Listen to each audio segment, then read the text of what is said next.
Hello. Hey Frank, how are you doing? Time with the family was good. Well, it's been a long time since I've seen them, so obviously it feels good to hang out with them. Which one? Hey.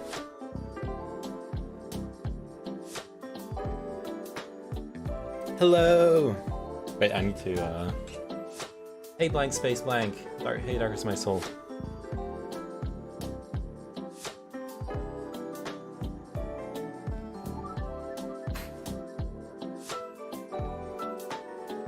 Let me just get rid of that pesky sunlight. Alive, Nani? Hey, Skits. Hey, Nept. You guys don't pretend. We were talking about D&D earlier, okay? You don't have to pretend you're like, oh wow, Neyman is back. We just talked with him for like 2 hours about D&D. No way. Pretenders. It's the working man gobbled up by corporations. No, yes, I've been working, but I've mostly been, don't check hashtag picture, okay. But I've mostly been like just chilling on vacation. I got my second Pfizer shot. I'm like bionic now, or whatever the fuck I'm supposed to be. So yeah, second Pfizer shot. It's actually super fucking, dude, I fully augmented. Yeah, that reminds me, I need to finish Deus Ex. Maybe we're gonna play that. Dude, the Pfizer shot wrecked me. I was like, I think it's not activated yet though. Yeah, I need to farm the Praxis points so I can no, yeah, all I know is that the sanitation pass is gonna be valid only in a week. Or well, now in 5 days, because I had like 2 days ago. Neither shot did anything for me. First shot was had my whole fucking arm felt bruised, but I didn't have any fever. And now the second one, like my arm still hurts if I like lift it like this, and like do some kind of very small physical effort with it, and then put it down, I might have some like muscle pain in it. Basically just an inflammation. And then the second shot, the first day I thought was fine. I had the arm pain stuff, and but then during the day I went out for some errands. I thought I was gonna be okay. And then during the night, I woke up at like 3 or 4 p.m. and I had full on it's skipping for me. Well, that's either a Twitch problem or a you problem, because everything's fine on my side. Yeah, okay, yeah, if you look, yeah, that's what I was gonna say. Apparently Twitch has chosen me to be eligible for the audio, like not the audio, the quality encoding, even though I'm not a partner, and then I'm not what's it called again, affiliate. So normally I don't automatically get it, but right now I'm getting it, so you can pick your quality. And if you don't pick it, it'll like it has a bug where it skips. Anyways, the fucking arm thing, dude. Do the arm thing, homie. It's so I wake up at like 3 or 4 a.m. and I got full on fever, shivers, cold sweat, really like feeling bad, and can't sleep the rest of the night. Read some shit, catch up on some shitty isekai. Hey, Soap. How was family time? It was good. I should have prepared the photos actually. Maybe I can still. Let's see. There's like a bunch. Well, not a bunch. There's a few photos I can show without like doxing myself. Oh my god, when I opened up my Photos app, it's weird shit. I should be getting my second shot soon. Well, it's if you had an like a strong reaction to the first one, you're probably gonna get a stronger one to the second one. At least that seems to be what's going on. Apparently, for some people, that doesn't happen. So I don't know. I'm not a medical advisor.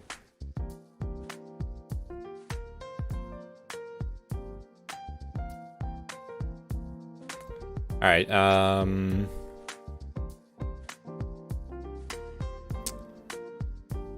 Well, I can't see. Oh, there you go. Okay. I got birds. Well, bird photos. I would never get a domesticated bird. Oh yeah, let's grab this. This is a cool photo. I'm just grabbing all the photos without like people in them.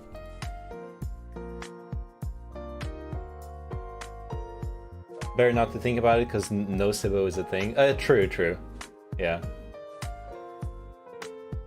Mine was similar to yours. 12 hours of mild soreness around the area, and that's about it. Yeah, and then like I was saying, the second shot is what I thought was going to be just the soreness, because like the first day was fine, and then like I said, I wake up during the night and I have like hardcore fever. Soap, I actually don't get it. Am I dumb? Delta back in the stands, back out in the world.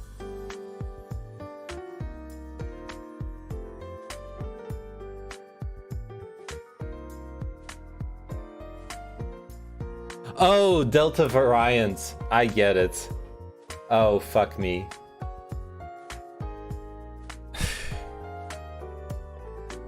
Oh, yeah. Back out in the world. Etc, etc. Yeah, I get it now. Okay, imported. I guess it's imported. Let me... Sorry, I don't want to, like...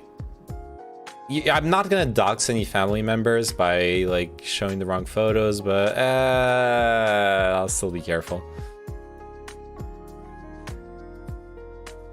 Wait, where the fuck did I save the pictures though? I don't. Oh no. Well, okay, it's okay. It's not too big of a deal. I fucking saved them in my like. It's okay. I can open this one like this and. Yeah, cool.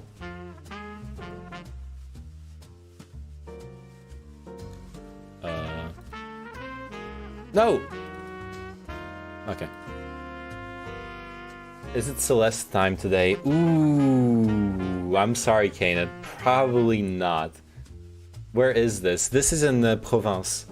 It's a small medieval town that's like a UNESCO special place.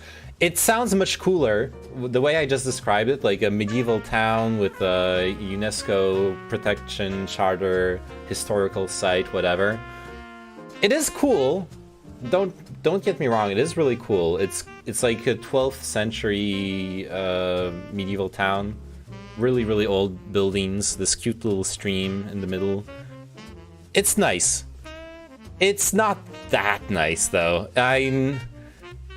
One thing we all enjoy is like eating good food, and literally the best restaurant, and it was a good restaurant, but the only good restaurant we found in Provence was an Indian restaurant, which is fine. We all love Indian food. It's just kind of weird in a like French town that's supposed to be like a tourist spot where people come to visit and hang out and have their vacation, that's like the best restaurant. Because we tried, we like went to the better rated, like the best rated restaurants on TripAdvisor, stuff like that, and it was actually really bad. Like the restaurant that was supposed to be the best one in town, they fucking overcooked my meat. Anyways, I'm sorry, I sound so fucking pretentious right now. Sunflowers, I love sunflowers. Now, what I'm probably gonna play later is, I'm thinking, I don't know, Deus Ex or something. Oh, this was super cool. We like went up on the, into the forest, la forêt du Gâtinais, and went on a big walk to go up onto this hill, and had a nice view from it. Green stuff, yeah. It was actually super dry. I feel like you could totally feel the global warming in that forest. Because imagine this, all the forest paths, and even at some point the side of a hill, had sand, and I mean like fine beach type sand, really dry, like really dried out, dead soil basically. Stuff you wouldn't normally expect to see in a forest, and especially that much of it. Forests consume a lot of water and oxygen as well. I mean, they produce oxygen too. Oh, look, another hill walker. He's probably like, why can't you find any women when out hill walking? No, okay, I have a good meme about this. For some reason, and maybe one of you like professional walkers actually know what the fuck was going on there. For some reason, every single person we passed. Here, this is like every person we passed had this huge fucking rectangle on their back. Like something like this. And like cross section was really thin. And it basically looked like everyone was carrying a fucking mattress around. I don't know why. I don't know what's inside it. I don't know if it actually is a mattress. I didn't bother asking. And when I say everyone, I mean there was like a school bus of kids. Every single one of the kids had one of those. Then there's like people biking, and you have to imagine you're like, you know, biking.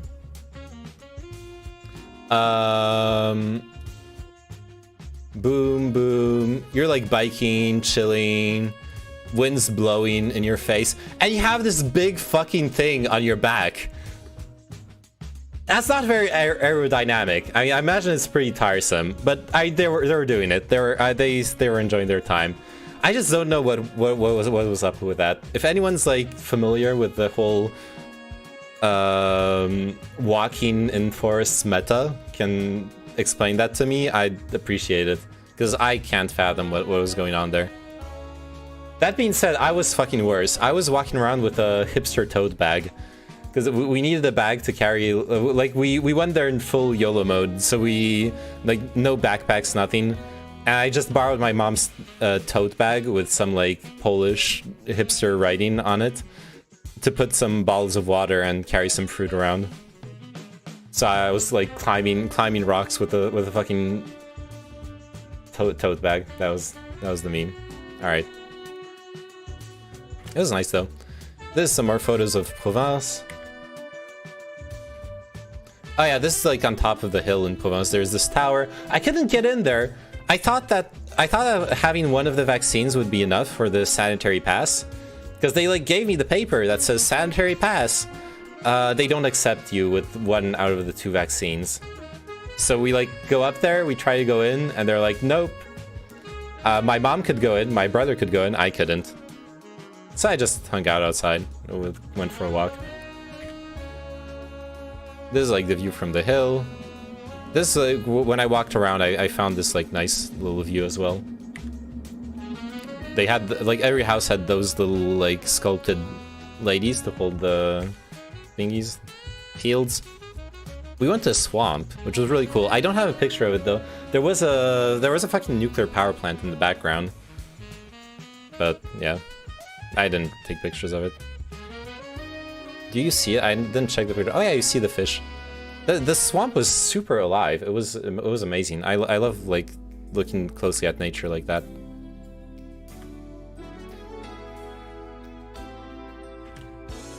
Okay, this is particular. I was trying to take pictures of those. I think it's here. There were those. I've never seen red dragonflies back from the zone yet. I've never seen red dragonflies in my life. And there were red dragonflies in the swamp. It was super uncanny. I have a better... Oh yeah, it's... Yeah, there you go. This is a decent photo of it. Look at it. It's like bright red. It's not iridescent. And it's huge too. It's like at 2 to 3 centimeters easily. It's fucking massive. Oh yeah, this was another town, Moret-sur-Loing. Very, very cute town. Super, super beautiful with this amazing like stream in the middle, and the watermills, the old school watermills, and a bunch of geese. Bunch of geese like chilling in the middle.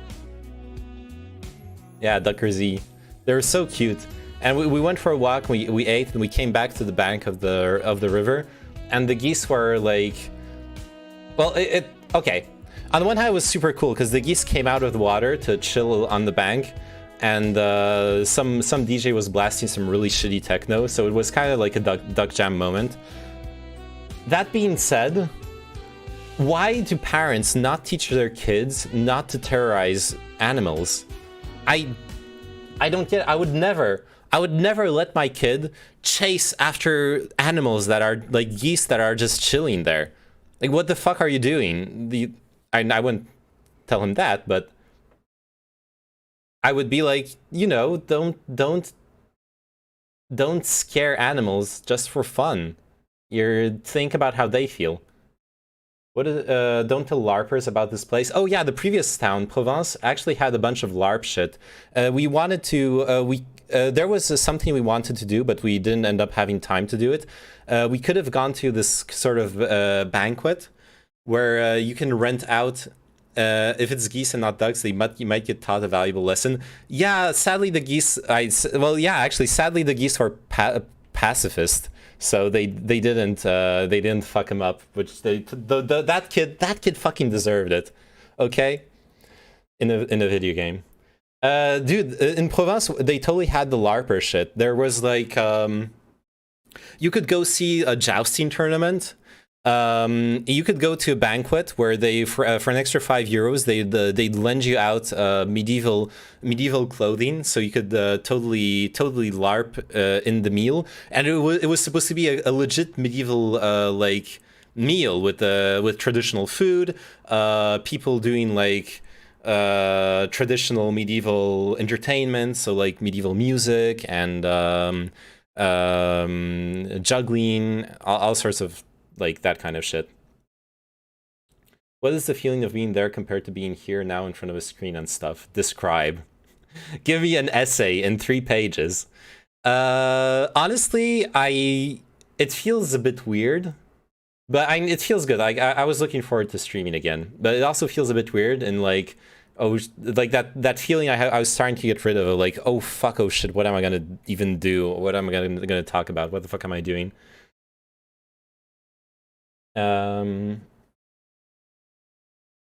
No, the medieval people that like to LARP and then have orgies, followed by food poisoning because they prepared food wrongly.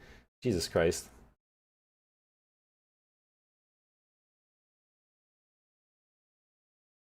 Okay.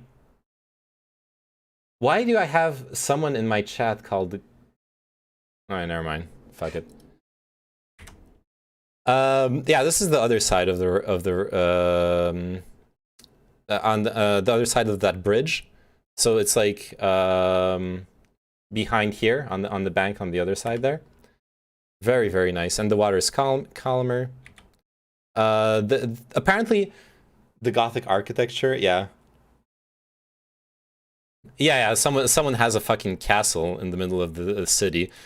I mean, this is super privileged vibes, okay? I don't know how much this kind of real estate costs in this town. It's probably really fucking expensive.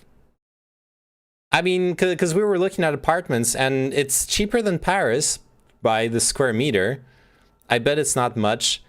I don't know. It's a very nice town, honestly. And it's not that far from Paris too. Like, if you're willing to do like the 1 hour, 2 hour commute vibes, you can totally have a job in Paris and live there. So yeah, I can't see the prices being too low either. Especially for like some nice shit like that. I guess the upkeep on it has to be huge too, though. Also, the global warming and like flooding memes are pretty spooky. There was a sign. It was in 2007 or 2016. The water reached like up to here. It's kind of scary if you're living right by the river. But yeah, so there was a bunch of this like old water control. I read somewhere that castles are real shit to get care of. Yeah, absolutely. Especially in countries like in a country like France. Chances are parts of the castle's architecture will be protected, and you can only maintain it using the same construction and maintenance techniques used traditionally by the original workers.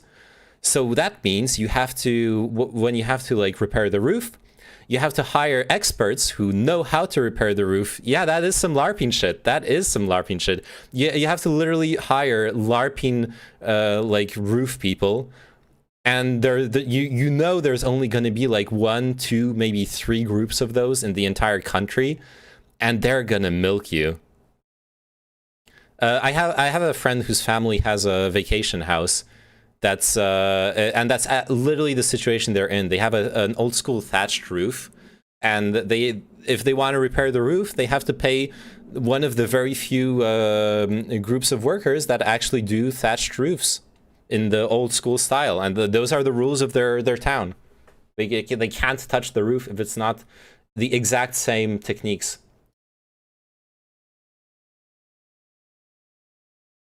Oh yeah, what I actually wanted to show in those photos, well, this is like really cute, but there's a heron here. I zoomed in, I zoom into it later on. There you go. And that's me. We're done. That was all the photos. A guy like this, but instead of aliens, it's fucking mortar and pestle. Yeah. Exactly. All right, I was actually planning on reading this article because there was that I don't know if you guys were there. We got into some like discussion in streams chat like 2 days ago, 3 days ago, and it was, oh yeah, because someone was streaming that jungle movie. And got into a discussion with Nusinov about the how different portrayals of Nazis can be better or worse. And Salad linked me this, so I want to read it. It's not too long either. Apparently, this is the basis of understanding like how media affects the conception of different things. Explaining the theory, the hypodermic syringe model. This model is also called the magic bullet theory. This is an old-fashioned model, but is still influential in understanding how the media can operate. In short, the media injects, like the name suggests, messages and agendas to its audiences. This basis is due to the fact that it regards the audience as being passive. Normally, this model states that the media injects audiences with dominant ideologies, sexism and racism. The audience then immediately responds, agrees, and conforms to these expectations. Dworkin stipulates that this creates social issues, as young children who watch porn will respond and treat women as depicted in the movies. The same is said for violence, whereby, after watching a violent film, the audience will become aggressive. This model is behind moral panics and is presented by the media, ironically, as being the cause. For a moment, I thought it was going to be about BM. Yeah. No, it's not. Unless you're influenced by the BM StarCraft streamers like Artosis, who's actually never BM in game, but who constantly shits on his opponents out of the game, unless they're pro players. Criticisms of the theory: the audience is passive and homogeneous. Is all the same. We know what homogeneous means. Thank you. There is no evidence to suggest that audiences operate in the same way. Different ages, classes, ethnicities, etc. all have different experiences. It also negates the fact that external factors other than the media assist in creating copycat actions, for example, schizophrenia. Audiences are active and interact with media. Media has evolved since this theory was made and is now more digital. It can be argued, therefore, that the audience has also evolved from being passive to active. No, my BM comes from me. Good. It's free-range BM. Original OG BM. It overestimates the power of the media. Other agencies of socialization are equally, if not more, effective. There is little evidence to suggest that the media context has immediate consequences on its audience as this model stipulates. Assessing the effectiveness of the model. The hypodermic model of media violence. The hypodermic syringe approach to media effects believes that a direct correlation exists between the violence and antisocial behavior portrayed in films, on television, in computer games, in rap lyrics, etc., and violence and antisocial behavior such as drug use and teenage gun/knife crime found in real life. The model suggests that children and teenagers are vulnerable to media content because they are still in the early stages of socialization, and therefore very impressionable. Believers in this hypodermic syringe model, also known as the magic bullet theory, point to a number of films which they claim have resulted in young people using extreme violence. Imitation or copycat violence. Early studies of the relationship between the media and violence focused on conducting experiments in laboratories. Bandura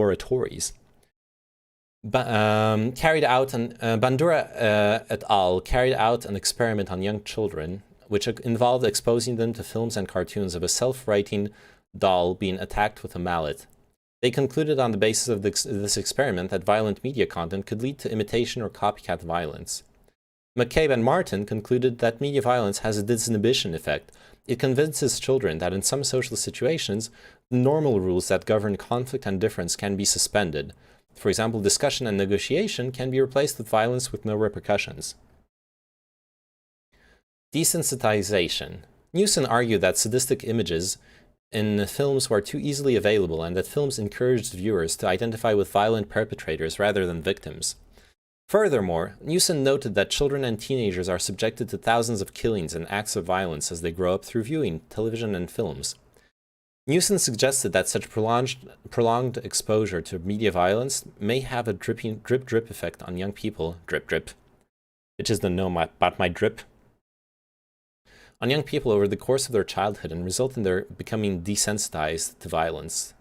Newson argues that they see violence as a normal problem-solving device and concluded that, because of this, the latest generation of young people subscribe to weaker moral codes and are more likely to behave in antisocial ways than previous generations.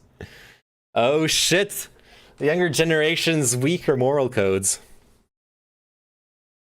Newson's report led directly to increased censorship of the film industry with the passing of the Video Recordings Labeling Act, which resulted in videos and DVDs being given British Board of Film Classification age certificates.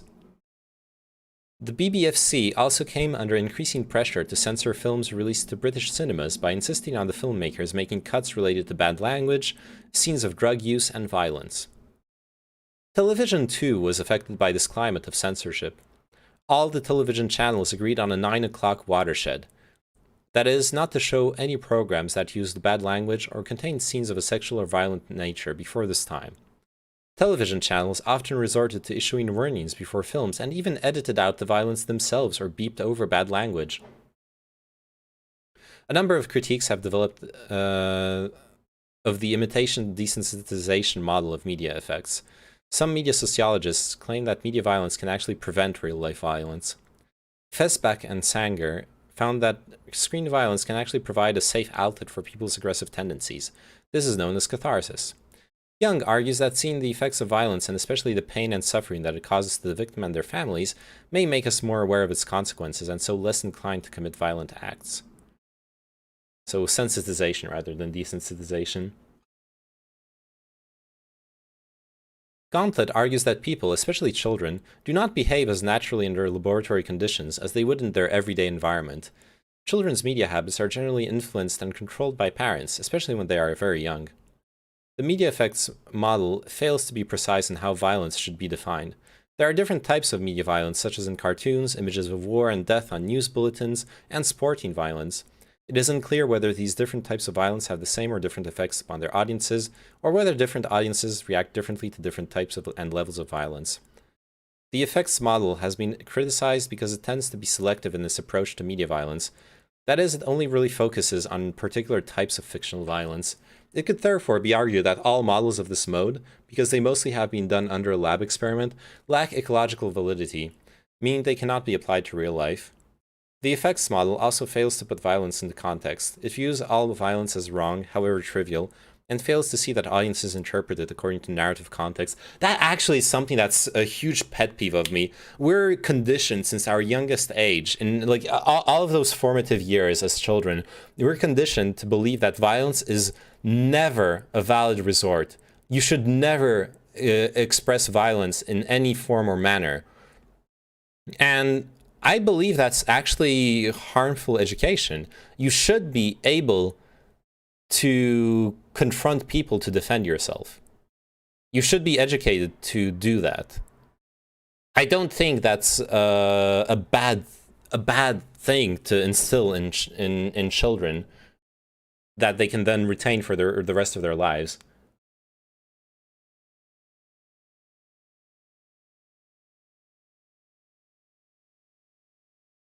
But obviously, it depends on what media you consume, etc.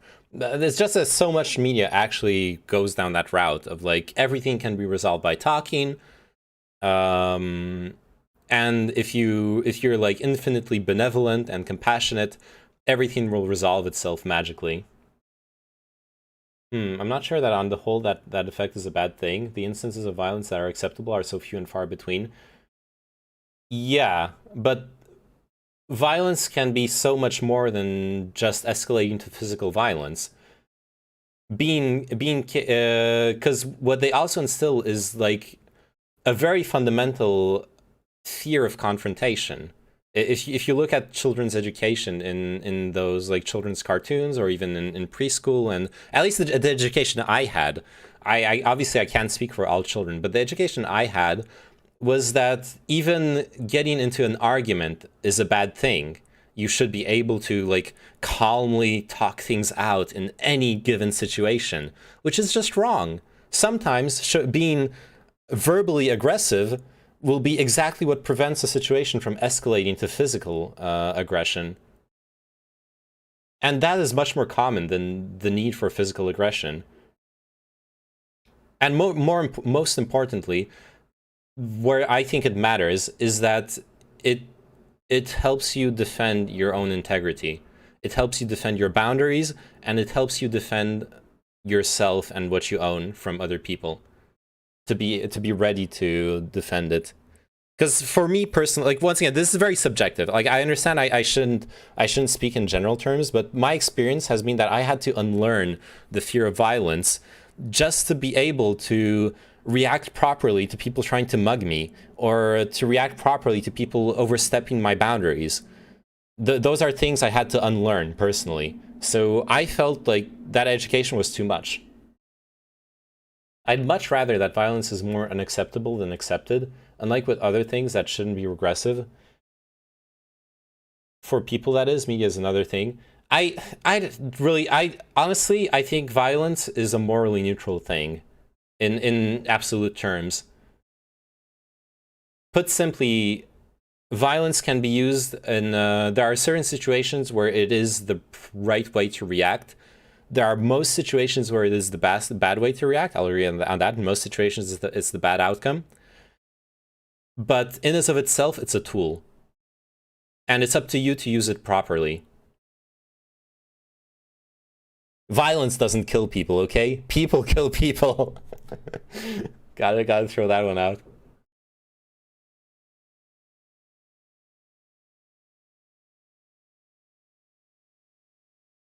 But obviously, like, it also really depends on education. Like, there are kids who grew up and they grew up learning violence, and on the contrary, they are the kids who would need that message of resolving your problems through introspection, through abnegation, through negotiation, all like understanding your own emotions and why you get angry at things, and understanding that you live in a society and that you can't just take things from people or fight people all the time over things, etc.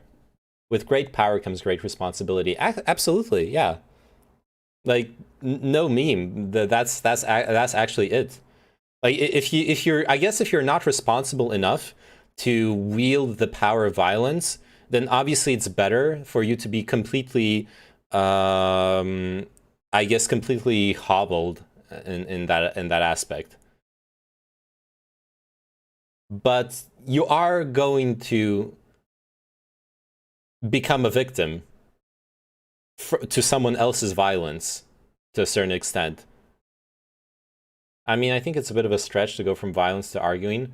But that aside, I'm still struggling to think of many instances that you'd be like, thank God we were accepting of violence, otherwise we'd have been fucked here. Because even in cases where the police have to use violence or whatever, it's still a bad thing insofar as you shouldn't have had to require it.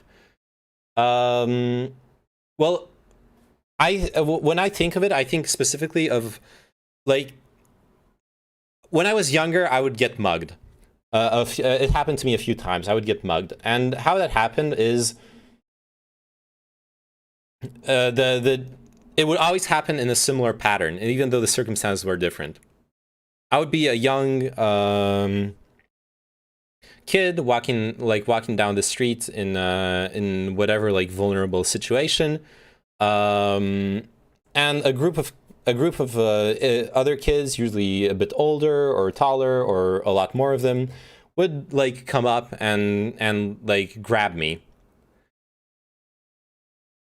and I would freeze. I would freeze and cower and let them like search my pockets, let them hit me, whatever, to just like get out of there and get that moment over with. The last 2 times that someone tried to mug me, I didn't freeze. First time, this guy grabbed my arm to try to stop me because I was walking away from it. I felt the vibe. It was like 3 a.m.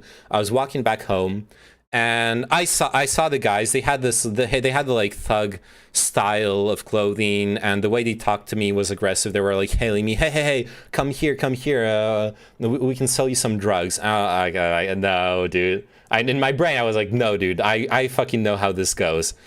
I was like, no, I don't want any. And I walk away. And this guy starts chasing me, which immediately confirms that they weren't going to sell me drugs. They were going to fucking mug me. He grabs my arm, and I didn't even think about it. The first thing I did was rip my arm out of his hold. I say rip. He wasn't holding on to me strong because it was like an immediate thing. But I didn't freeze. I didn't cower. And I resisted him. And that's not violence, and that's not the violence you're thinking of. And I understand that maybe that feels like plain semantics relative to what you were actually saying, Sign. But to me, that's actually a violent act. I resisted him. I didn't quite escalate since he's the one who touched me, but I fought back on the same level where he was fighting me, which is he grabbed me, I pulled away, and at that point, he let me walk away. I wasn't a hapless victim. I showed some minimum bar of resistance that made the like bully mentality be like, okay, this guy isn't enough of a victim to be an easy mark. And the second time it happened was very similar in that sense, that I was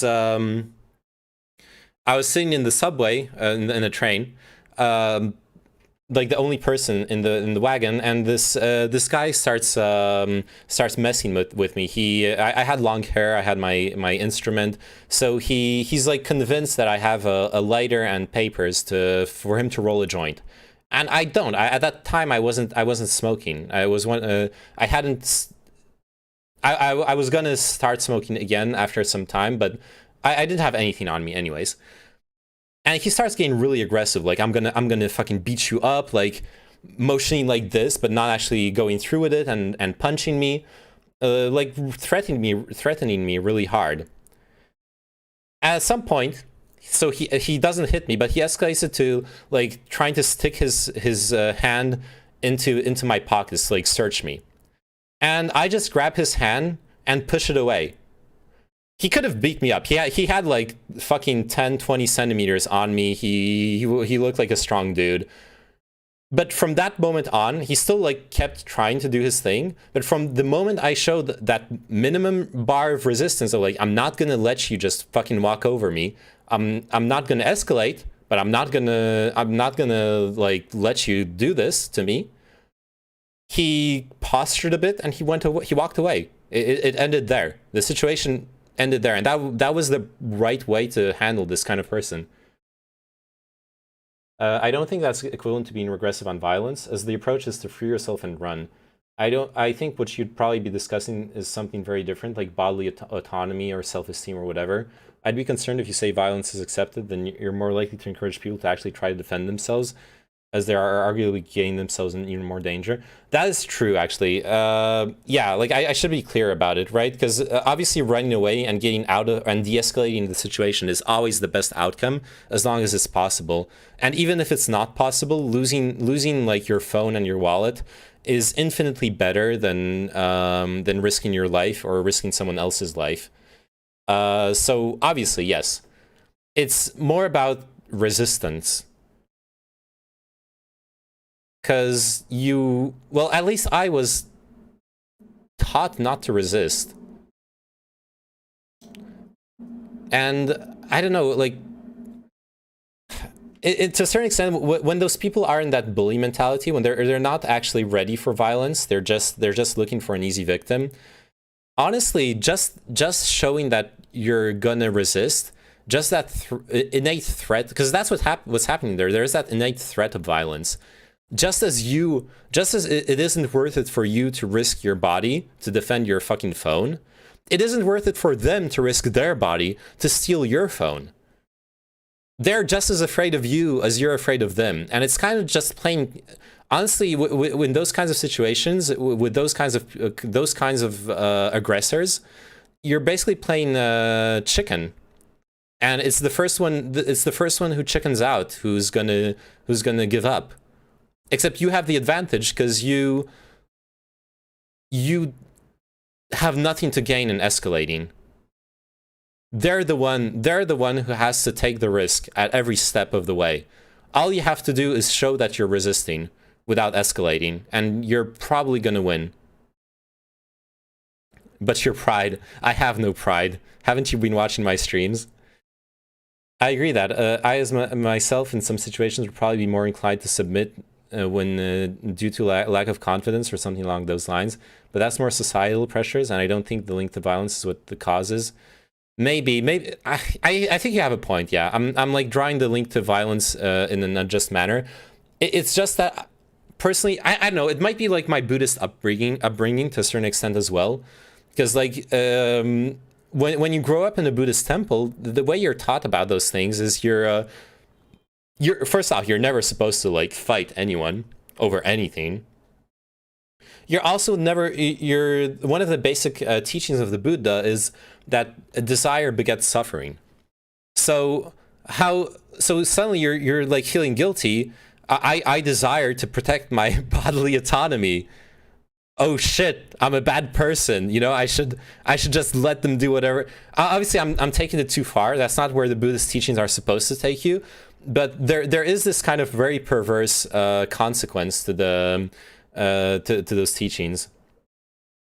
But I agree there's an issue generally with that, and that no one is taught conflict resolution, or even at a basic level, that if you're in danger, just fucking run. Well, yeah, for sure. But I mean, conflict resolution can be posturing a strong position. The thing is, we are taught conflict resolution, but we're taught conflict resolution is just lying down and submitting. That is what bothers me, I guess. I'm sorry. I'm like borderline. I realize while I'm saying it that what I'm saying is like borderline fucking MRA red pill rhetoric, where like today's generation is too fucking weak. We need to teach them to stand up for themselves. But I actually believe what everything I just said. I'm so sorry. I don't believe in the bullshit like MRA rhetoric side of things, but I do believe that to a certain extent, yeah, there's this like, and there's a balance to it too. Like obviously, posturing for your ego is a dumb thing. Like JP said, but your pride, fighting for your pride is really stupid. Don't do it. Don't ever do it. Swallow your fucking pride. You're gonna feel bad for half an hour and just fucking let go. Like that's the positive side of the Buddhist teaching. Just learn to fucking let go. This shit doesn't hurt you. Buddha can beget these nuts. Nice. Stupidly, what I would equivocate it to would be something like public speaking. Having the confidence and conviction to speak to someone in a convincing and confident way. It's not the same skill set, but I agree that it's similar. Yeah, it's like in the same, like I understand what you mean by when you talk about confidence, for sure. Definitely belongs to the same category.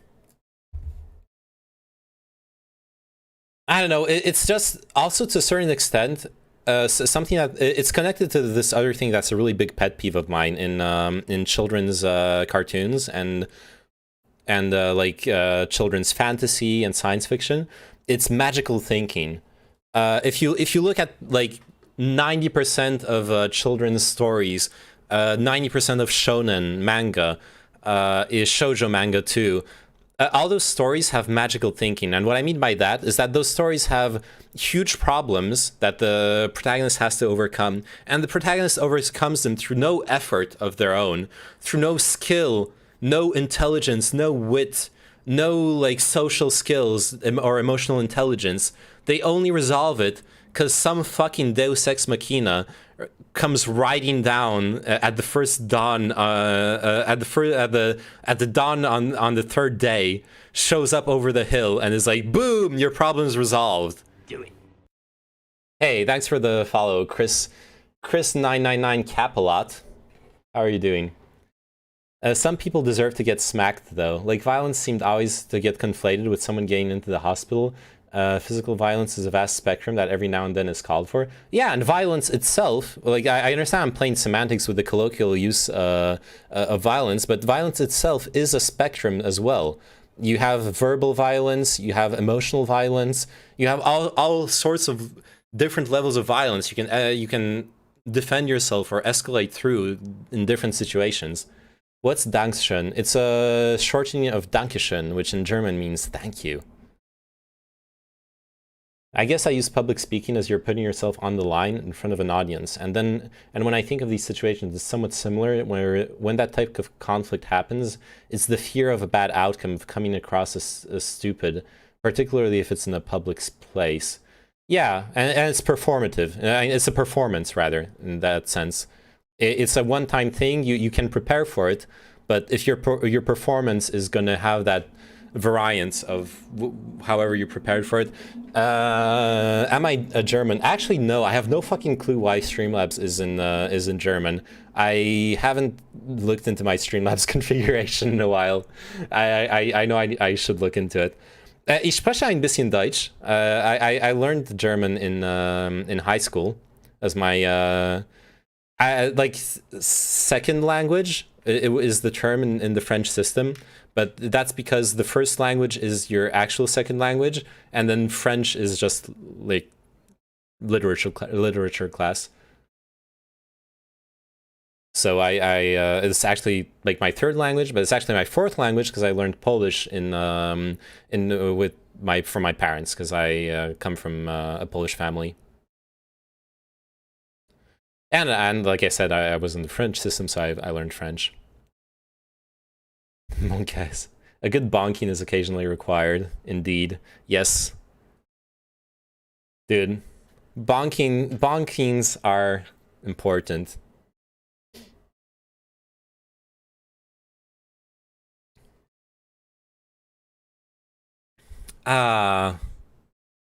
So, how are we gonna train ourselves, prepare ourselves for violence? I don't know, there is something that bothers me though. Polish streamers channel annexed by German settings. Oh shit, that's true.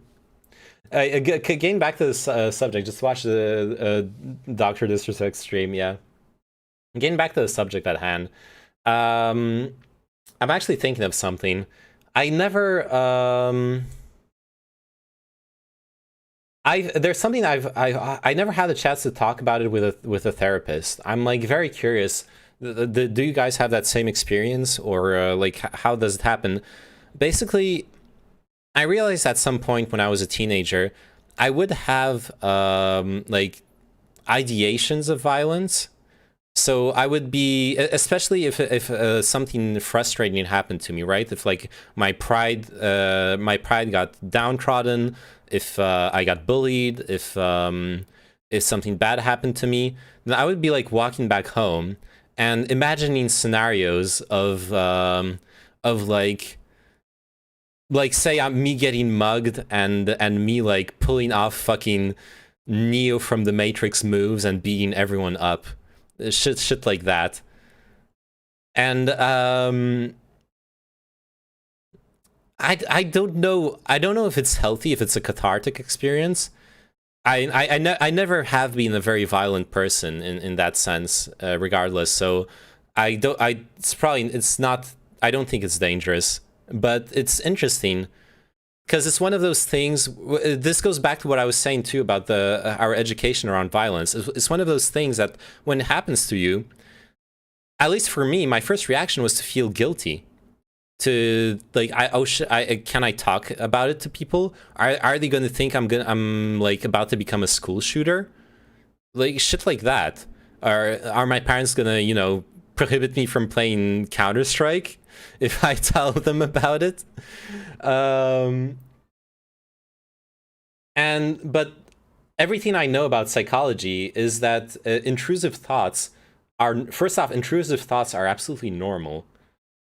And being aware of them is rather healthy. And what determines you being a good person is you decide to act on them or not, right?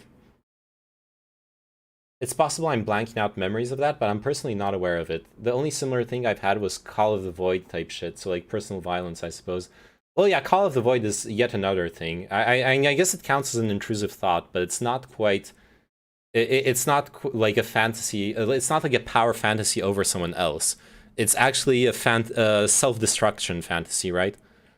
Call of the... there was a book I read a while ago. It was fascinating. It was a like sci-fi fantasy book. The premise was that the writer of the Sherlock Holmes story, Arthur Conan Doyle, was actually a not a writer of fiction. Arthur Conan Doyle was, as an inventor, had accidentally discovered a portal to a parallel world where Sherlock Holmes and really existed. And in that world, Sherlock Holmes is basically the most fucking insane sociopathic interpretation you can make of him. So like full on shooting up cocaine all the time, murdering people. There's a funny anecdote at some point where Sherlock Holmes meets Freud in a Zeppelin.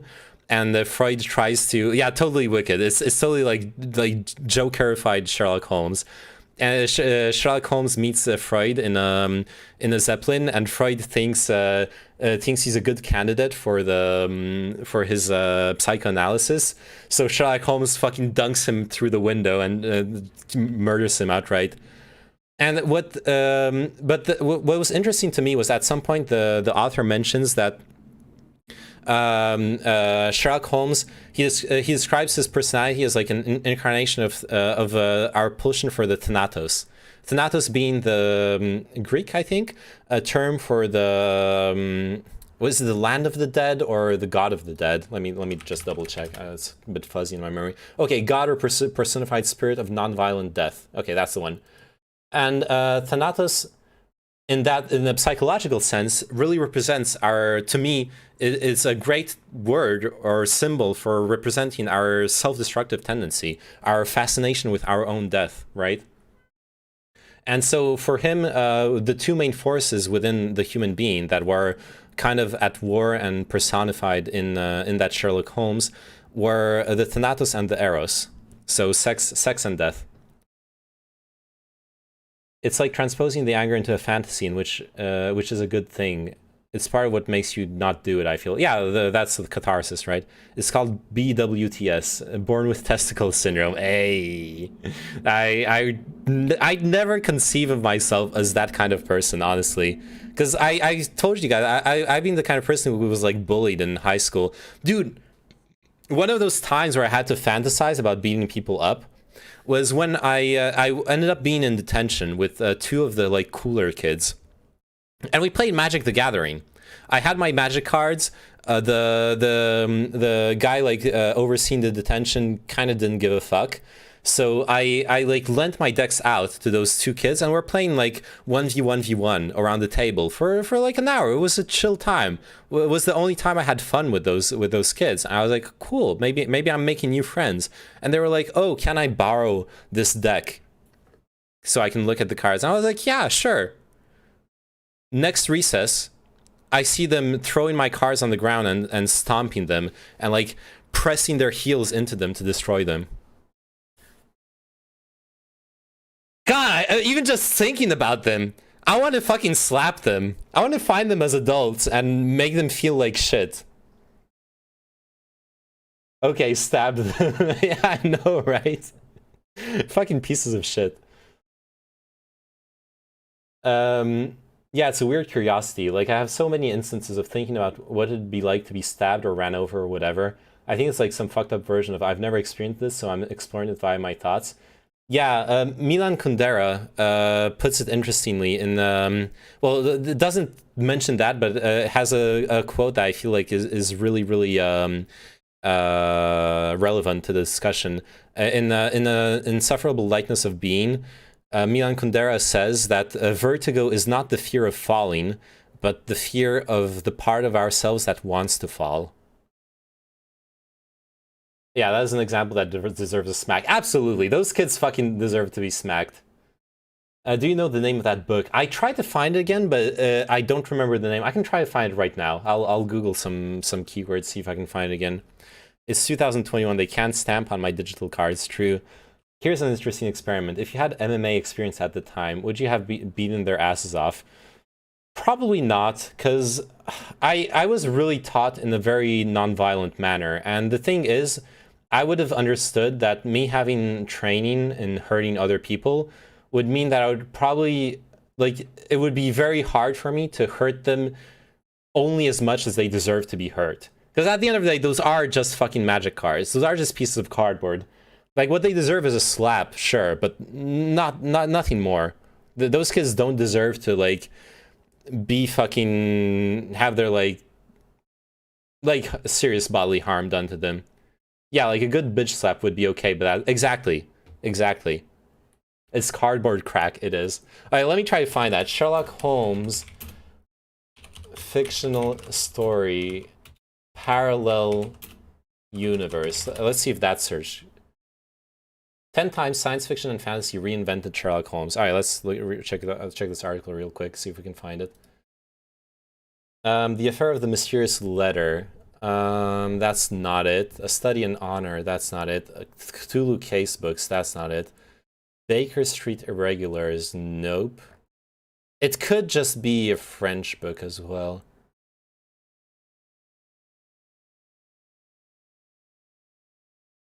Sherlock Holmes is a mage, never mind.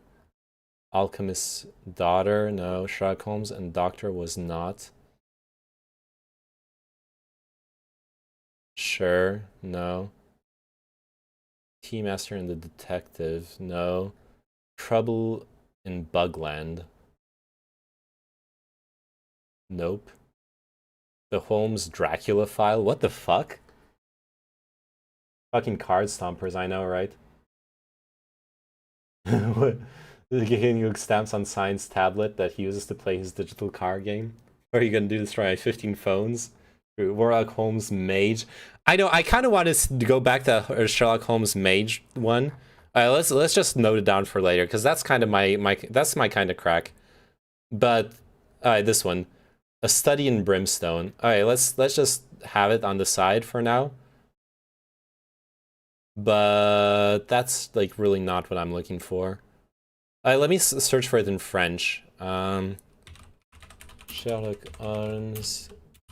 Conte parallèle. Oh shit, I think it's this one.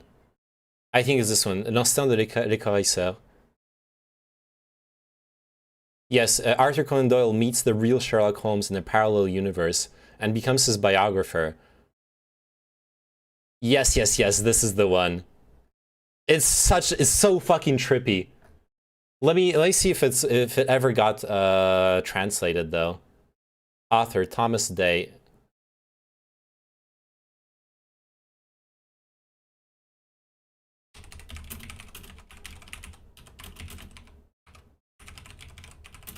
In English, I guess. Let's see.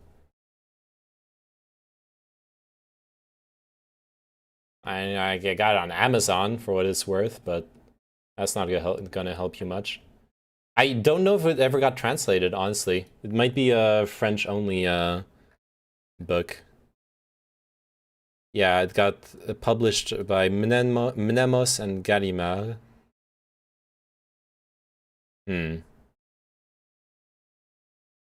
Buy an Amazon Google Translate. Oh god, that would be such a shit show. Truly I would not assume that I can find and destroy them at a faster rate than you can acquire them. Truly the best form of violence, acquiring phones at a rate that disarms your phone. Your foe. The ancient martial art known as Samsung, yes. I would be Judo Thanos and judo them so hard they atomized. I remember beating the shit out of some 16-year-old for trying to light my hair on fire when I was 11 or 12. That's really fucked up. And by beating the shit out of him, I mean kneeing him in the balls and then do what you can do at that age. Well, that's effective. Shit, how can I help you with this? I don't know. I don't know what I can do for you, so you can read this. It's sad. I wasn't sure that it was a French book, but it is just a French book. Never got translated. Time to become a literature translator. I actually worked as a translator for like a year or two, but not literature. I was translating business articles for it was this company that does like blurbs of articles for business people who are too busy to actually read articles. So I was translating the blurbs around from between French and English. Kneed him in the balls, throw a couple of punches, and then yoinked one of his shoes and kicked it over a hedge because I expected that I must run in a minute. But then my bus arrived. Shit. How the fuck were you so good at fighting back then? You're like thinking 3 steps ahead to like how like preventing him from chasing after you. Jeez. A prodigy. I was not. Yes, you were. This is a really weird story, though. Like, I kind of understand why it doesn't have amazing, amazing reviews, and also why it never got translated to English. It should get translated to English. It's a fucking amazing trip, but it's a really, really weird story. I kneed him in the balls, punched a few times, and then panicked. Well, he panicked the right way. 12-year-old Gehenhyo better than me. Yeah, exactly. Literally, 12-year-old Gehenhyo could beat us all up. That's what that story means.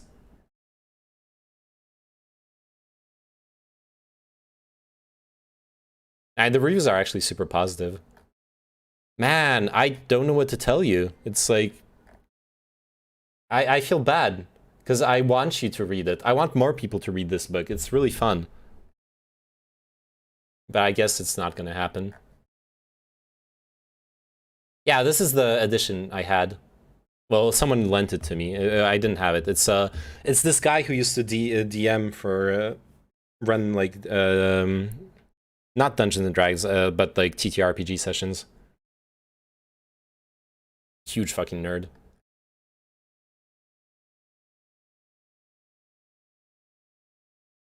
Yeah. Anyways, that's it. A Study in Brimstone. Sherlock Holmes is an unparalleled genius. Sherlock Holmes is an idiot. A font of arcane power, certainly, but he's brilliantly dim. Frankly, he couldn't deduce his way out of a paper bag. The only thing he has really got going for him are the might of 1,000 demons and his stalwart companion. Thankfully, Dr. Watson is always there to aid him through the treacherous shoals of Victorian propriety, and save him from a gruesome death every now and again. Sherlock Holmes. I don't know if this sounds nerds. I don't know if this really sounds good, though. Like, this could be pretty bad as well. Let's check it out on Goodreads. Goodreads, A Study in Brimstone. Rating 3.7. Well, that's not too bad. It's the same... Okay. I really enjoyed dinosaurs, historic downtown areas, Slurpees, and Hanna-Barbera. Okay, whatever. This was such a fun read, smart and hilarious. I was sorry when it was over. A supposedly funny take on Sherlock Holmes as a somewhat crazed warlock told by Dr. Watson. Lestrade is a vampire. Okay, please, no more spoilers. I just found it ridiculous or boring. Finally quit. May well be me. I never found Monty Python, Douglas Adams, or most Brit humor funny. Jeez. I don't find a lot of modern US humor funny either. Seinfeld leaves me cold.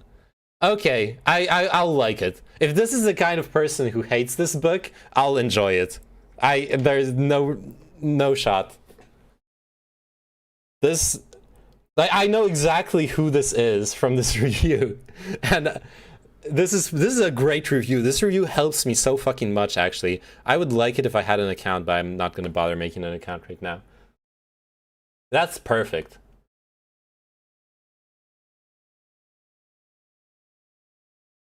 Oh yeah, let me...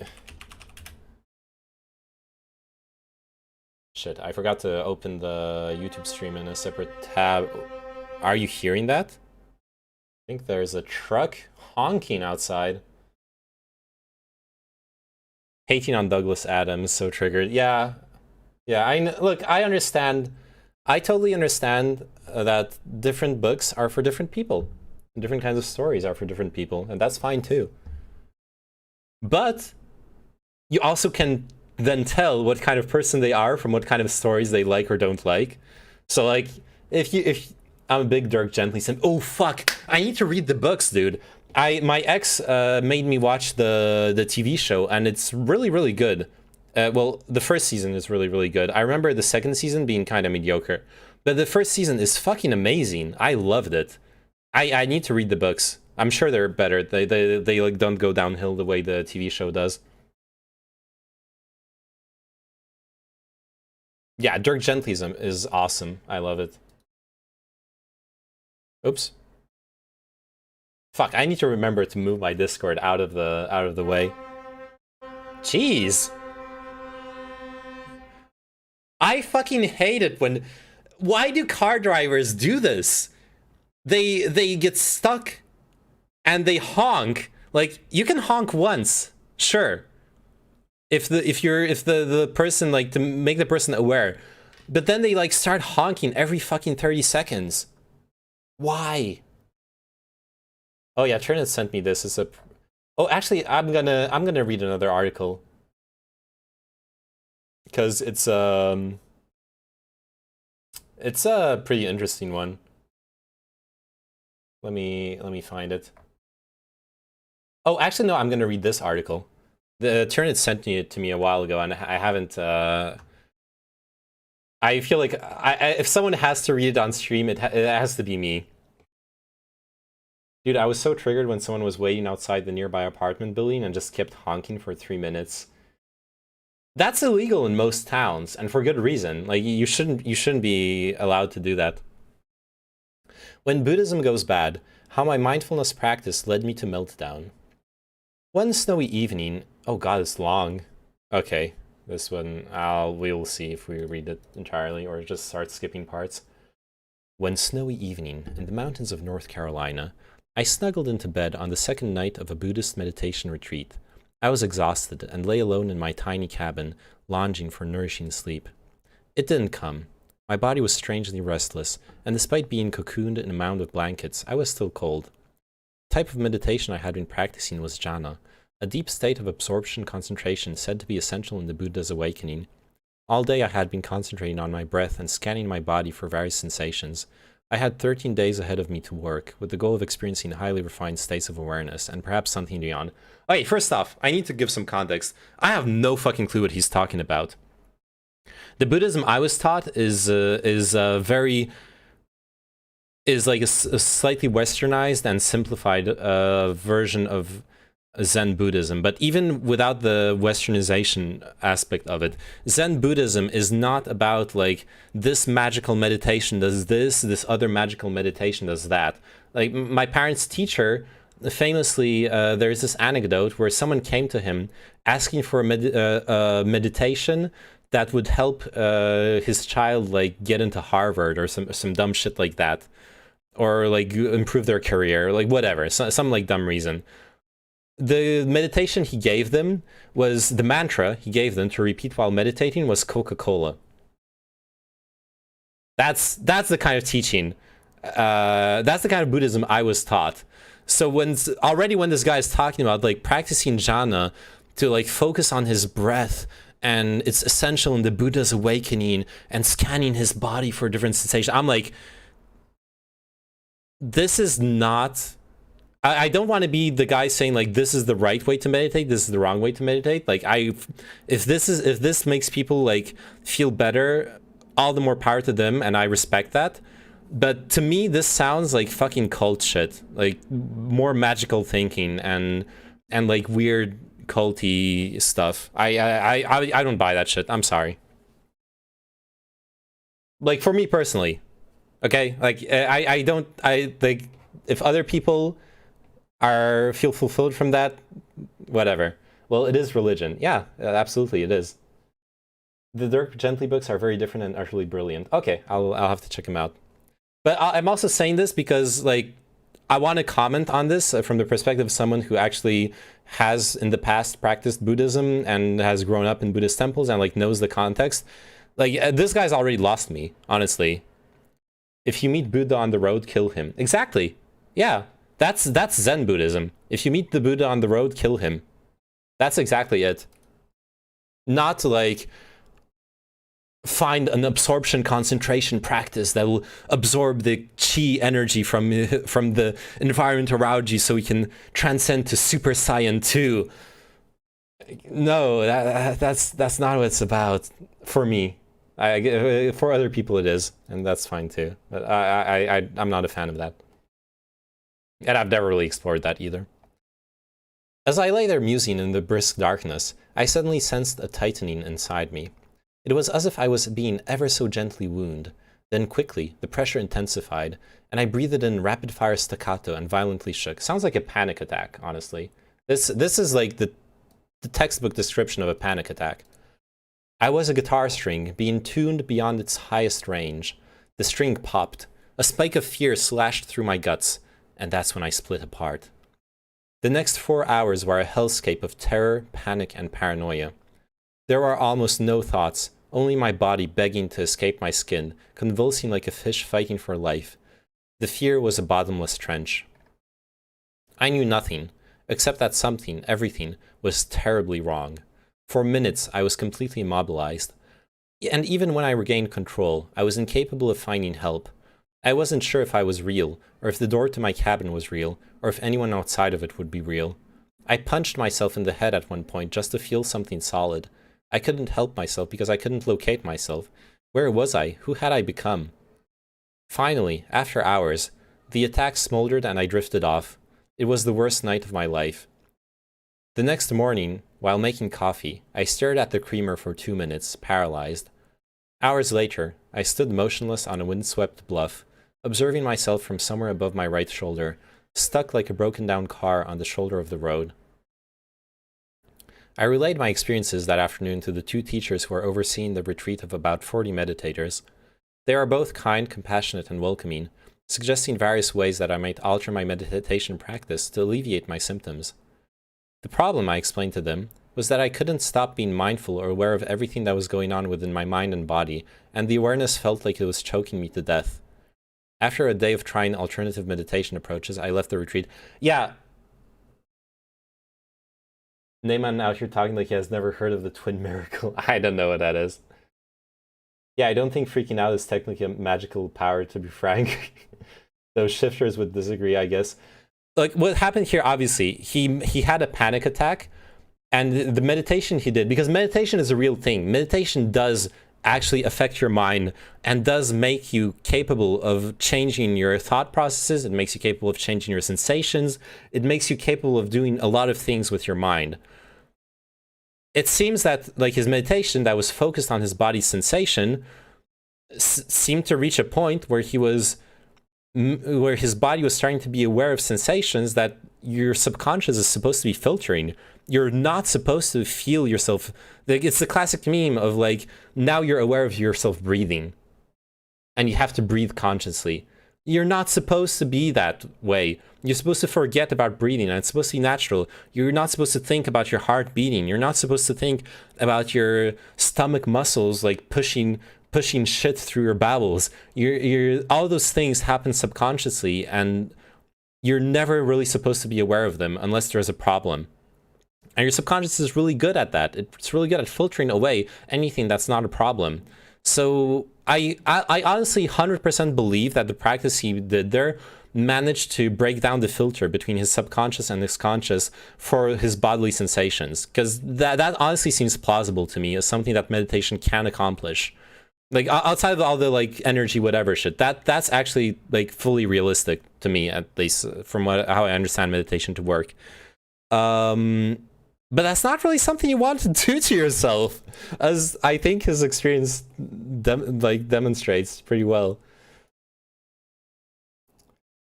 I was crushed and bewildered during the 90-minute lift ride to my sister's house in Knoxville. There, I spent a week trying to recuperate in her basement, watching reality TV and wrestling on the floor with my tiny nephews. A week later, I drove back home to New Orleans, but unfortunately, the effects of the retreat didn't stay behind. What happened to me that night may sound exotic, bizarre, psychotic, and unusual, but it's actually more common and predictable than many people think. As meditation practices have exploded in popularity in the West, they have brought with them an array of adverse experiences far beyond the typically billed benefits of lower stress, decreased anxiety, and reduced pain. The terrain of fractured, disruptive, and altered states of consciousness has often been explored in Buddhist teachings through the centuries, but when these practices made their journey into Western culture, a sufficient understanding of the downsides of meditation was lost in transit. Meditation retreat into Love Island, exactly. Yeah, I could totally see that. Like a bunch of new agey, like I don't want to make it about race, but you know what I mean when I say like white Buddhists, like not understanding what they're actually teaching, like that meditation of like hyper focusing on your body's functions, not understanding what that can lead to, like what is too much of it. I could see that makes a lot of sense. Also, honestly, anyone who's taken psychedelics and also practiced meditation a lot will understand that there are exactly what this person said. Those are both things that will alter your states of consciousness. They aren't the same thing, but there are similar aspects to them, and that means similar risks as well. Being fully present and reflective for the first time in a long time can bring on existential terror, to be frank. Yeah, but I think the key here is that it wasn't existential terror. It was physical terror. It was an actual physical panic attack. You know what I mean, Human Show? He's talking about, because he's explicitly talking about awareness of his body and awareness of his sensations and like hyper focusing on his sensations. So that's why I feel like that's what he's describing. I could be wrong. It could be what you're saying, that it was actually like diving too fast into being fully present and that bringing on existential terror. But I don't think that would end up in such an intense panic attack. But that said, I've known people who've had panic attacks caused by existential terror. So I guess it's possible as well.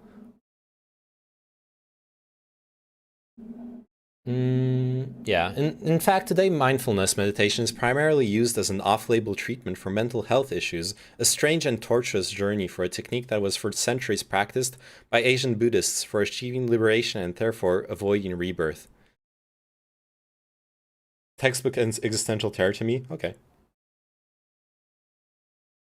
This rebranding, which has mostly whitewashed negative experiences of meditation and framed it as in alignment with Western mental health goals, has created a booming business of retreat centers, courses, instructors, consultants, and apps. According to a 2017 report by Market Data Enterprises, the US meditation market is predicted to grow to $2 billion by 2022. I knew most of this previous to my disastrous retreat. As an instructor in mindfulness-based stress reduction, I spent 4 years teaching meditation as a full-time job.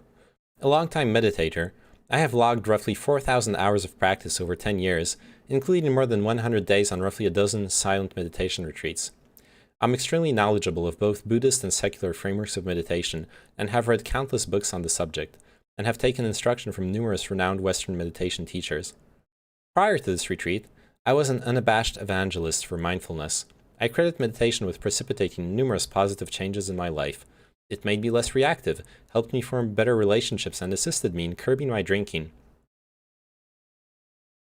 Hey, Trees Effects, what's up? What you on about?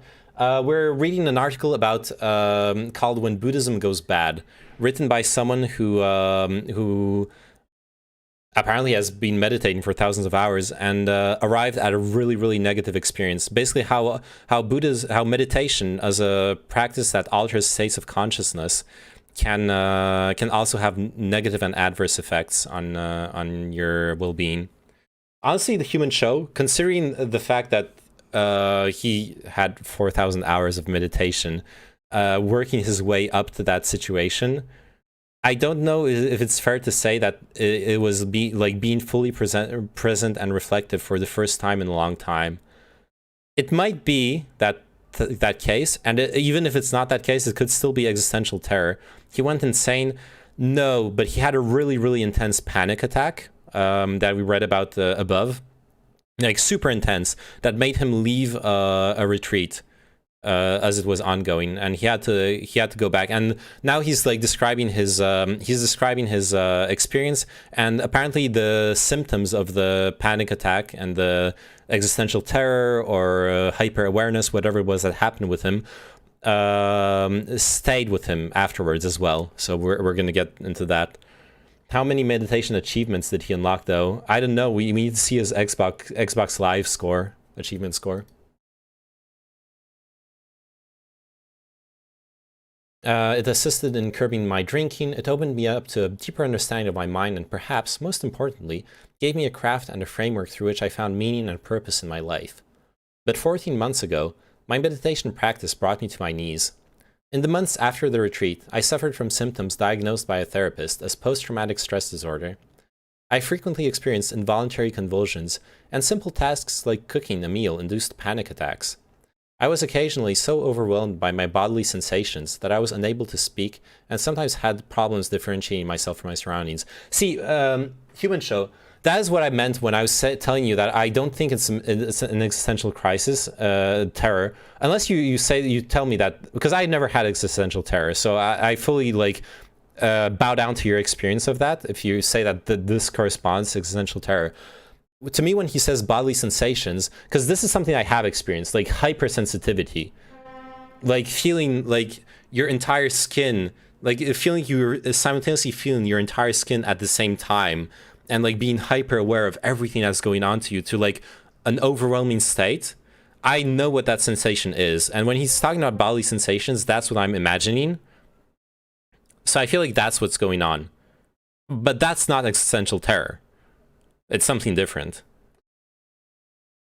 I bet he just had the meditation game open to log the hours. Exactly. So I was so overwhelmed that I was unable to speak, and sometimes had problems differentiating myself from my surroundings. The tiniest moments of adversity, such as a traffic jam, felt like death. My body was a torture chamber, lighting me up with panic, terror, despair, a melange of agonizing sensations. I even carried around a green squishy ball, which I desperately clutched to prevent these dissociative episodes, and I rarely left the house without Xanax in my pocket. This terrain was fresh. I had never previously experienced a psychotic episode, and have no history of mental illness besides occasional bouts of mild anxiety and depression, and I didn't have a history of any major trauma prior to the retreat. As I navigated life with meditation-induced PTSD, I also felt betrayed. While I had heard cursory mentions of difficulties during meditation, the primary framing had been positive. I remember clearly a senior teacher answering a student's question of how much they should meditate. "Well, how happy do you want to be?" he had quipped. God! That's dumb. I'm sorry. Like, well, that's not how Buddhism or meditation was taught to me.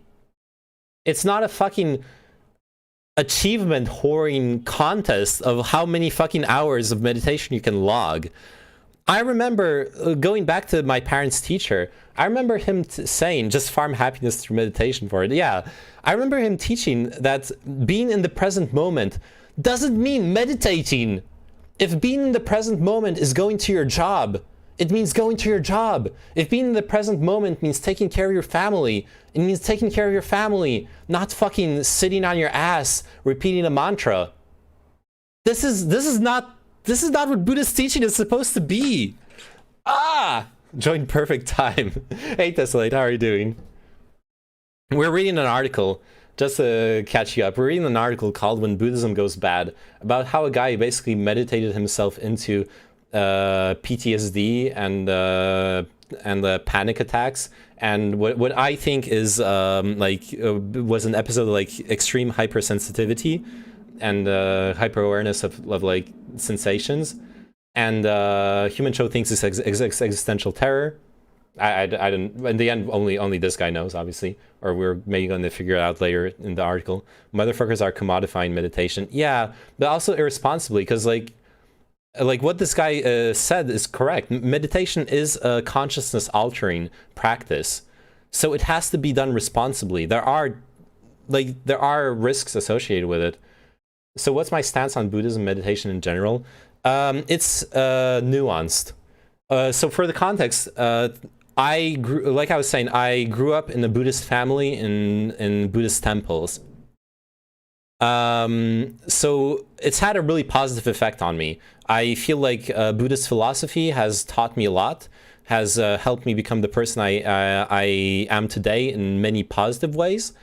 There are also things I had to unlearn to become a functioning and mature adult, such as a fear of confrontation, and a fear of indulging in my own desires, because Buddhist teachings, Buddhism has like kind of a built-in form of the classic Christian guilt thing that is that like paralyzes people. So for me, it was the discourse around desire in Buddhism that I had to unlearn. Because when you're not pursuing your own desires, you know what you're doing? It's kind of like driving a car but refusing to be in the driver's seat. You're letting someone else drive the car for you. And that has been my life up to a certain point. I was letting other people's desires decide what I wanted to do with my life. And I had to work through that on a personal level to get to a healthier place with that. And obviously that's not where Buddhism wants to take you. The goal is for you to find this ideal being in the present moment state where you are doing what you're supposed to do. Whether it's, and you aren't just being like pushed around by other people's intentions and desires and expectations. But that's not how it worked out for me. On the other hand, like meditation practice, like actual practice in the right framework, I think has in general very positive effects on people. I wouldn't prescribe it as a treatment for mental health issues, but it could complement proper treatment eventually. Though, once again, it's a consciousness, it can reach consciousness altering states as you practice it more and more and progress further and further. So a typical thing, like it's a very simple thing, but it goes past that, is that anyone in psychology understands that when you isolate yourself, sensory deprivation creates hallucinations. It creates a hallucinatory state. Meditation manages to take you to that sensory deprived state. It's something that is known in Buddhist practice, is that because I say it is known because I've talked about it with teachers, I've talked about it with my parents, I talked about it with other students of Buddhism. It is a common thing. When you've been sitting for it doesn't matter how long, but for some time. When you've been sitting for some time, usually your experience as a first time or as a young student will be intrusive thoughts all the time, which is fine. Like to quote my parents' teacher, the thoughts are like clouds. You don't try to push them away. You don't try to hold on to them. They will just, as long as you let them, they'll just float through the sky of your mind. And as you continue meditating, your mind will become a clear sky. So you try to practice that when you're meditating at first. Just mantra, mantra, mantra. Some thought intrudes. You're like thinking about your breakfast. No big deal. Happens for 3 minutes. You're like thinking about your breakfast. You let it go. Mantra, mantra, mantra, so on and so forth. At some point, you're sitting in front of a white wall. Mantra, mantra, mantra, mantra. And the wall starts breathing. The wall starts shifting colors. You're literally experiencing what what you would experience on like at the beginning of like a mushroom trip or an LSD trip. Those kinds of hallucinations. Those things are associated with sensory deprivation. I never reached the stage afterwards. I was told by people who are very experienced with meditation that as you continue meditating regularly, the sensory deprivation hallucinations actually stop at some point. And there are different experiences that you attain past that I'm not familiar with, so I cannot describe them. But I think I'm just explaining this to point out that this is consciousness altering, and that if you are vulnerable in a mental health form, it doesn't mean you should avoid it, but it means you should be very careful with what you're doing with it. And your teachers should be aware of the issues and should be very, very careful and aware that they're not therapists, that they are not qualified to understand as well what might be dangerous to you or not. The goal is the practice is the goal. You are the vast sky, yes. It stops and then your brain explodes and you realize separation is an illusion. That is not false either. So that's my stance on practice as well. Practice is positive, but I think this article is very astute in pointing out that there are risks associated with it, especially when people are teaching it in an irresponsible manner and practicing it in an irresponsible manner. Like this paragraph where a senior teacher answering a student's question of how much they should meditate being, well, how happy do you want to be? That's insanity. That is not... Like, once again, that is not what I was taught within the framework of traditional Zen Buddhism. That is something no one in that Zen school would tell anyone. Never. No. First off, like it's not a fucking contest. It's not a, like earlier we were meaning that it's an Xbox achievement. Why do you think they discourage people with schizophrenia to meditate? Well, I think that's one of the mental health issues where it could definitely have bad interactions. And I've actually had an experience like that where I met someone who was very clearly schizophrenic. Because to give some context, my parents were like involved in the hierarchy. I don't want to say too much because I don't want to like dox them. I don't care that much about my personal doxing in this context, because like my name's out there on the internet and shit, but like I don't know, it feels I haven't yet thought about how far I want to go down this line, because like I realized Nept fucking found it. Yeah, I'm not gonna say it actually, because that's like an easy clue. Anyways, no doxing. This guy showed up at a temple where I was living at, and my mom was off on a retreat. And he harassed me for, he like got me stuck in a 30-minute conversation about how okay, first, let me tell the full story, sorry. Let me tell the first story to understand how fucking out there he was. He obviously had very serious mental health issues. So I'm sleeping in. I was living the neat life at that point in my life. And I hear, I had the window open, and I hear someone in the courtyard yelling and having some sort of like a phone call. After a while, I can't take it anymore. I get dressed, I go down, I go outside, and I see him, and he's actually talking to himself. It's been like half an hour, maybe even longer, maybe 45 minutes. He's been yelling in a courtyard, having a phone conversation by himself without holding a phone. At no point he was holding a phone. So already there, it's pretty sus. I woke up. I asked him, hello, can I help you? Like, it's a temple. There are different reasons for people to show up randomly. I can maybe help them. He starts explaining to me that I don't remember the exact order of the things that happened in that conversation, but it was so fucking insane. First off, in the gestures, he would talk to me and he would constantly snap his fingers in my face like this. Not like constantly, but he would like say something and I would like start talking and he would like snap his finger in my face like that. and then like cut me off and say something else, which was very disconcerting. Like the thing it did to me was I wasn't able to gather my thoughts. In some weird way, that like worked as this kind of manipulation tactic that prevented that, like helped him keep me hostage in that conversation, because that was happening. He held me hostage in this conversation. And so what happened is that he was explaining that he came here because he was on the phone with my mom. He was basically having a telepathic conversation with my mom, and she told him to come there and wait for her there because he was supposed to meet her. He was like destined to meet her. And he was sent from this. He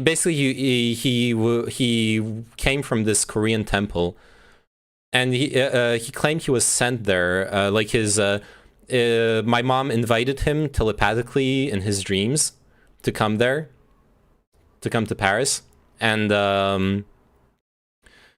when I tried to like get him to go away, he started telling me about how he could tell that I was low energy because I masturbated too much, which I'm not gonna lie. When I said I was neat, that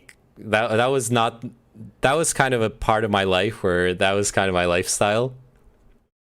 So it was he actually did Duckerzimi. It was so fucking weird because this guy was obviously like managed to bully me so fucking hard while being obviously like not in full control of his mental capacity, and like the finger snappy thing, the playing off my insecurities, like calling me out on being a coomer and masturbating too much, and like being low energy and like not confident. In the end, I was saved because the neighbors who like you coom too much, yeah, the neighbors who are overlooking the courtyard fucking called the cops on him. And thank God they called the cops on him, because that I don't know how long that could have lasted. It's because he sees everything, 18 perception, yeah. And so they called the cops on him. The cops got there, and they took him away. I don't know what happened to him. I honestly don't want to know. I can't do anything to help someone like that. It was so weird too. Like he had mannerisms in his way of talking that I couldn't imitate. I wish I had recorded the conversation, honestly. So fucking weird. Anyways, yeah, people with schizophrenia, because I think I'm not a therapist, a psychologist. I don't know 100% what that person was, like what that person was suffering from. But yeah, like someone who's diagnosed with schizophrenia probably shouldn't meditate or like very carefully. Was my neighbor Gehianthiog? No. Anyways, back to the article. Not my proudest moment, to be honest.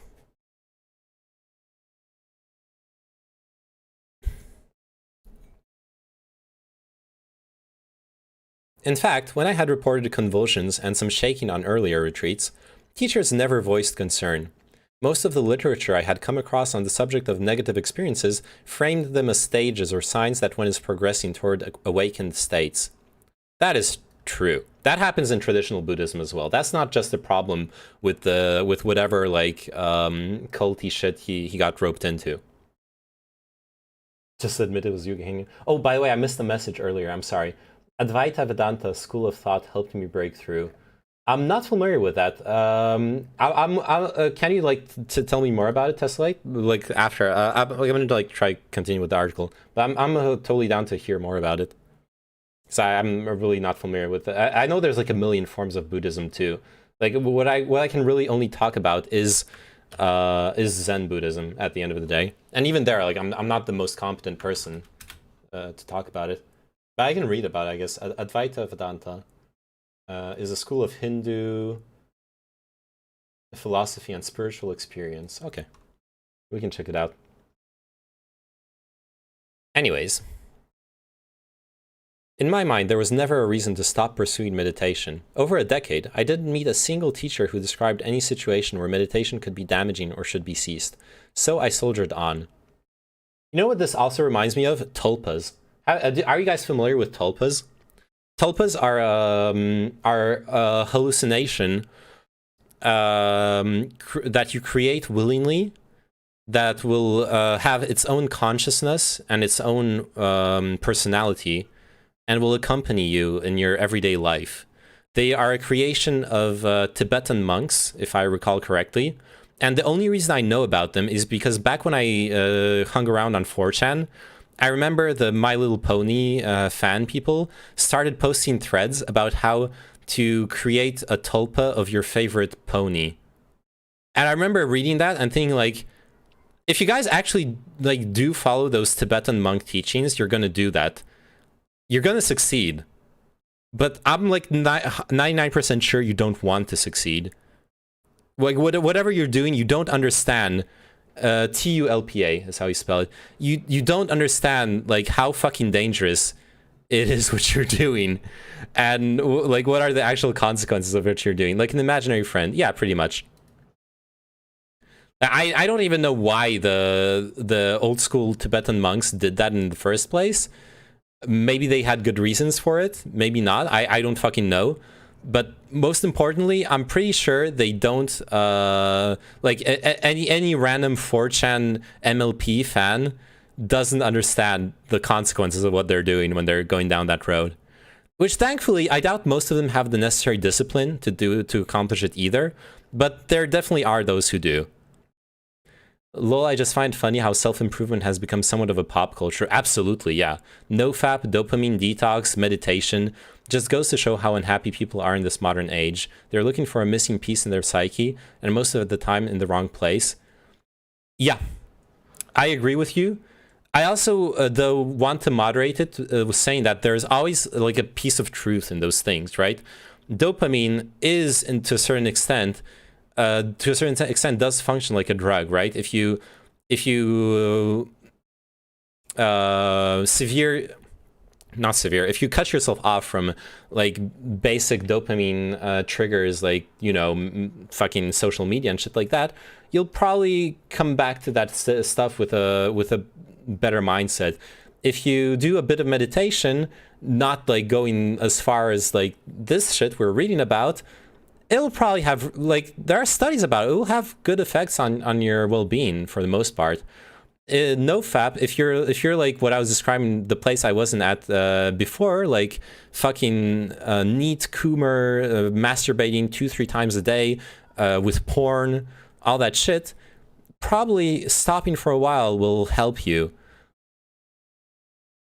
But also, those are like addressing the symptoms of a problem. That's also something you have to understand. They're addressing the consequences of like negative mindsets or depressive states, stuff like that. They can't replace actual therapy for the most part. Whispering Zimos, you watching Neymar? This may be beneficial info. A wiki how to create a tulpa? What the fuck? How to create a tulpa. Oh no. Oh no, we're gonna have to read this after. Aw. She wants to join my stream. Hey, I'm down. She wants to join me. Go in her chat and tell her to come, okay? That sounds like one of those spam emails, true.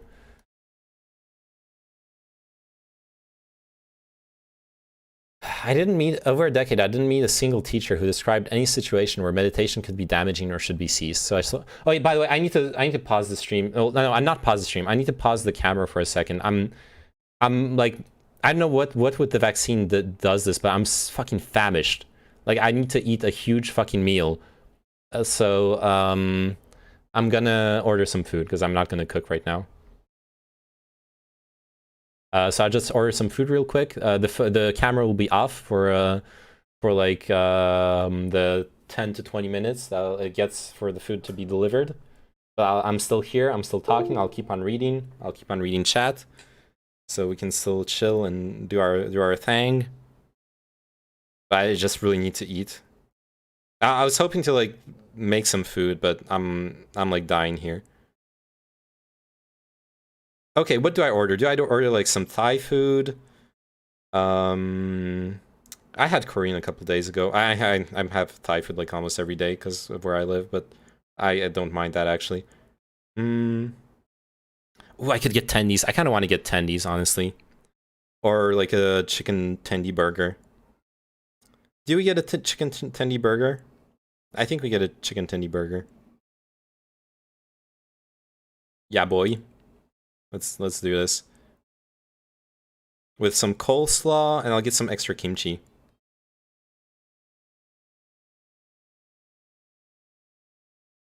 Yeah, boy. Wait, I'm gonna write my brother though, because my brother's order a burrito. Damn, a burrito would be really good, but there's no good burrito places in ordering distance.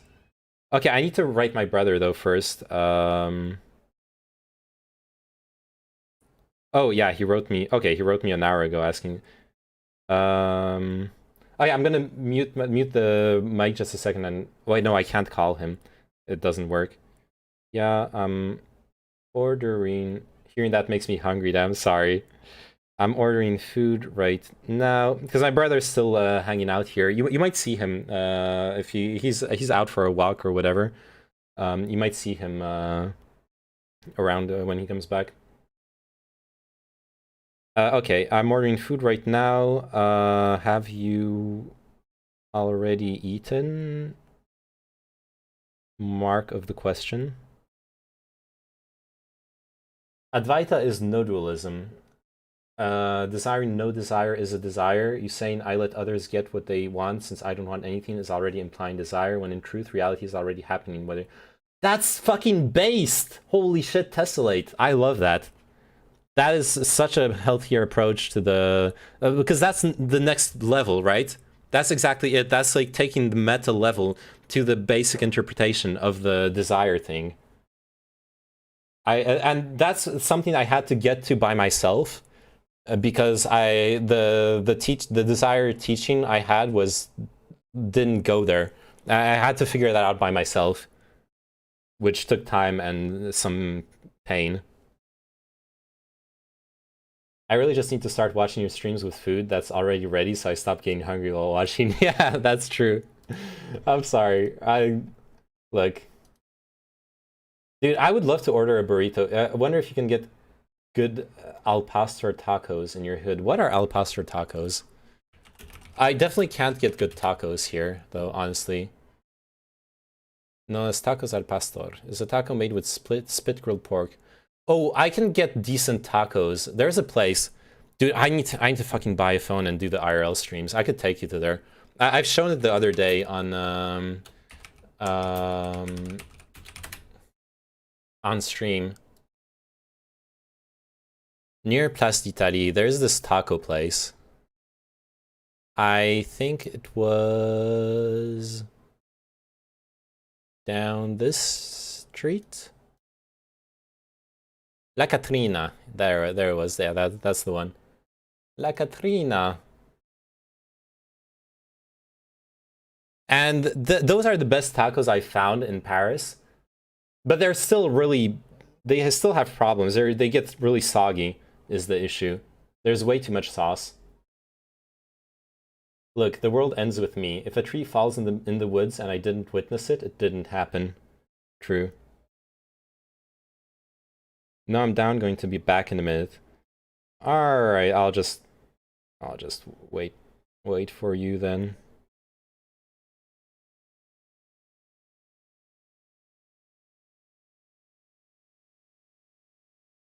God, I'm fucking hungry, but I'll just wait for him to get back to do the order. True. Solipsism, forehead. Oh, I'm the only one who exists. I'm sorry.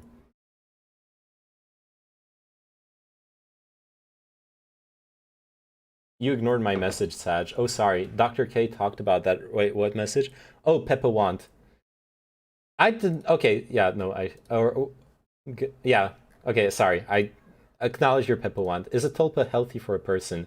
Yes, it's always good to have someone you can talk to and have for company. Yeah. Let's you know what? About the atomic habit phrase. Wait, what? Oh shit, I missed that. Oh, sorry, I missed that. I'm sorry. I just totally zoomed past it because I was like doing other stuff. There's one phrase on the atomic habits that's really cool from Jung. Until you make the unconscious conscious, it will direct your life and you'll call it fate. I don't know if it relates to the article, but still. That definitely relates to what I was saying about the like being in control of yourself. That if you're not the one in control of yourself, you're letting someone else or something else control you. That's what psychology is about, in my opinion.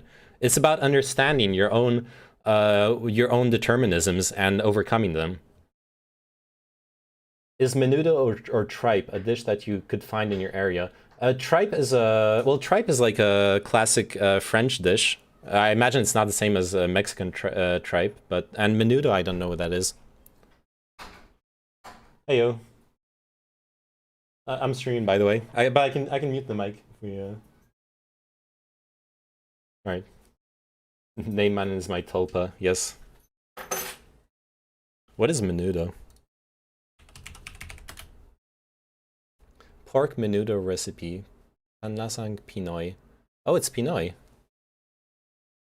It's tasty. Yeah. Oh yeah, because I wanted to order food, so I took the camera. I took the phone off, so no video. I was thinking of ordering from this place, but if you don't find anything good there, then you can find something else.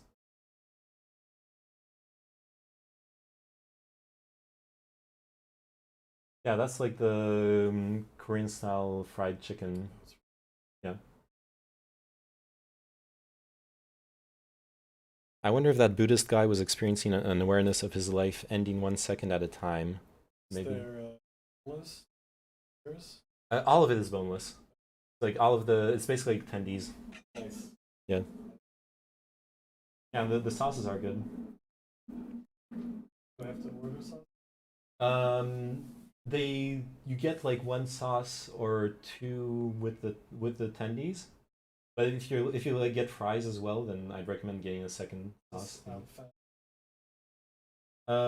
Yeah, the fast combo. Yeah, that's 4 tendies, and if you get the menu, you can have more if you're like feeling really hungry.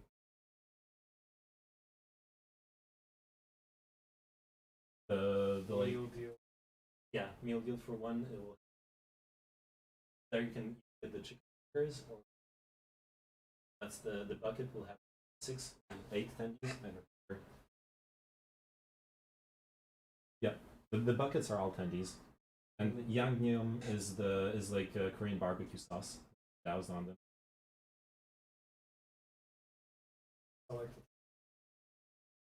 Well, it's something to go with. So either fries or edamame, or there's like curly fries or the sweet potato fries. Or waffle fries, yeah, not curly ones. Yep. Alright, sorry. And maybe thinking, okay, and maybe thinking, holy shit, I spent 4,000 hours of my life doing absolutely nothing.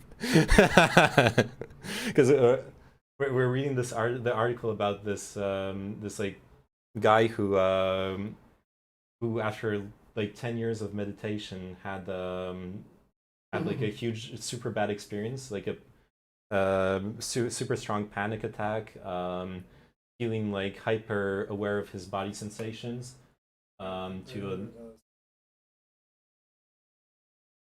okay, cool. Anyways, I can get a free side actually because I didn't take any because I didn't take fries. I'll modify mine so we don't have to pay for the barbecue sauce. I'll just grab it. Yeah. Yeah. Okay. Yeah, and we can have it. We can put it in the fridge and keep it anyways. So yeah. Oh yeah. So and like got diagnosed for PTSD, coming back from the retreat. Continues having panic attacks, has to like take Xanax, and basically exploring how like meditation is a state altering thing, which means that it can also be dangerous if it's like practiced the wrong way. And we're like discussing like Buddhism and meditation and the whole like well-being fad and how it can go wrong. All right, Morgan. All right. What if it was just a big waste of time and I can never get that time back? I can never catch up, and every moment I'm losing more. Yeah. Is the pizza boneless? Yes. Waste implies that it had no value, and valuing only the second of present means letting go of the value of past future. That is correct. Maybe he was just hungry. Yeah, I'm gonna get into a panic attack because I'm hungry right now. But yes, if you value the present, you're losing it every second. But well, no, like you said, like valuing the present means you're not losing anything. You're doing like the idea of being in the present moment and acting in the present moment has nothing, like waste doesn't come into in any form or manner into the equation there. You're just acting as you should in the moment itself. Neyman has met. There's this study, interview with a guy who spent 10 years wrongly, and asked if he identified with that time for what it is. So in him years in jail, he didn't perceive it to be. Interesting. Sorry, the mic didn't pick that up, so I'll repeat it. My brother just told me there is this story of a guy who spent 10 years in jail and then was found to be he was innocent. He was released, and they asked him if he would take back those 10 years in jail. To which he said no. Like he my brother said he identified with the experience of those 10 years, and he found a way to make the most out of it, and it was part of who he was at that point. Neyman has managed to milk an hour of content from like 4 paragraphs. The master in action, exactly. Haven't lost the touch.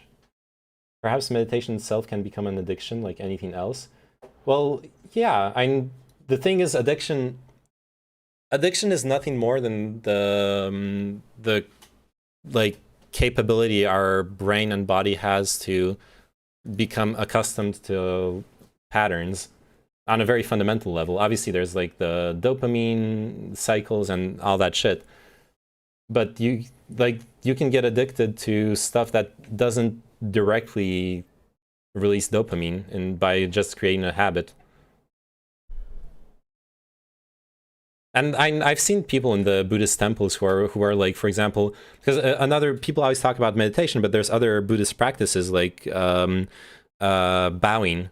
And there's someone in every Buddhist temple. There's that guy who like wants to be the record holder in bows in the temple, and they'll like they can't brag about it too openly because you're supposed to like not have ego in Buddhist teaching, but they'll always find ways of like showing that this morning they did like 780 bows and stuff like that. And like maybe like to a certain extent that's like that's probably like an addiction. You can maybe use that word. I don't know.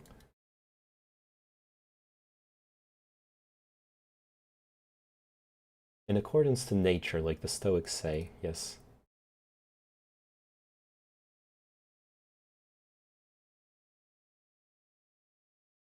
All right. Willoughby Britton is a clinical psychologist, neuroscientist, and associate professor at Brown University. She's also arguably the world's expert in adverse effects of meditation.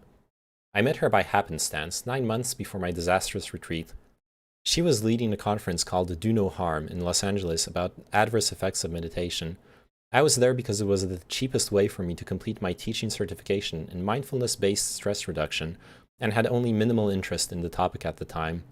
The attendees, maybe 300 or so, were the intelligentsia of the American mindfulness movement: therapists, meditation teachers, neuroscientists, and doctors. Many of them were quite prominent. They had made their careers evangelizing for mindfulness meditation as a science of the mind, fully compatible, if not superior, to Western ideas about mental health. His neck must be steel. No, what bows destroys your knees. Honestly, anyone doing like hundreds of bows a day are gonna have like knee problems 10 years down the line for the most part.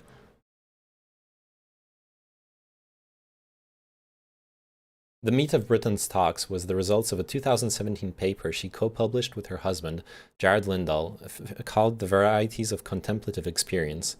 In it, they examined the distressing and functionally impairing meditation experiences of 60 Western Buddhist meditators. They documented 59 types of adverse effects in their study, including involuntary convulsions, panic, anxiety, dissociation, and perceptual hypersensitivity, a far cry from the mainstream branding of mindfulness meditation as a panacea for all our woes. Their message wasn't particularly well received, and why would it be? The livelihoods of many in the room, including mine, rested on the fact that mindfulness was going to be the saving grace of modern discontent. Britton and her co-presenters, Lindahl and the therapist David Treleaven, were bursting the bubble to the frustration of some in attendance. Almost every mindfulness retreat, event, talk, or discussion I had previously attended involved a fusion of neuroscience, psychology, testimonials, anecdotes, poetry, and meditation, all of which was patched together and synthesized to fortify the preeminence of mindfulness as a healing approach. But Britton and her co-presenters were savaging much of the science as sloppy, pointing out considerable misunderstandings and weaknesses in the current body of research, challenging whether secular mindfulness programs were actually secular, and generally extinguishing a lot of the feel-good vibes one expects to imbibe at such a gathering. Damn, bursting the meditation chill safe space. At one point, a prominent author of mindfulness books stood and unleashed a roughly 10-minute rejoinder to Britton's work. His tone grew increasingly condescending as he rambled on, promoting his own conferences and bemoaning how it was our mistaken sense of self that was leading to mass human suffering and climate change. The author's monologue ended with him citing the poem The Guest House by Rumi as a model for how people might handle distressing meditation experiences. By meditation teachers, suggests that we should welcome in all our emotions, feelings, experiences, good or bad, the same way we might welcome a guest into our home. Previous to his outburst, Britton had described meditators who had lost the ability to feel their bodies, lost emotions for their children, and, in one particularly troublesome occasion, lost the ability to recognize the meaning of a red light. It might be wise to look through the keyhole before letting in whoever or whatever is on the outside, she snapped back. I spent my last day in Los Angeles riding on a Segway, buying legal marijuana and staring at some turtles in an on-campus pond at UCLA.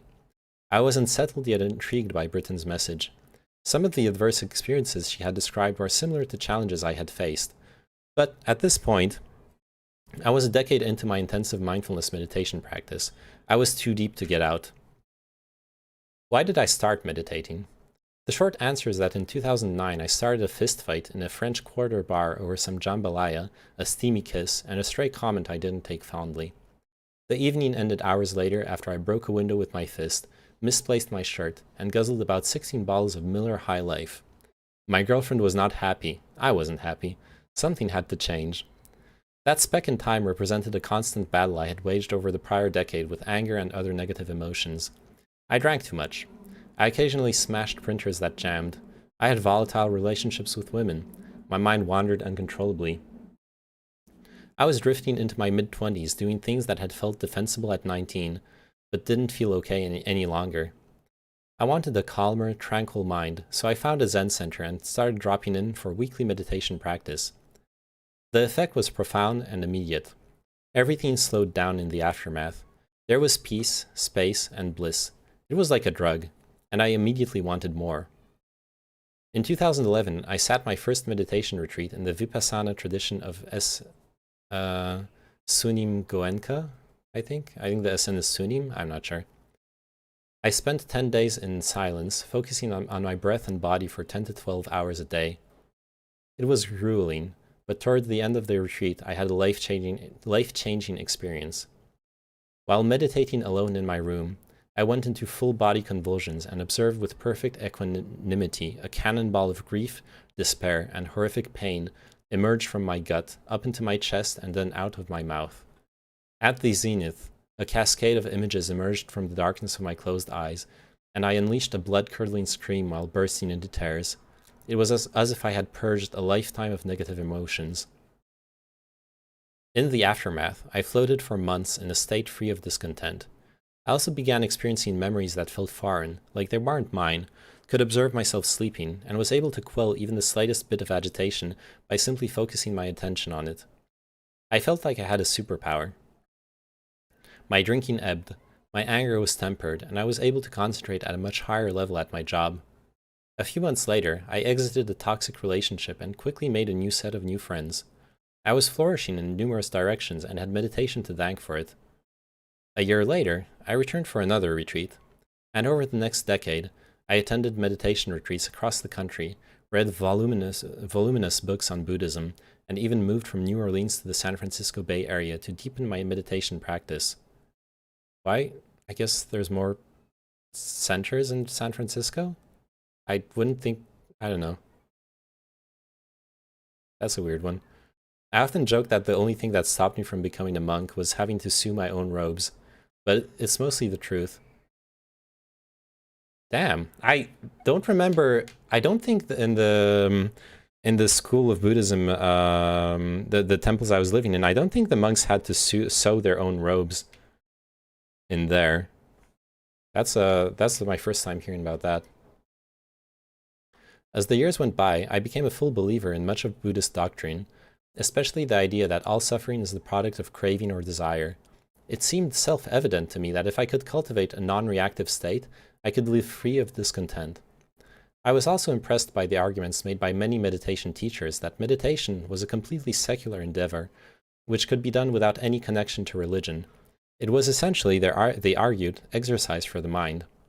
Yet, somewhere 6 or 7 years into my practice, whatever progress I was making petered out. I was experiencing a growing sense of bodily agitation and began self-medicating with drugs and alcohol. Looking back, it was also during this time period that I had my first dissociative experiences, in which elements of my sense of self became separated in a way that impaired my ability to function.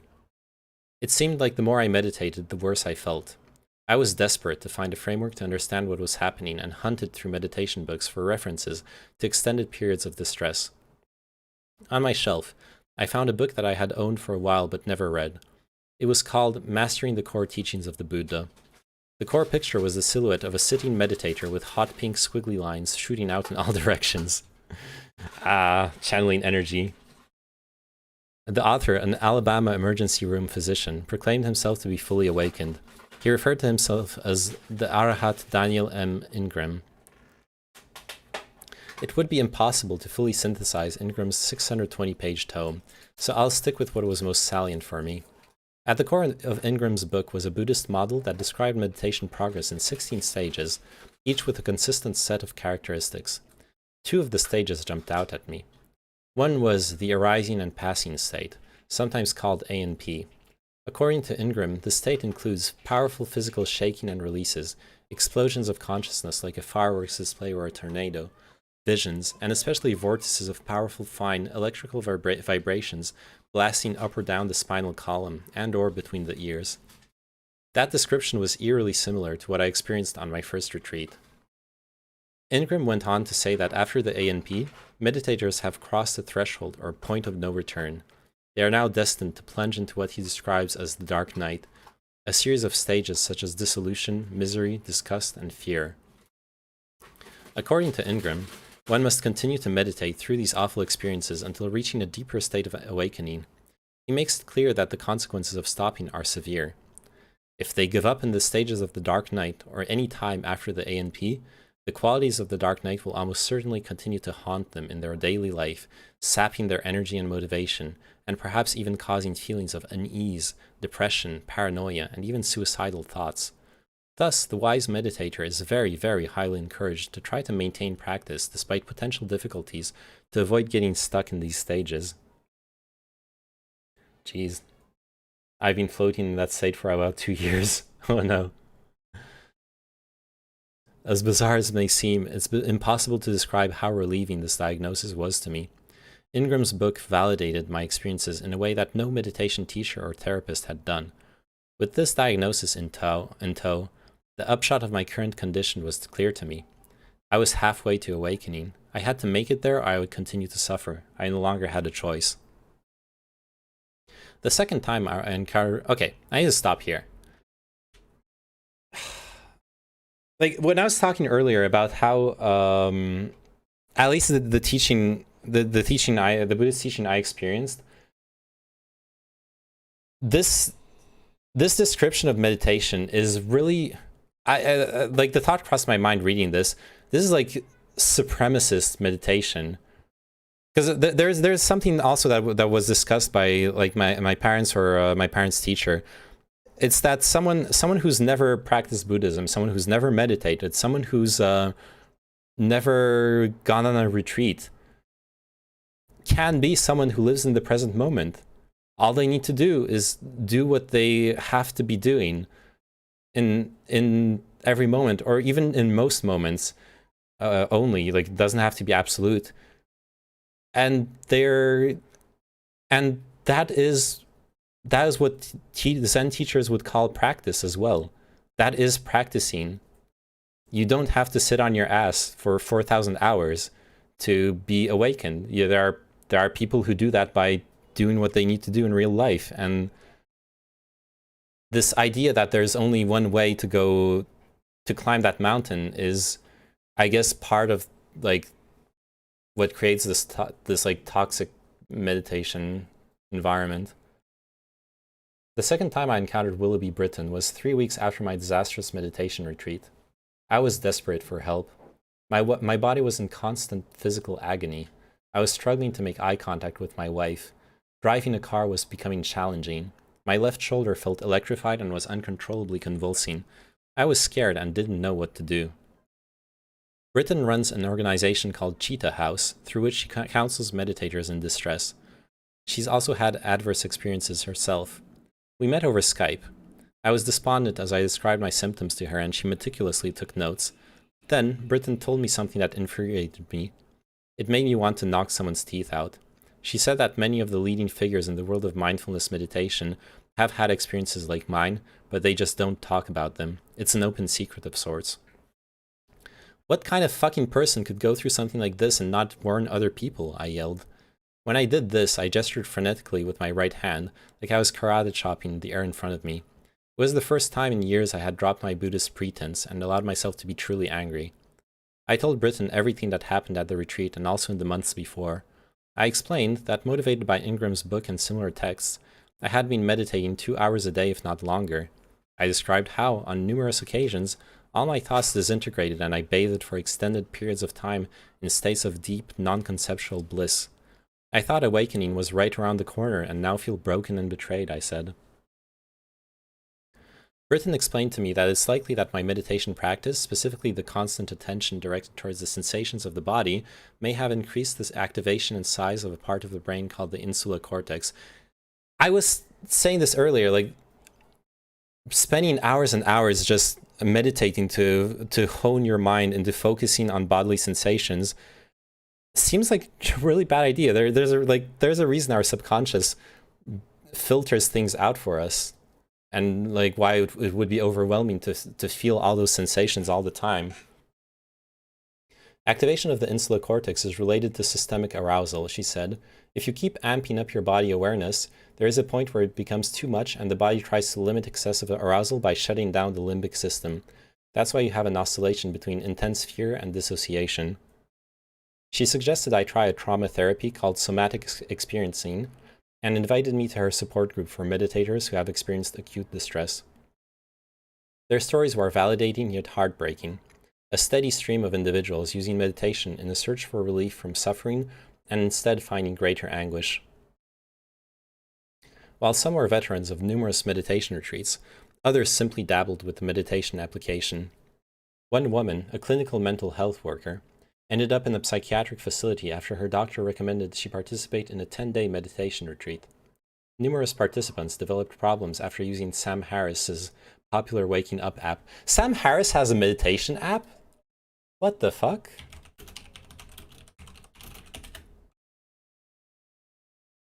Oh man.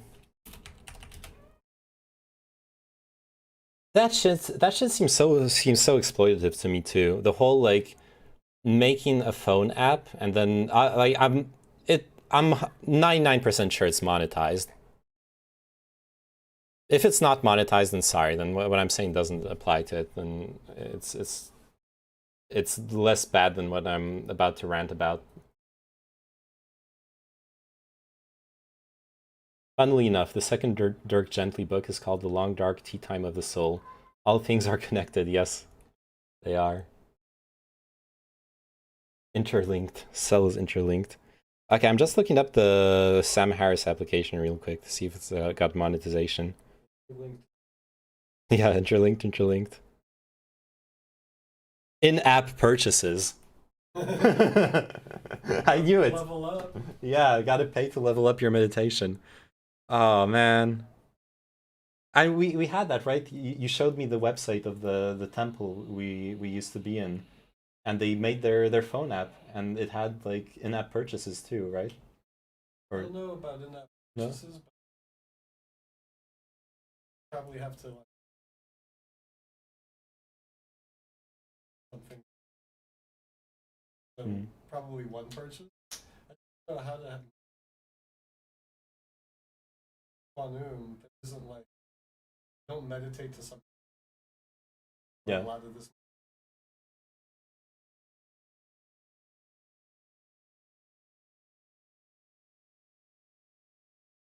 Yeah. So then you can like buy like actual. I just don't know how to monetize. How is he monetized? I don't know how he's monetizing it. I would have to like download the app and find the like where the paywall is. I'm honestly just surprised that people using the Sam Harris app get to the point where things go wrong.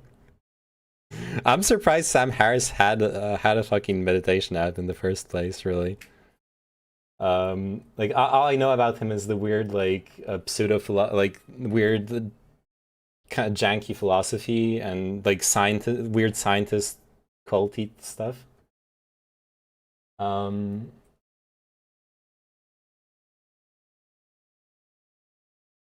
Yeah, I imagine you whispered me so I wouldn't like read that out loud. Like obviously there is such a thing as stages in meditation. Like that's what I was talking about earlier, right? When I was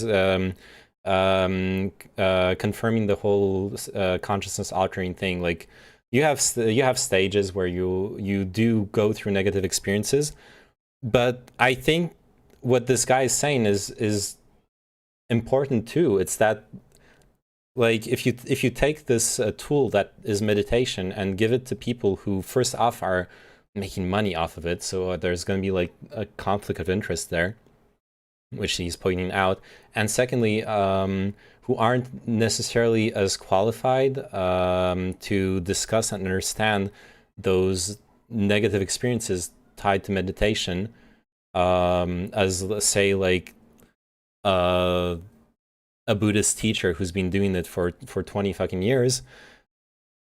Those like they aren't going to have a responsible approach to those negative experiences. They aren't going to be necessarily going to be able to distinguish. And honestly, I doubt even the like 20 years experience Buddhist teacher is necessarily going to be qualified to distinguish between a legitimate negative emotional experience from meditation that you have to push through, or an actual like psychological breakdown that means you're doing something really wrong.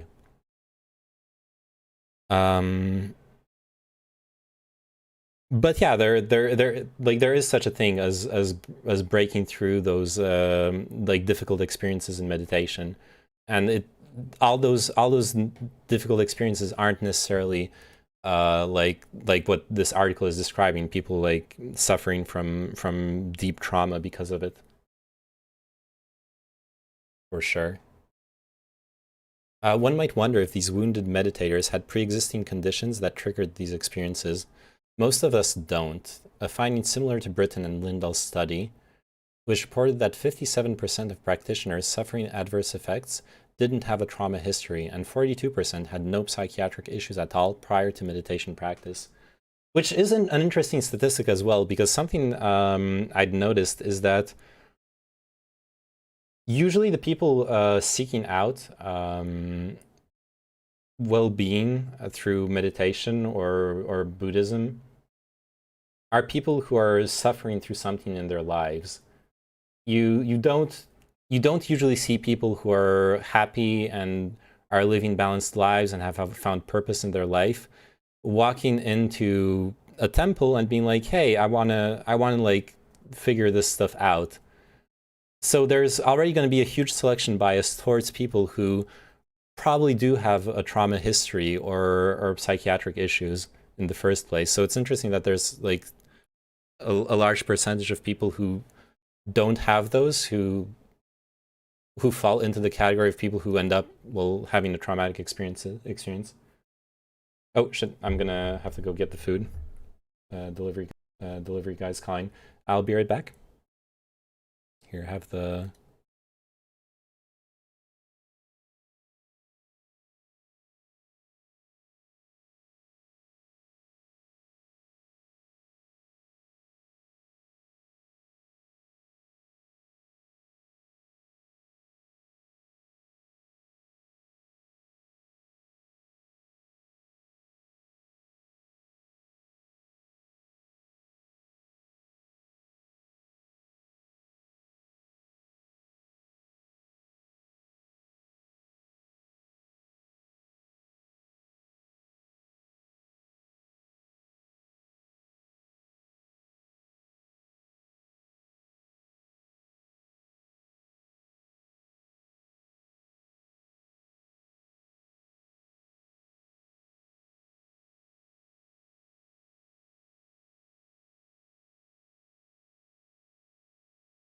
All right, I'm back. Maybe rich as fuck people. Well, what I'm wondering, honestly, at this point in the article, I'm wondering if there's something in there where you this is like a weird sentence, but you should only meditate as much as you actually need to. Like if you're not working through trauma, maybe you shouldn't like meditate 2 hours every day. I don't know. I'm not like qualified to like speak out definitively on this, but and obviously those like percentages aren't enough to like come to any conclusions, and they're just going to be correlation until you dissect it more. But it would be an interesting hypothesis to test, I guess. Because like it's like medication, right? You don't take medication when you're healthy. I only ever really did it to calm myself down when I was stressed from studying a ton. Yeah, it helps with that. That's mostly how I do it now nowadays too. I stopped practicing when I was like 11, 12, around that time. Still would practice from time to time back then, but nowadays I mostly just meditate when I'm like when I feel like I need it.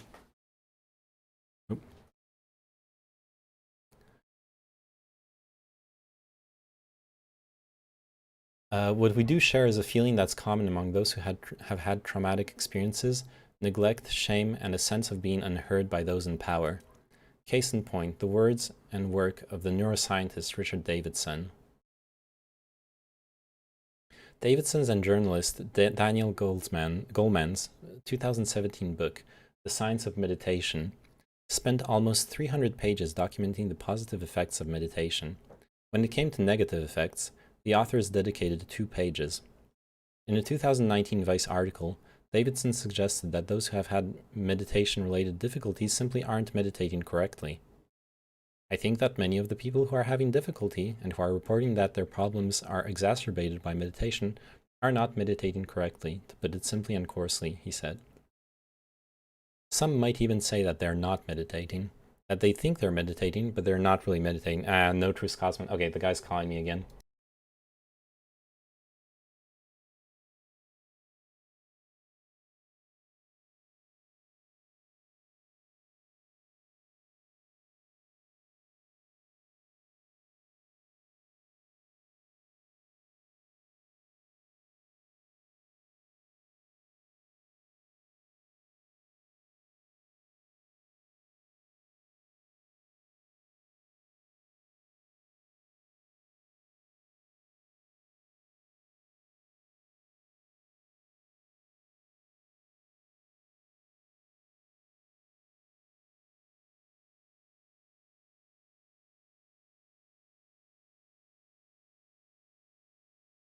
Yeah, boy, you got some food. It's more as well that those 2 hours of meditation wouldn't be as effective as 20 minutes of meditation, and probably make it. Maybe I don't know.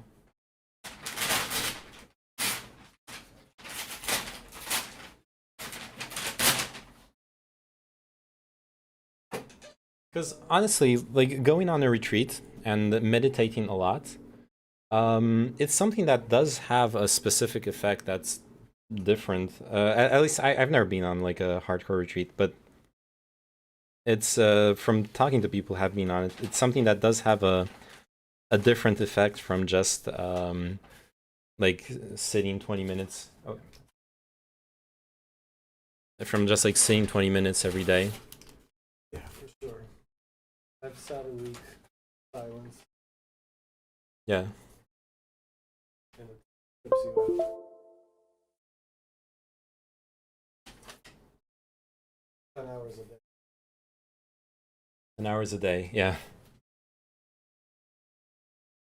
But then yeah, like it's not something you do like for every day for the rest of your life. You do it for like a week or a couple months.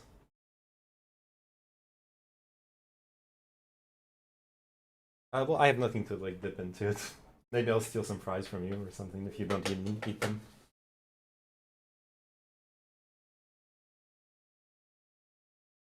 You can apply that to studying, and the fallacy that more hours is better goes there as well. Might apply to yeah. I know what you mean. That something like that actually does a yeah. That applies to a lot of fields. Like sometimes you're better served just taking a break, for sure. Let me just get some utensils, and I'll turn the camera back on. You don't mind? Cool. I can like turn the camera around to. Take care of it. All right. Cool. Yep, you're there in the background. Just hide behind. I meditated and spaghetti fell out of my pocket. My Substack article. Yes. All right, let me just get the get some chopsticks.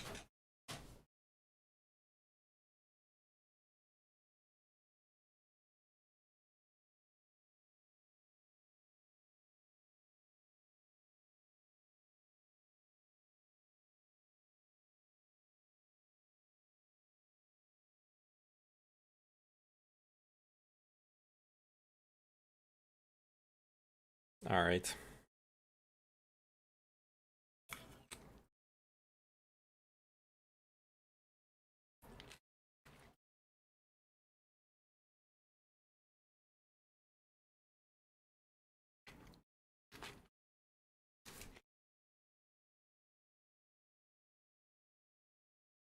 Hmm.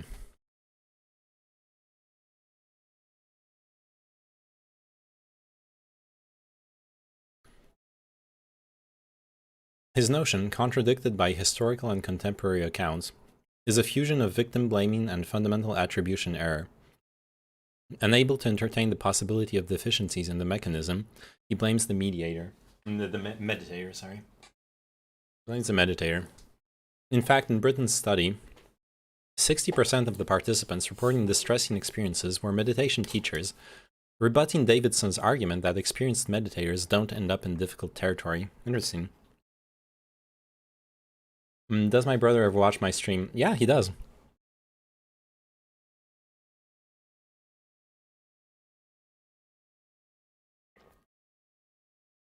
While blaming meditators for their negative experience is an unfortunately common tactic from the mindfulness intelligentsia, another strategy is to pretend that adverse effects don't occur.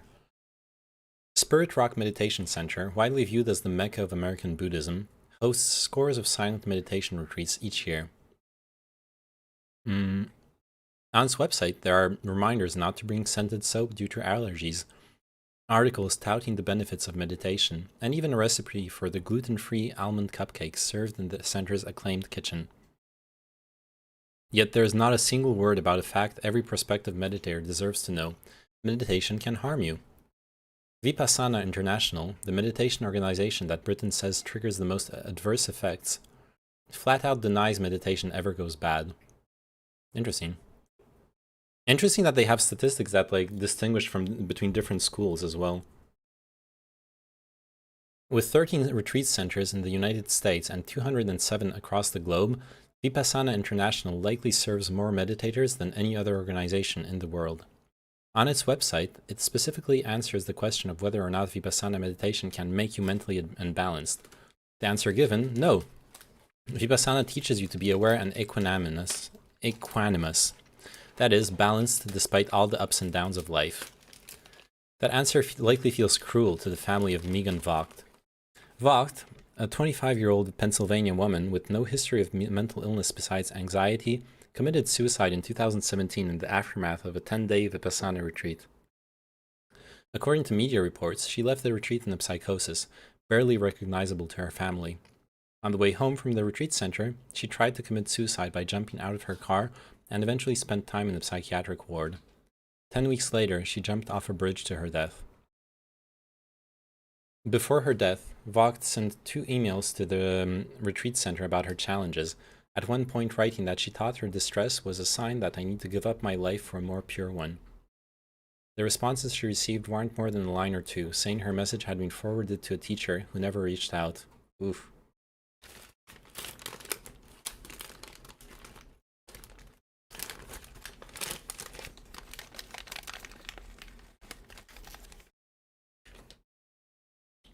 That's rough.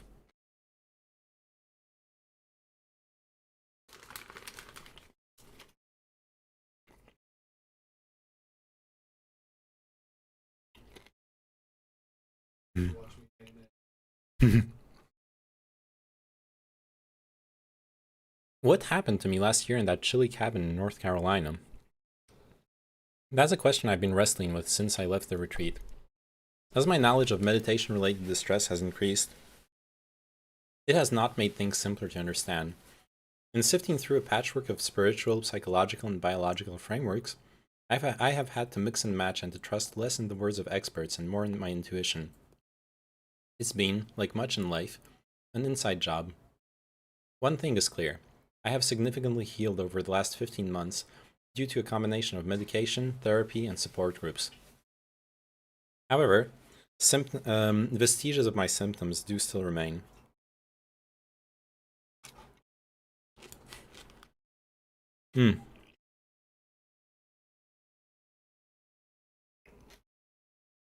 Arxas, that's my brother in the background.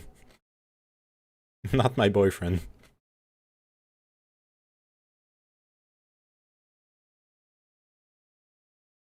The framework that aided most in my recovery is the work of Willoughby Britton, without whom I would be in unimaginably dire straits. Britain has had to mop up after the meditation industrial complex. Wow.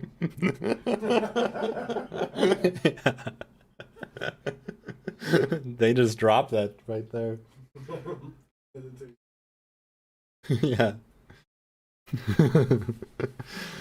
And help the people deemed by the Richard Davidsons of the world as failed meditators, or by other spiritual teachers as being congenitally unwell.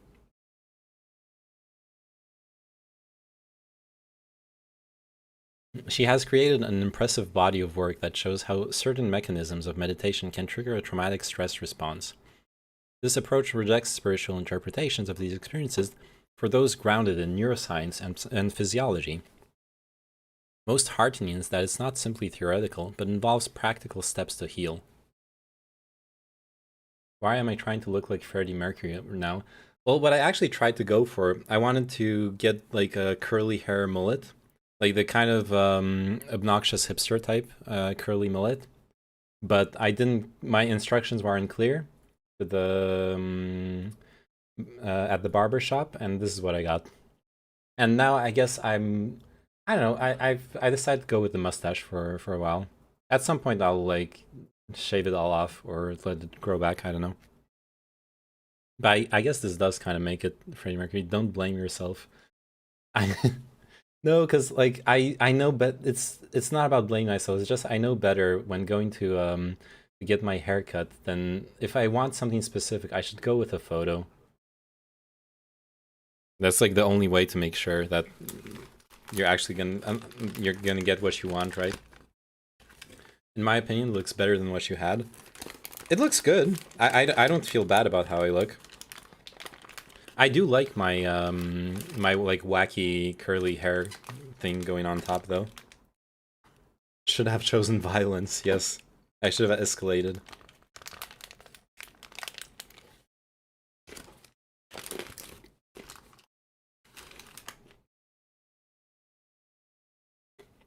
Hmm.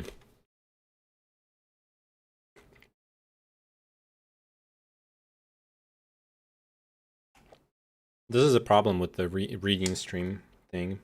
I can't eat at the same time.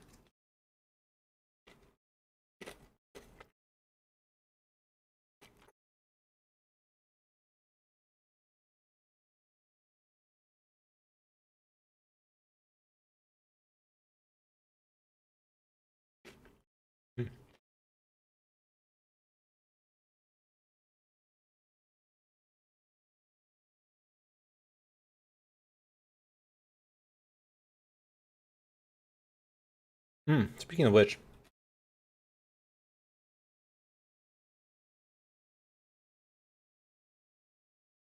gotta do that kimchi stream sometime. The most powerful for me has been a trauma therapy called somatic experiencing, founded by the psychologist Peter Levine. Levine argues that humans often inhibit their biological defensive responses, such as fight, flight, and freeze, trapping them in the body. Using this model, it's possible that my meditation practice unleashed a stockpile of latent defensive responses, which emerged so rapidly that my body could not integrate them. One psychological element of my experiences was that I did glimpse some hidden pockets of self-loathing, which could have been a trigger for this response. I cannot rule out the possibility that, at the same time, I had some sort of spiritual emergency, a term coined by the therapist Stanislav Grof and used to describe non-ordinary states of consciousness that are often mistaken for mental illness. Grof's work and that of his colleagues was helpful in normalizing my experience, but it didn't provide a coherent framework for healing. Lastly, it's easy to make the work of Daniel Ingram and similar meditation teachers a scapegoat for this type of suffering, as his suggestion to meditate through the dark night had a catastrophic effect on me and is often cited by distressed meditators as a contributing factor to adverse effects. In fact, stopping meditation was crucial to my recovery. That being said, Ingram has provided a valuable service in describing in depth the often bizarre and dangerous territory of intensive meditation, which has been whitewashed from our contemporary mindfulness culture. Perhaps the biggest lesson of this experience was the danger in all-encompassing frameworks, those in which a group of powerful people make truth claims about the nature of reality or something similar based upon their own experiences. There are few places where this is more actively happening than the convergence between Western science and Eastern religion, where neuroscientists, psychologists, and monks have converged to create a new religion that the scholar David McMahon calls Buddhist modernism.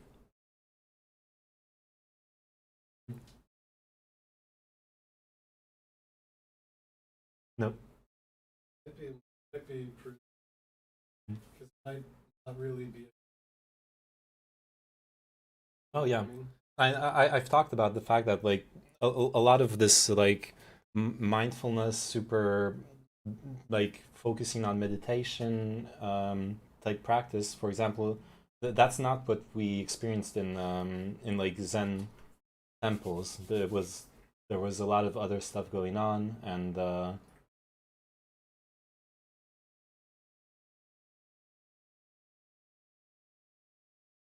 hmm. Just like some white guy mentioned about Eastern, not the whiteness.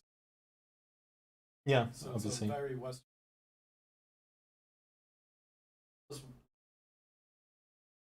Exactly is basic. You Mm. could very way just Yeah, to this mindfulness. It's really a lot. That's where the danger is. yeah, I agree. Yeah, I don't know if the mic caught that, but he said that the danger is in the teacher's hands, which I totally agree with him. Give your bro a mic, lol. Yeah, I know. We need to figure something out. I could like turn up the gain, but then it's gonna blast your ears when I talk into it. Um, yeah, he was saying that I should look into the who this Daniel Ingram guy is. Check out like what's he coming from, and also and like Warren mean obviously like this is a criticism of the whole mindfulness meditation fad and how it can go wrong.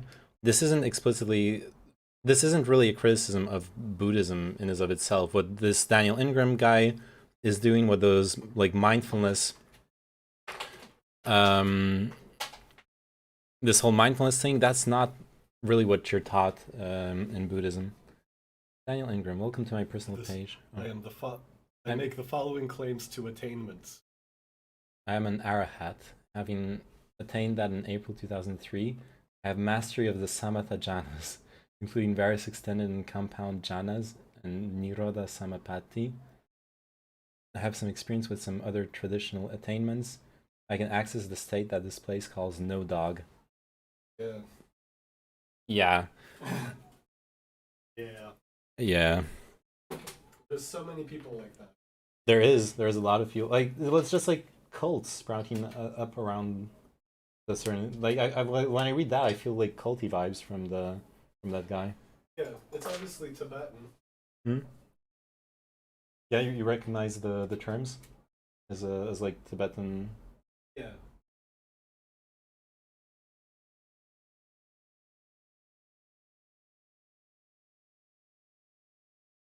Mm. Not Krishna. Yeah.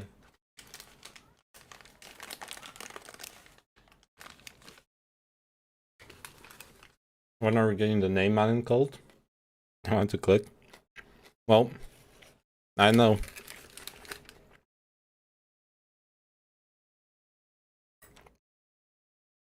I guess that would be one way to finally monetize the stream. We'll see. Yeah.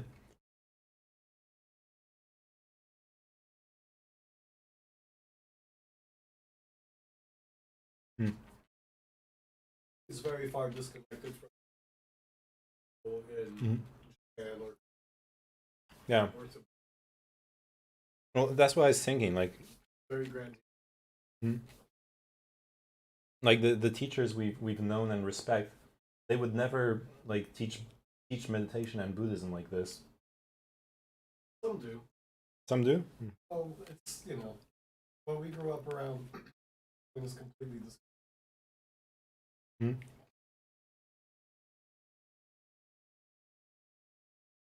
there's no like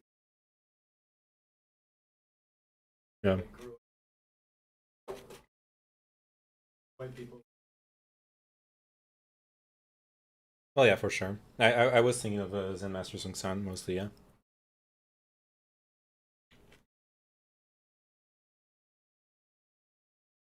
Hmm.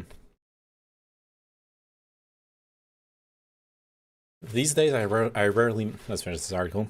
These days, I rarely meditate, but the quality of mindfulness is a constant in my life. I use it when I need it, but I can turn it off and on. It's a tool that I can access but doesn't control me. A few months ago, I began dabbling with teaching mindfulness again, which may seem surprising. However, I believe that these practices, with the correct framework, dosage, and education, can be a valuable tool for improving mental health. I have seen it repeatedly in my classes, and perhaps, more importantly, I feel that I could do something for my students that wasn't ever done for me. Tell the truth. In one of her papers, perhaps the one most valuable for me, Britton theorized that the effects of mindfulness might follow an inverted U-shaped curve, where at some point therapeutic returns not only diminish, but mindfulness could have negative side effects. That fits my story like a glove. I began meditating in search for a decrease in stress and anxiety. I got that, and then somehow became swept away in a new age super religion without even knowing it. There are parts of this essay that embarrass me, but when you're vulnerable and looking for answers, you take what is available. For me, that was the enlightenment pill, and I almost choked on it. Many who have these types of experiences don't talk about them publicly. It's not because they're not powerful, smart, and strong. It's because they're scared that their stories will be greeted with defensiveness, snark, and possibly even attacks. I've been tempted to do the same. But lately, I have begun counseling other meditators in distress, and I see the fear in their eyes. It reminds me that I have some work to do before I let this wound close. It's this essay, the act of speaking out, of rendering my story in a public way, that I need to complete to put this chapter of life behind me. I can't bear the idea of pushing these experiences under the rug or simplifying them like so many other meditation teachers have done. If you're a meditation teacher or hold a powerful position in the mindfulness industry, perhaps take a moment to question mindfulness industrial complex, or the meditation industrial complex. Perhaps take a moment to question what sort of legacy you want to leave.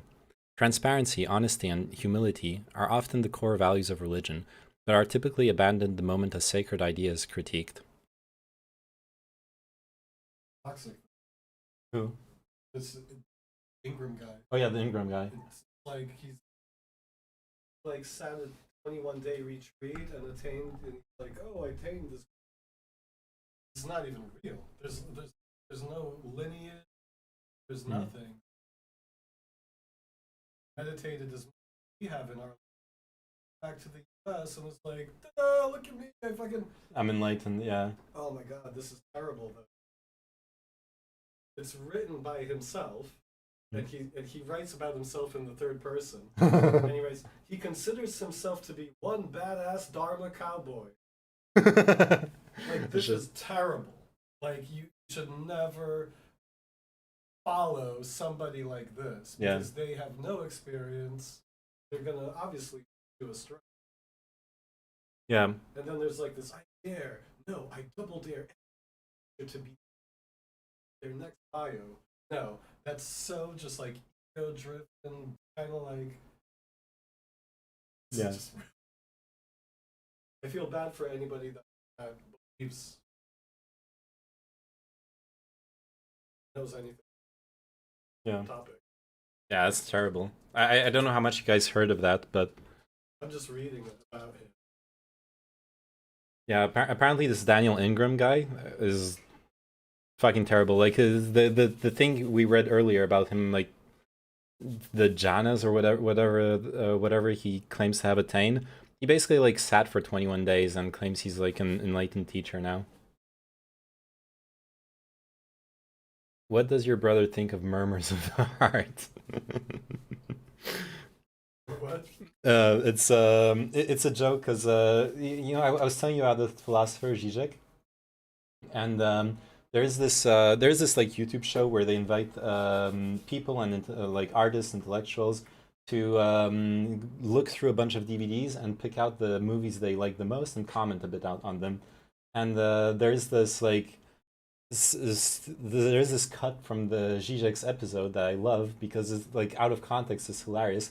He like picks out this movie, Murmurs of the Heart, and he says like, a typical French movie where there's a mother and her son doing incest. It's very beautiful. it's hilarious. Absolute power corrupts absolutely, unless Yeah, and this guy is super culty. What was that sentence? Like, I'm a Dharma badass? No, a Dharma cowboy? Just insanity. Especially because like what my brother was looking up, is he in any sort of line of transmission from because that's something Like really the lineage. yeah, the lineage, because that's something really important when you're trying to like distinguish between like the if something is legit or not. One of the first things you can check is if the teacher is actually has lineage back to the Buddha, because you're supposed to, in Buddhist tradition, transmit from have a lineage of transmission that goes all the way back to the Buddha. That doesn't mean the teacher will necessarily be good, but it's already one way to like filter out someone who's just bullshitting their way into like grifting Buddhism. It's the same as martial. Yeah. That's the thing. It's traditionally treated as mental martial. If you're going to study martial arts from someone, you want to know who, Yeah. how far from tradition pulled away. I think in American Western Buddhism and mindfulness and all of that, there's really no clear cut of what you're supposed to attain or where you're supposed to learn and everything to be able to claim these. Anybody, we could show up and claim that got an enlightenment, and Yeah. you know, because I'm reading his own blog. I'm reading dharmaoverground.org. Mm. This is his own stuff, and it's just terrible. He's not saying like I attained anything from anybody. He's saying I was in the break room just hanging out. I attained to third path, also in life after rising in the way of the cycle. Sentences. I attained to Nirodha Samadhi 1 month later, but it would take hard samadhi, formless. It's all just like Yeah. me, I'm amazing, look at me, I this lingo. Yep. Maybe there's more to it than that. Let's see. I'll check it out. Can't hear. Yeah, I'm sorry. We need like. Yeah, no, I'll just We stop know. talking. That's fine. Who is at my house? It's my brother.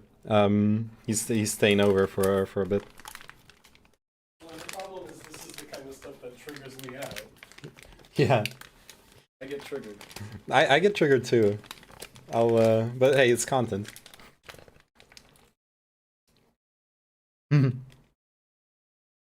The message to you is don't stop talking, talk louder. Hey, Eric.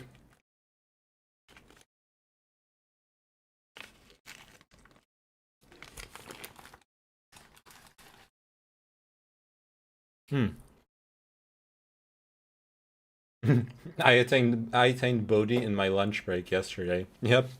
You're now qualified to write a 600-page book about Buddhism.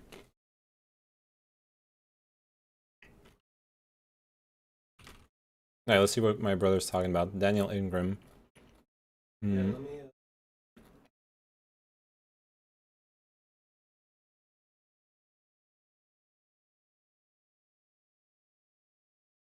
Sure. Yep. Wait, what was the... Yeah. So who the heck is Daniel?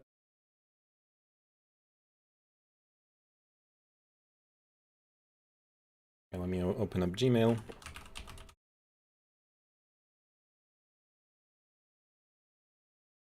He's got a bald head, so you already know he's very enlightened.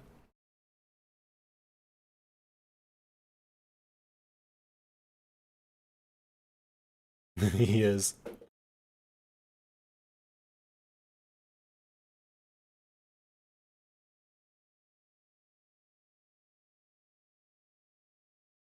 Man, you're good at this. You like found his blog. I'm not fucking. Yeah. I'm going right to the source. Yeah, right to the source.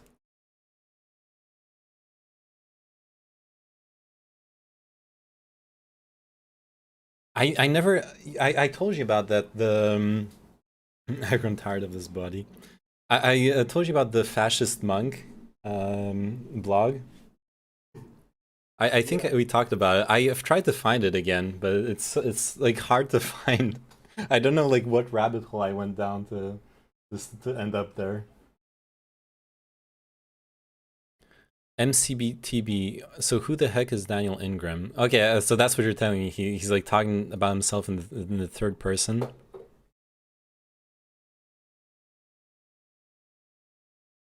maybe I don't know. Because I might be wrong because. Daniel is an extroverted Gen X intellectual. He is known for his pronounced enthusiasm, lip flapping, grandiosity, eccentricity, and calling people on their stuff and shadow sides, regardless of whether or not this is helpful or even accurate. He is an Arahat. I keep wanting to read Arahat Asshat, and has a solid mastery of the basic concentration states from the first jhana to Nirodha Samapati. Love how he's not even trying to be helpful or accurate. He's not trying to be helpful or accurate. He's honest. At least he's honest. He already has like the deniability.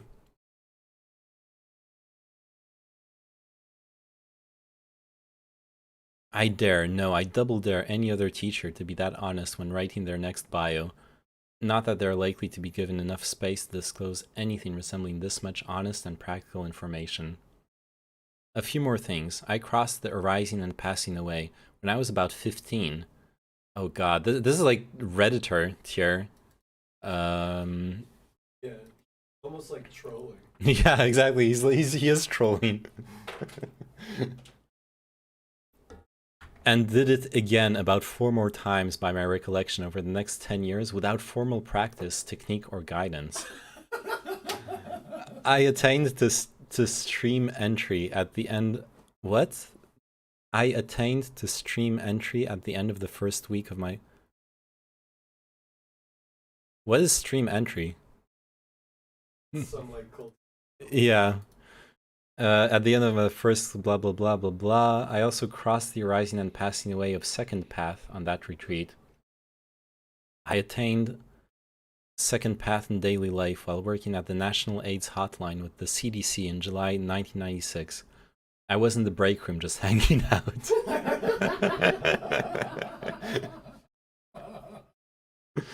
I attained to third path towards the end of 1996, also in daily life, after a retreat a few weeks before, where I crossed the rising and passing away of that cycle.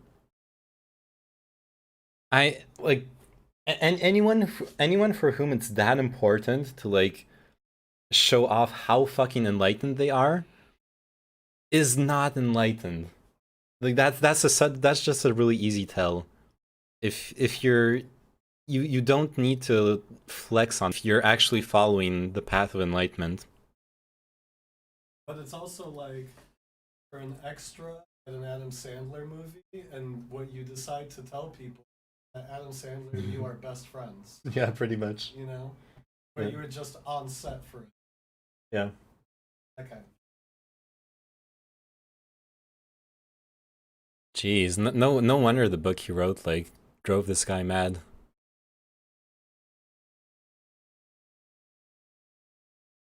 Is it the fate of the Western mindfulness movement to follow this trend? Is there some wiggle room around the idea that more awareness is always better?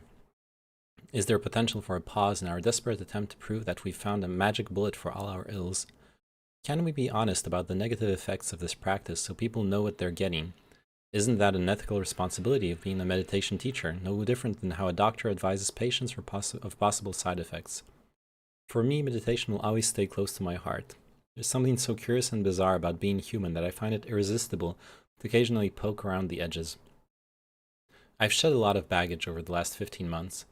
At the core was the loss of my faith, a faith that had protected me, supported me, answered questions that felt unanswerable, empowered me in the innumerable ways that only faith can.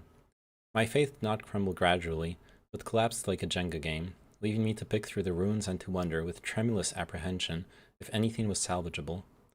What I found was not the remnants of my Buddhism, but instead slivers of a past self buried under the weight of dogma long ago. There, entombed in the cobwebs of time, was a skeptic, a rebel, an explorer, and a writer, a fierce collective primarily interested in not making the world easier or simpler, but in celebrating its insane vastness and complexity.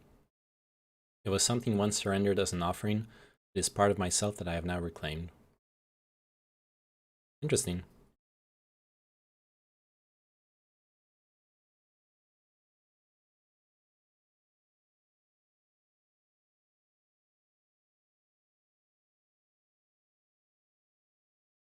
How to create a tulpa. let's make tulpas now after reading that. Actually, I really need to eat.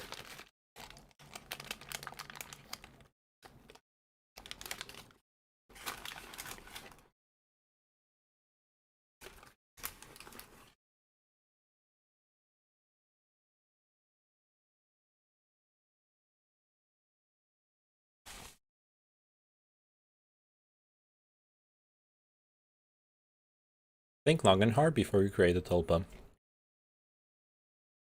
Oh no. The intro. So, you have heard about tulpe, or tulpas, the independent thought forms that share your brain like an imaginary friend, but have their own thoughts, feelings, and ideas independent from your own. Having a tulpa may come with many benefits, although many start creating one simply because they want a companion that understands them better than anyone else. Tulpas are often associated with My Little Pony lovers, but many different tulpa exist. I love how they don't even address the fact that their origin is Tibetan monks. They're just like, yeah, it's My Little Pony fans. Spend some time thinking about your tulpa, because if you change your mind after creating a tulpa, you could get rid of them, but tulpas are people with their own personality and thoughts. Getting rid of a tulpa is killing them, and that means that would mean you're killing a person. Making a tulpa is no easy decision. Plan out your tulpa. You can start by thinking about the form or personality you want them to have. You don't have to choose a permanent form or personality for them, as it is very likely that they will deviate from what you originally planned. You can plan out your tulpa's appearance by drawing if it helps, or just by visualizing them. You should not create a tulpa based on any real humans, living or dead. If you create a tulpa based off a fictional character, make sure to let your tulpa know that they are not that character, they just have their appearance. Plan your tulpa's personality. One way to think of a personality is simply list as many personality traits you want your tulpa to have. When you've thought about a form, you can either read these traits to the tulpa, or meditate on them for a while, a few minutes on each, to install them into your tulpa. Some people tend to skip the personality step, and that is fine. Your tulpa will just develop their personality themselves. This can also deviate.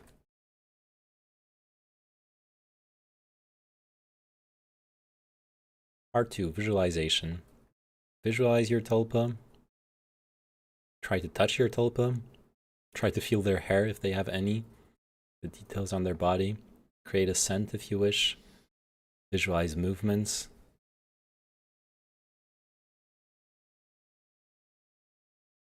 Part 3, narration. Talk to it.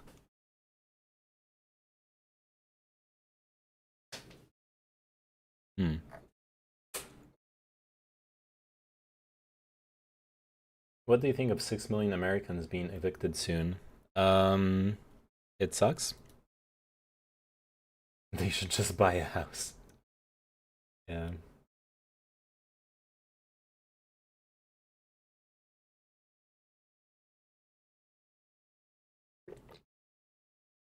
I mean, as far as I know, and I don't know if it's like if there's states in the US where the renter laws are better, but as far as I know, in most places in the US, it's very, very skewed towards the property owner, where there's like there's very little protection, right? And the whole moratorium on evictions was like an exceptional COVID thing. And yeah, I guess they're not gonna pursue it.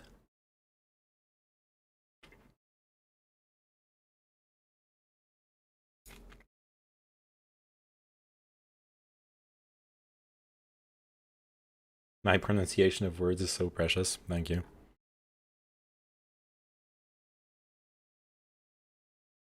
The House of Humanity. I mean, yeah. I don't really know what to say about it. It sucks. Say Scoot again. Scoot? Wait, is that the wrong pronunciation? Let me check.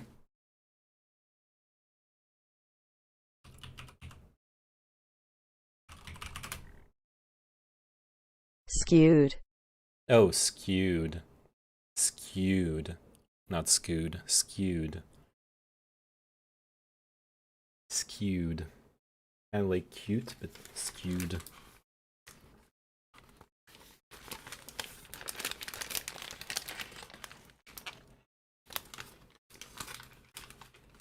Hmm.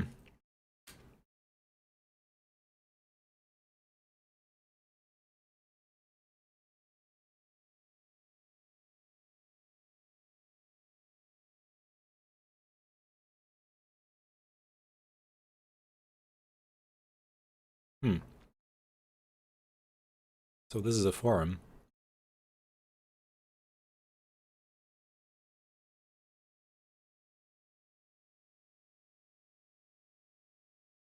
Oh, this is Daniel Ingram's forum. I see.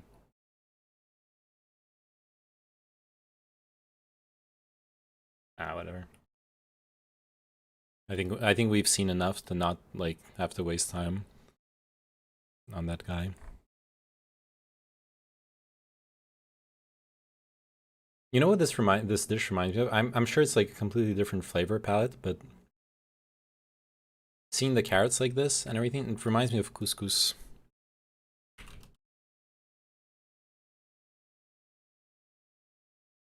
Yeah, like this. God, I haven't eaten couscous in so long. That's gonna be another thing to add. Say chamber. Chamber? Is that the right pronunciation? I don't know.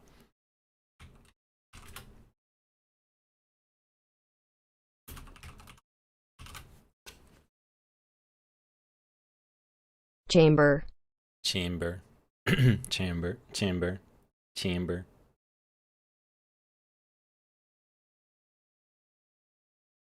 You mean the peas? No.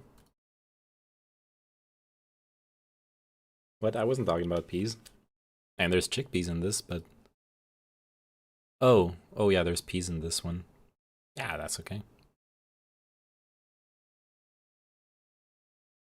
There's different kinds of it. There's kinds without peas.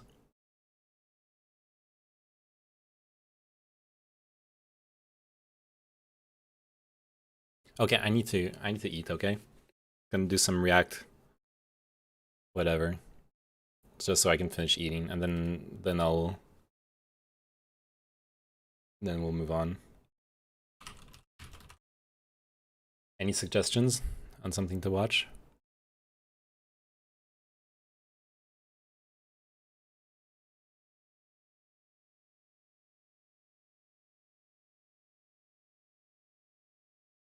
Maybe Kiwami Japan.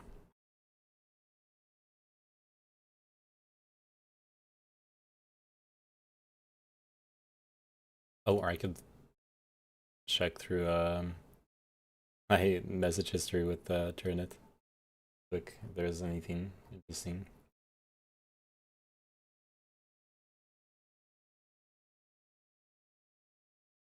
See you later. Amber! Uh-huh. Maybe sometime you could roll my dick up in croissantto like a pig in a blanket? I'm just kidding. I'm kidding. Unless, you know, you're... No, I'm totally kidding. It's impossible.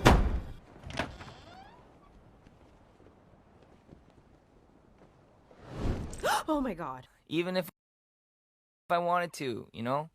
You can't get it around the Okay, that was dumb.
Now, you want me to check the memes in Discord, but it's gonna be like, because I need something I can like eat for 10 minutes without having to go back and forth. Discord, oh, there it is.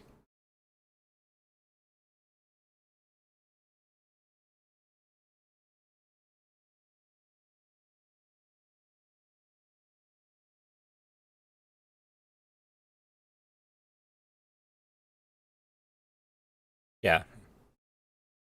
No, not right now.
He's not destroying the knife, he's sharpening it.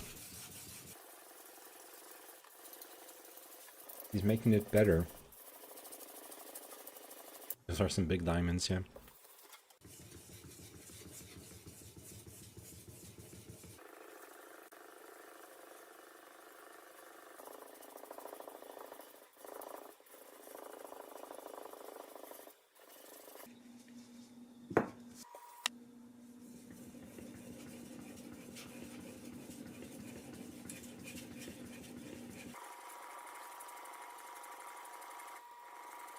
I'm pretty sure whetstones like use industrial diamonds anyways, not natural ones. You can just like manufacture them cheaply.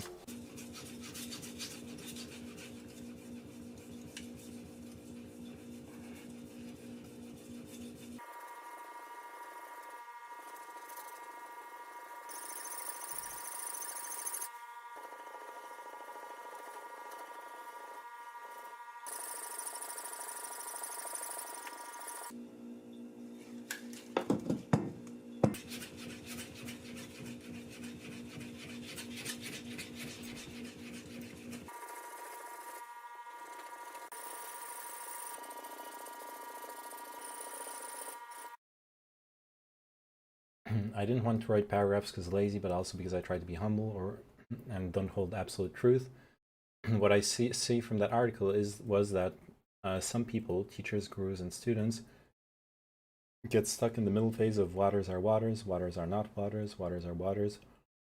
If you're selling mindfulness and enlightenment, you have to appeal to that second middle position instead of being honest, which is what he described by the end of it.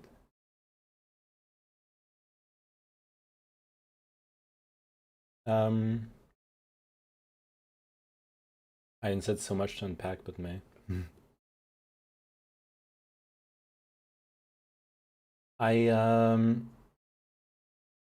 About the well, the conflict of interest there between like monetizing and spreading your like mindfulness thing, but which means you don't necessarily want to acknowledge the bad parts of it.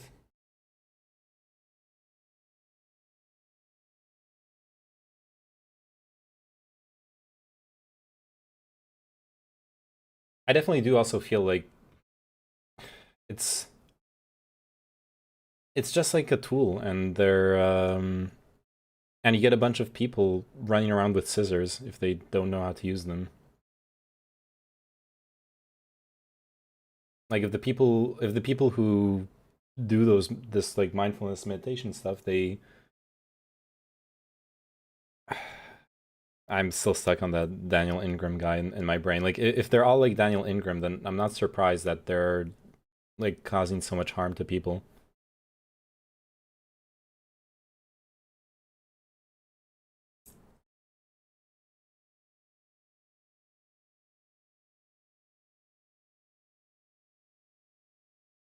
Exactly. Yeah. Yeah, we're on the same page.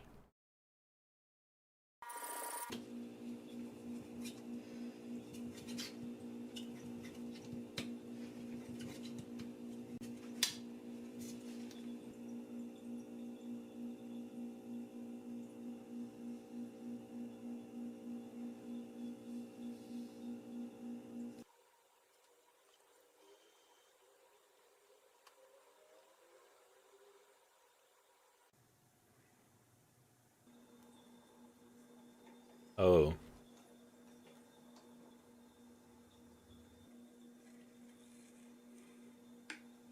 I was not expecting this video to go this way.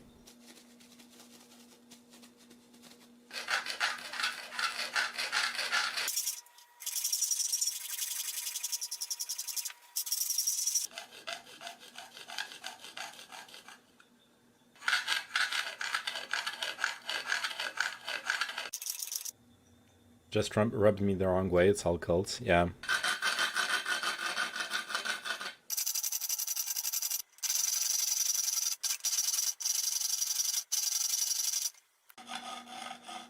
It's time to stop. This is immoral. No, look, it's just a $1 knife. DIY Japanese pull saw.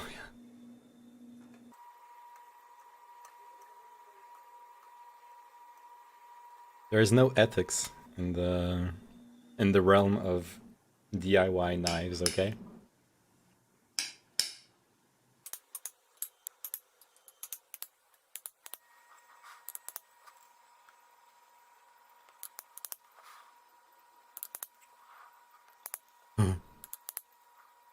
The price does not determine the value. I didn't know you felt so strongly about the integrity of random knives in this heresy. Look, he's augmenting it. Sometimes you have to go through suffering to grow. That's a 99-cent knife, yeah. I know, look. Considering he literally used like hundreds if not thousands of dollars of whetstones to sharpen it, and then augments it with a saw part, I would say this knife is probably worth a lot more now.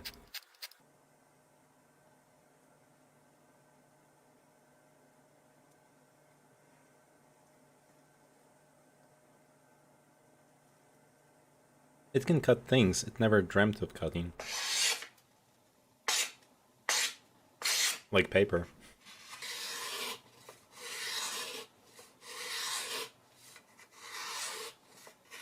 Oh, it doesn't hold an edge very well though.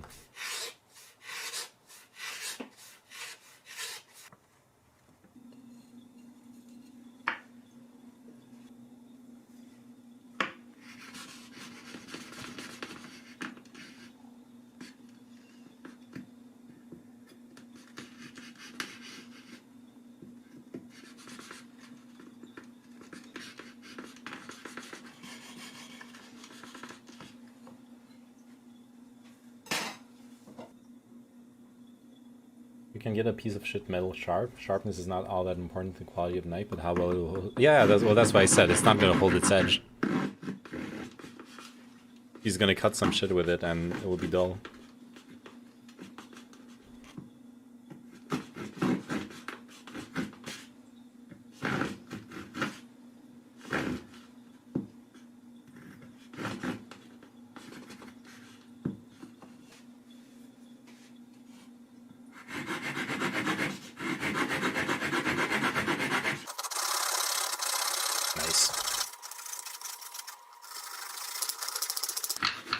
This person woke up wondering what's the opposite of ASMR.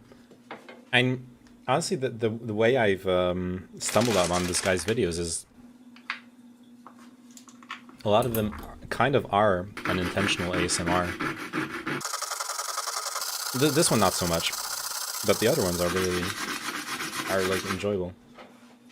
ASMR but without the lonely needy Coomers, yeah.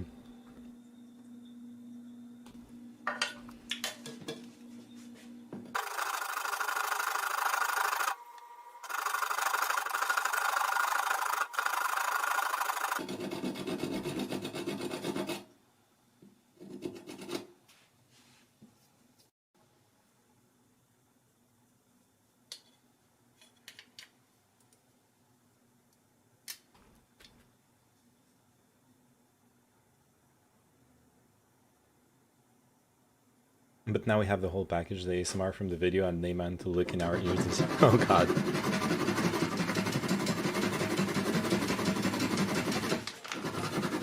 I'll keep the ear licking video for a sub roll.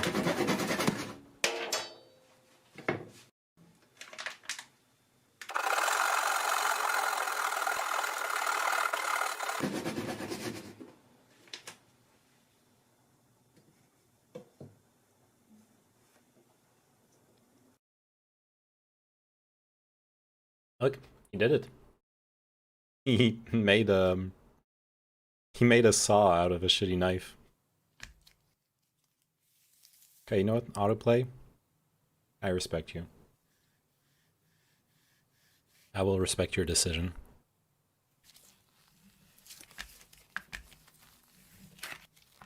Honestly, most of my favorite... I fucking hate katsuobushi. Yeah, but like... Do you also hate dashi? Artist food that's just a fucking rock made? No, it's not. Do you hate dashi? I'm pretty sure dashi is made with katsuobushi usually, right? Or am I confusing like ingredients? Let me double check. Katsuobushi.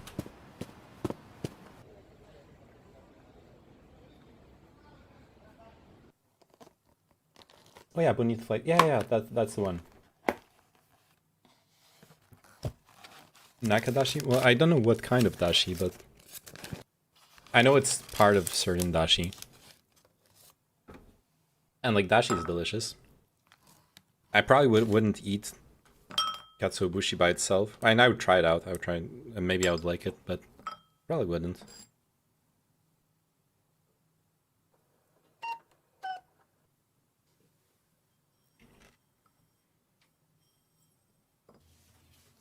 Yes, I hate bonito too. I've never tried it actually. That's why I'm like, I actually don't know if I would like it or not. But look up nakadashi, okay.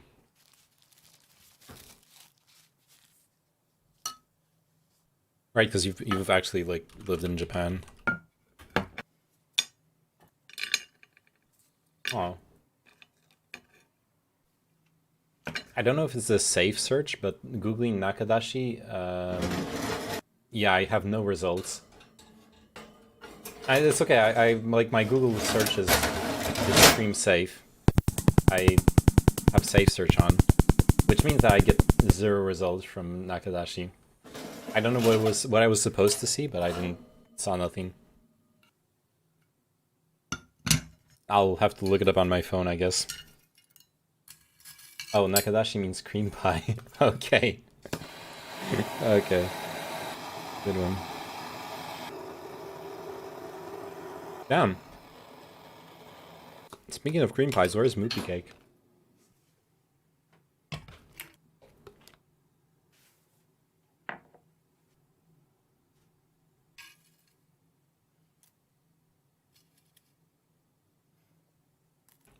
Me make bone spur like in Stone Age. Drug.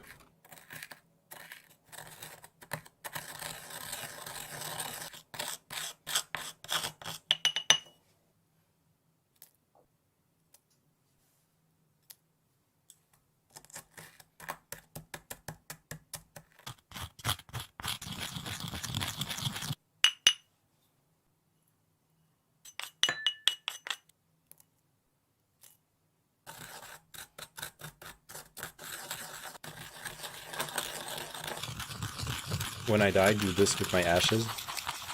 What do you mean, make a knife out of your ashes?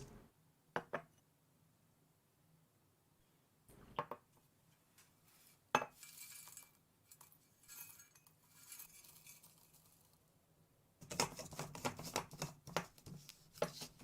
mean, if you want me to. What the fuck is he actually doing? Obviously, he's making a knife. That's like... That's just so obvious, Tessellate, come on.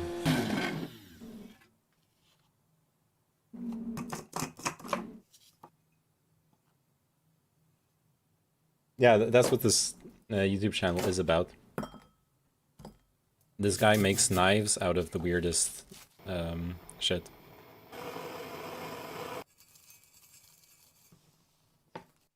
I love this channel. I love this channel too.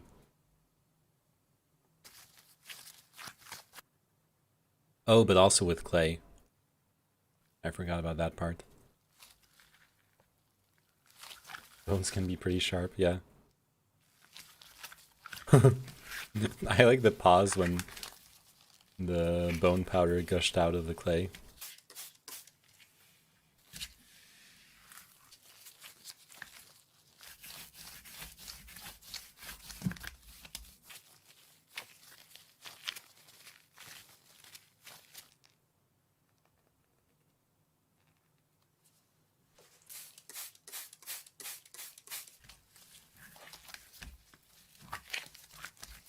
That seems like cheating.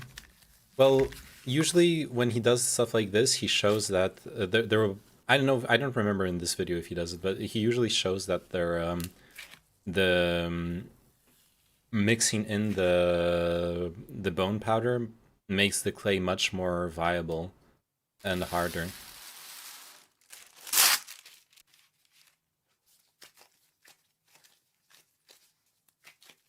The Bob Ross of knives, yes. But I do understand why you say that seems like cheating.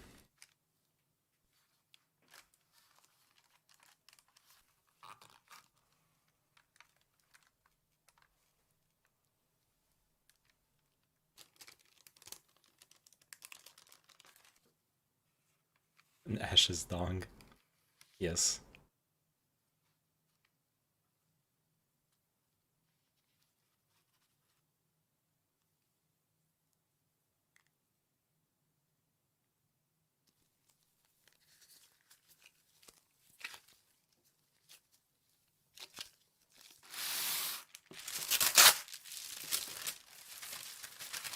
He's also impressively expressive with his hands. Cracks. Yep.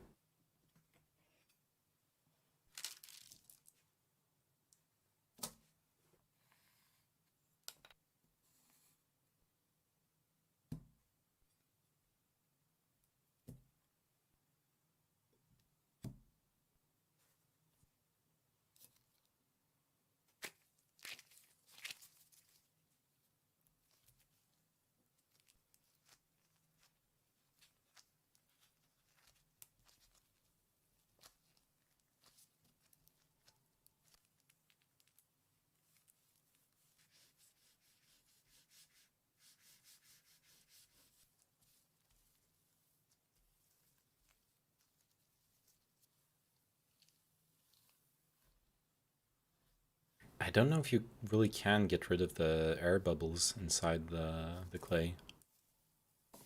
Because that seems like what he's trying... Oh, okay. See, he's kind of making it. Super. Did you DM me the other day? We were talking about transposing chords. Guys, we're talking about transposing chords?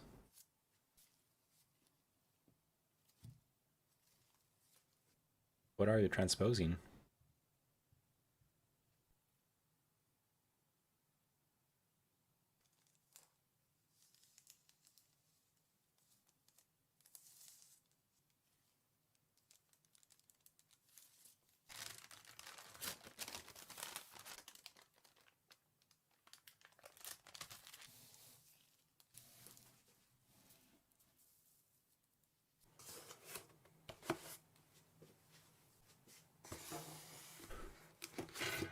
He's gonna hotbox the clay.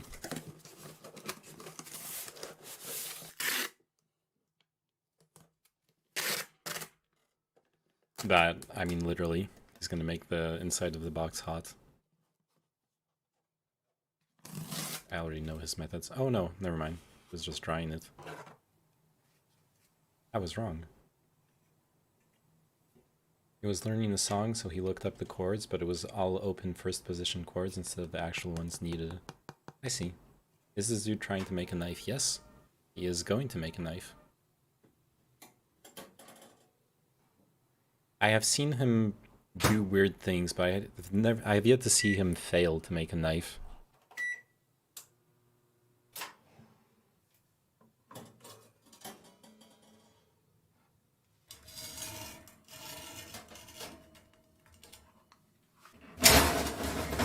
Are you really supposed to do that with clay?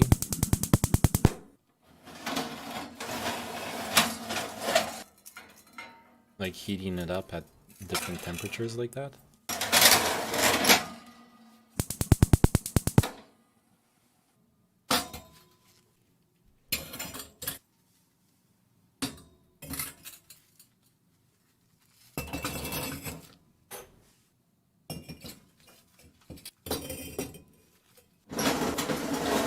I didn't see what material did he start with. He started with chicken bones that he mixed in with clay.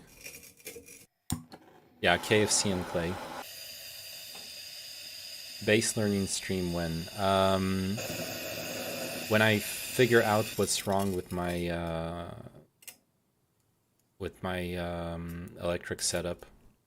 Is he making an oven on an oven? Yeah, kind of. He kind of just made an oven on top of his burners.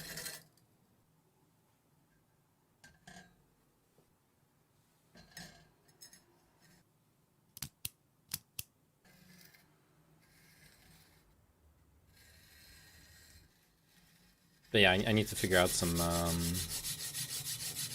problems I have with the sound loop here, and then I can do music streams.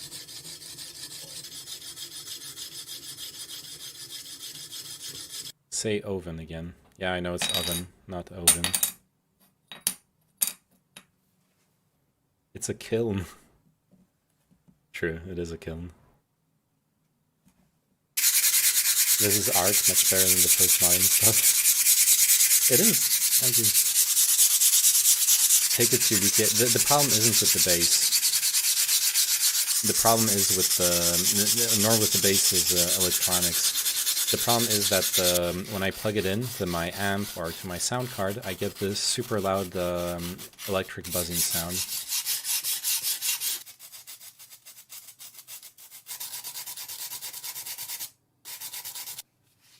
Oh, this is a DIY ceramic knife. Yes, made out of KFC and clay. We should commission this guy to make a melon knife. Oh, true. That would be amazing. If he could make a knife out of melons. I had a Japanese Yamaha that had fucked electronics and my hubris, I fucked the inverter. Yeah, that's sad. Yamaha bases are actually really, really good. Like, amazing price-quality ratio. Could be the cable? No, because I bought 2 brand new cables and both of them have that problem.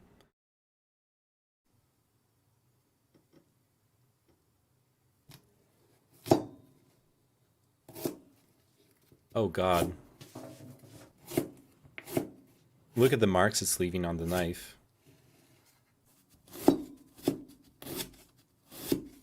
I don't know if that stuff... Yeah. Can't clean it off. And the knife is chipped already too.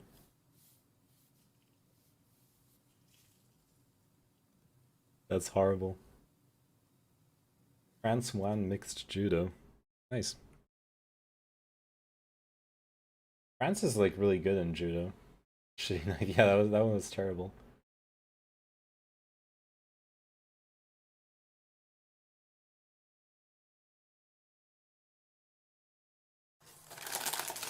Welcome to Oh crap.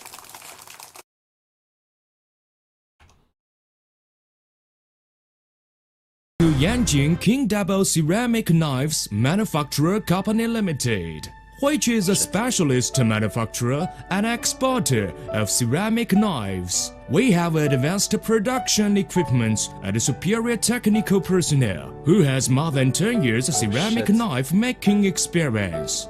Quality Look at those first knives. and continuous innovation is our persistent aim, and we Pink focus knives. our attention on manufacturing and selling knives. various kinds of novelty, vogue, and fine quality ceramic knives and components. Pink and green. The Rockwell hardness of our ceramic knives is over 90 degrees and can stand up 2 meters drop test due to its mighty intensity and toughness. All of our ceramic products are exported to Europe, which have been winning customers' appreciation all Such a along. uncanny accent. What do Currently, you mean? we can make 2.5 million pieces of ceramic knives annually, including peelers, plain 1.0 million pieces, hair, kitchen 1.0 cutlery, million and other pieces. kitchen knives. They're actually computer 1.5 million. manufacturing. They're What's making more, pieces. we have a professional R&D team for researching, developing, and manufacturing new items.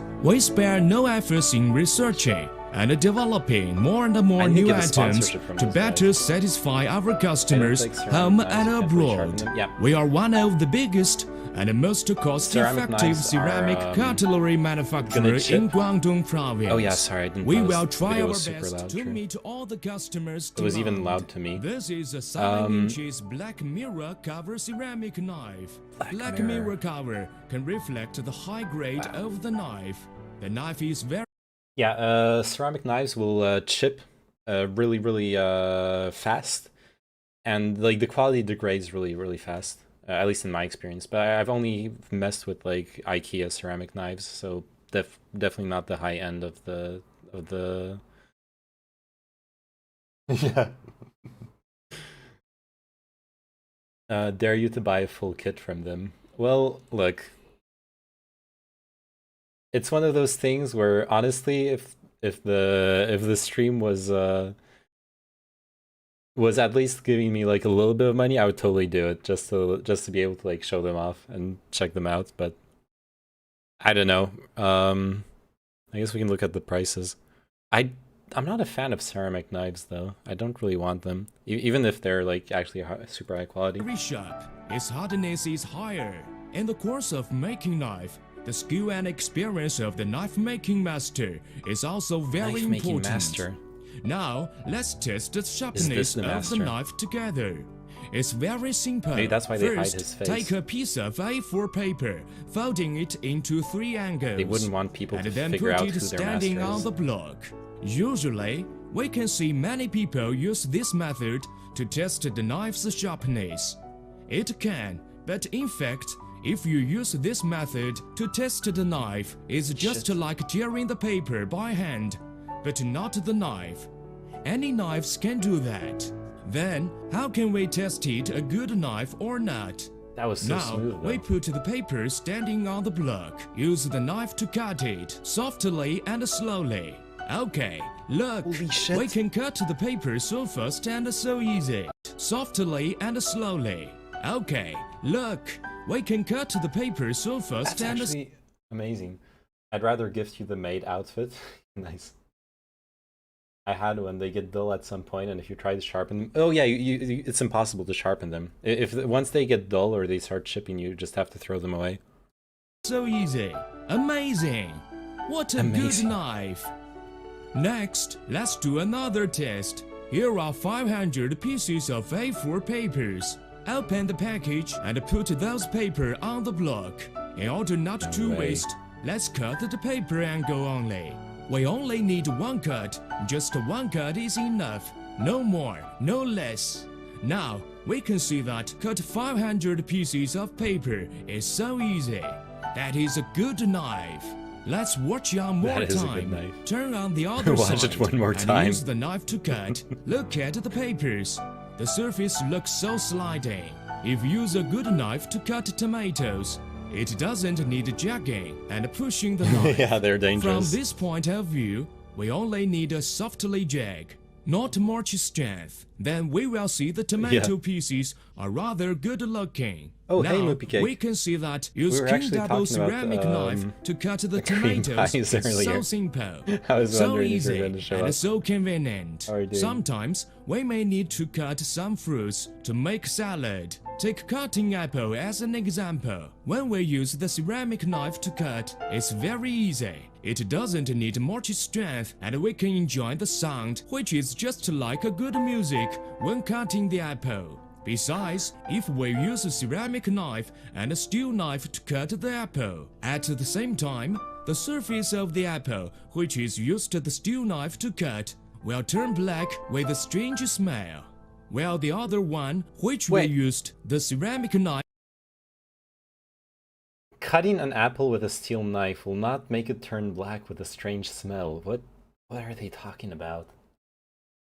Which recipe is he making with paper? Obviously stir-fried paper. A PC of paper? So Mate. that prevents. That's what they're claiming. It's yeah. Cute Master Chef included. I unfortunately know. Jak się masz? Dobrze, a ty? Jak idzie? to cut would not change, because the material of the ceramic knife does not react with the food, and we will never affect the taste and color of the food. When cut You're the second one to ask that, Moopy Cake. Who is that? Is that your boyfriend? No, it's my brother.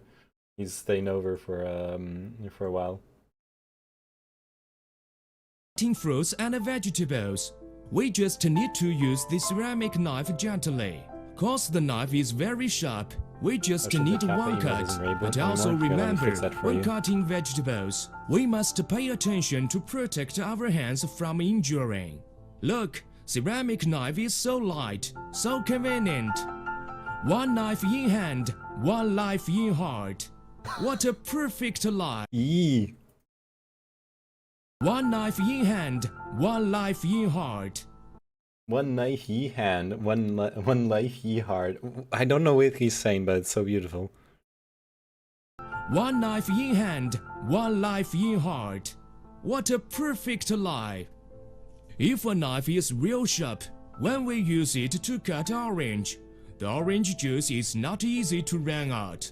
Remember, when cutting the orange, don't roll it. We should fix it on the block. Only in this way, Is he we cut the saying? orange piece out tidy I'm and so good confused. looking. You can cut as thin as you want. If we use a steel knife, the orange will turn black and taste sour. While use the ceramic knife, the taste of the orange will not Why? change. What kind of and orange it will turn taste black good. when you're cutting it with a Often steel we knife? need to cut some onion pellets Or what kind for of steel knife burning. are they using? Next, That's- I will teach you one way on how to cut onion pellets. First, get rid of the root of the onion and cut several times on the surface. We don't need to cut the onion pieces and then cut it into pellets like before. It needs much time and will bring much trouble. If following this method, cutting onion pellets will not be difficult anymore. You should hear First, hold the knife. the audio though. Use The your guy forefinger narrating to has bear such a weird against the accent. blade and then It's like cut barely softly. comprehensible. Look, those onion pellets. It's They amazing. look nice. Using ceramic knife, easy and convenient. In addition, there is also a special feature of using the ceramic knife to cut onions. The onion will not stimulate your eyes and your nose. Not like the steel knife, cause it doesn't contain any metal material. Doesn't react with the foods. Look, the onion pellets are so nice. Next, let's cut the rest of the onion into pieces. That The is me ceramic whenever I knife is very mispronounce sharp. something. We Oh should shit, pay true. much I attention can't. I'm not allowed to to make fun use of too them. much strength when we use it. After when we finish using, there are The video always is some super loud. small Wait, things on the Is blade. it too loud again? Sorry. What we should do is not to clean it by hand, but put it on the food and clean it for your safety. Besides, when getting rid of the small thing, avoid to use the front of perfect the line. blade. And It it will doesn't turn hurt the the onion knife. Vanta black. Am I clear? No, it When we doesn't. cut the ginger, if the knife is blunt, then the ginger pieces will not be so good. If the knife is blonde, then the ginger pieces will not be so good. Blunt. I think he's saying blunt. If the knife is blunt. Wait, I get it. Maybe he's talking about the smell that makes you teary. I don't think they're claiming that cutting onions with a ceramic knife will protect you from the sulfur. we use a good knife, thing. they would look perfect. Damn it, this knife Sometimes is actually we need really, to really cut sharp. some shredded gingers. Pay attention not to Shredding use ginger the is really knife hard. to chop. We often use the end of Because the it's all knife fiber. to cut, so that we can protect the knife from damaging. But remember, don't use your hands to clean the small thing on the surface of the knife. Strictly speaking, it's convenient to do so, but the knife Wow. must be very sharp. And sometimes we may need to make some ginger pellets for burdening. Many people would prefer using the juicer, but if we use the juicer, the taste of the ginger juice would not as fresh as it is before. What we will do is to use a ceramic knife There are not because juices. it can keep the original and particular taste of the ginger juice. He said there's no steel Look, to react with the onion and shredded make you cry, but ginger's that's not cutting how by that's ceramic not how knife it looks works. so small and That's not what uniform. makes you cry. Next, let's see how to use the What the fuck is ceramic the knife to SKU? cut Are those meat. fun? I This don't is know. a piece of beef. If we cut like this way, it can't A be piece meat of slice. Beef, In China, right? Not there are beef. 3 ways to use the knife. The first way is chop. If we use the ceramic knife to chop, it may hurt our fingers. The next way is drag from the back. But to use it this way, the meat we cut out is also small. Sometimes, we need to cut the meat into slices, so the last method may be work. First, when we hold the knife, use your forefinger to bear against the blade, not much strength. but like be in-depth sure in the use cutting right techniques, strength. too. If what you use it a good knife, it's very easy for you to cut the meat shit. into pieces. We usually test a knife by using it to cut fruits That and is so vegetables. smooth. We usually test a Oh, you'll knife do it by again. using it to cut fruits and vegetables. It's very easy. Yeah, How long will it- Yeah.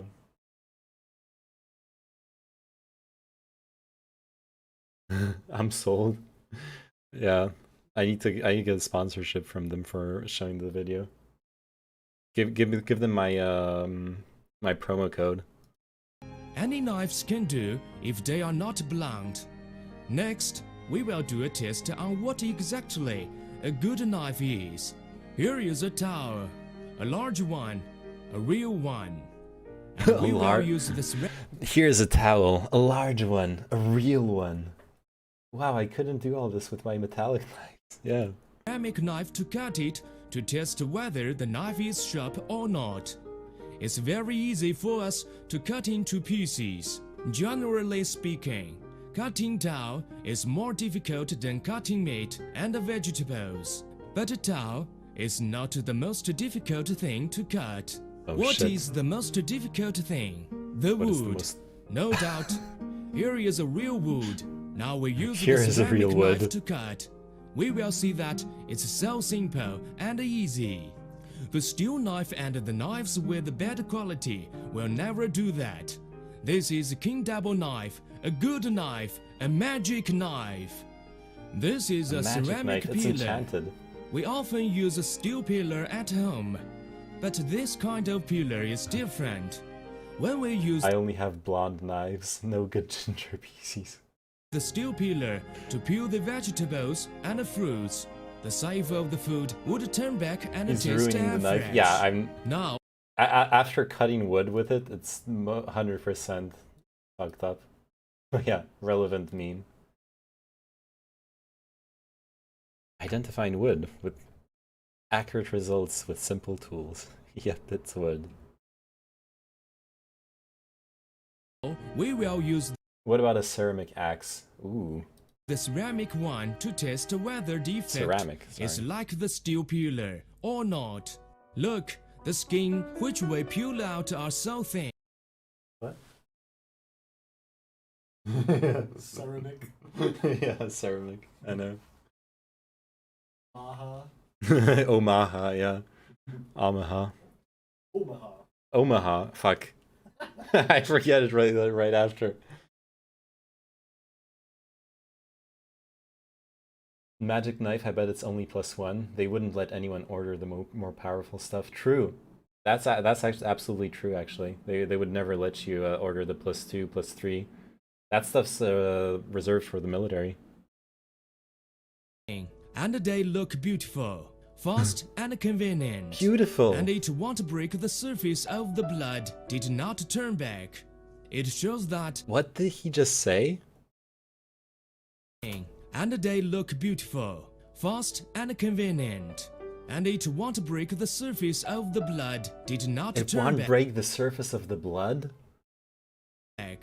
It shows that the ceramic peeler does not affect the original taste and color of the food. If we use other peelers to peel out such good effect is rather difficult. But King Double ceramic peeler did. Amazing!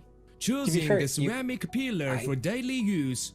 I don't is think your you can first sharpen a choice. peeler, so The next one is a slicer. We Of can all put things the you're food gonna on it have and ceramic, make a the food peeler into thin probably makes pieces. sense. Let's see from this point of view. Hold the potato and the slicer. Put it on the surface and drag it slightly Potato. and softly. A thin and a good-looking potato piece is forming.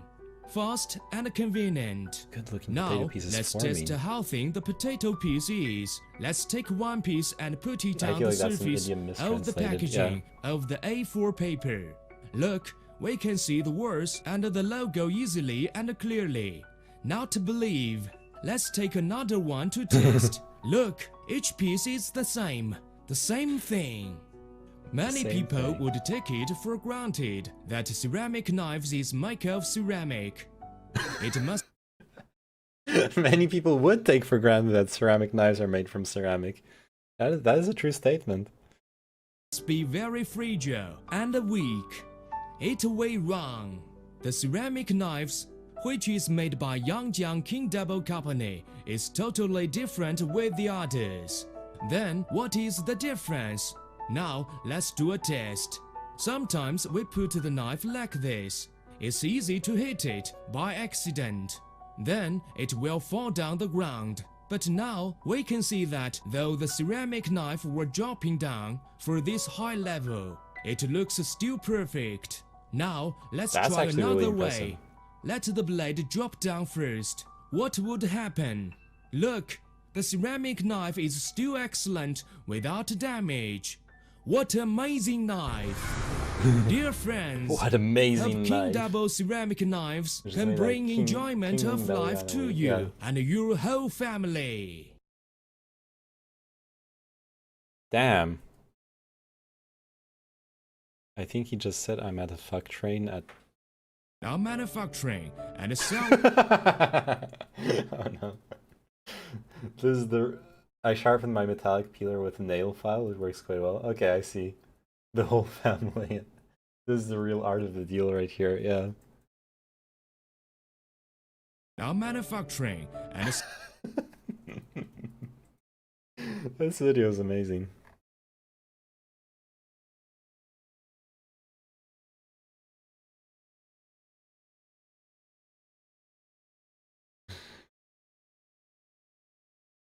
Oh wait, apparently the piece of beef was actually pork? Mate, this is a piece of beef. If we cut like Is it? this way, I guess can't it actually be does meat look like slice. pork, yeah. I In mean, China, there are 3 ways to use the knife. it's not a very high The resolution first way video. is chop. If Might we be use wrong. the ceramic knife to chop, it may hurt our fingers. The next way is drag from the back. Alright, yeah, it's pork. Yeah, and it has the right color, for sure. DX.com. Deal Extreme. Cool gadgets. Oh no, do you think we can find those knives? You think such a powerful thing is allowed to exist? King Double.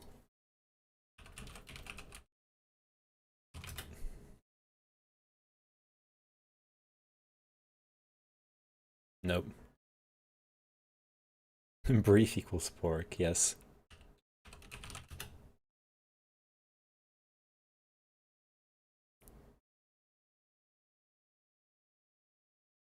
I have a feeling this is not...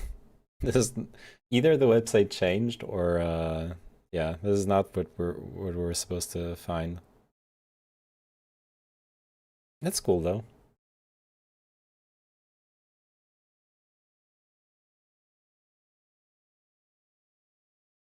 What a good knife. You know what this reminds me of? The shit, how do I find those videos again?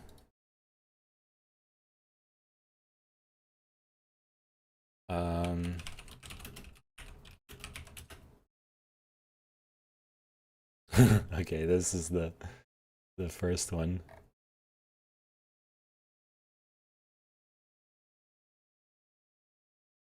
There are those like infomercials that are really funny too. Not with the from the narrator's accent, but they're just like filmed in a dumb way. Knife infomercial.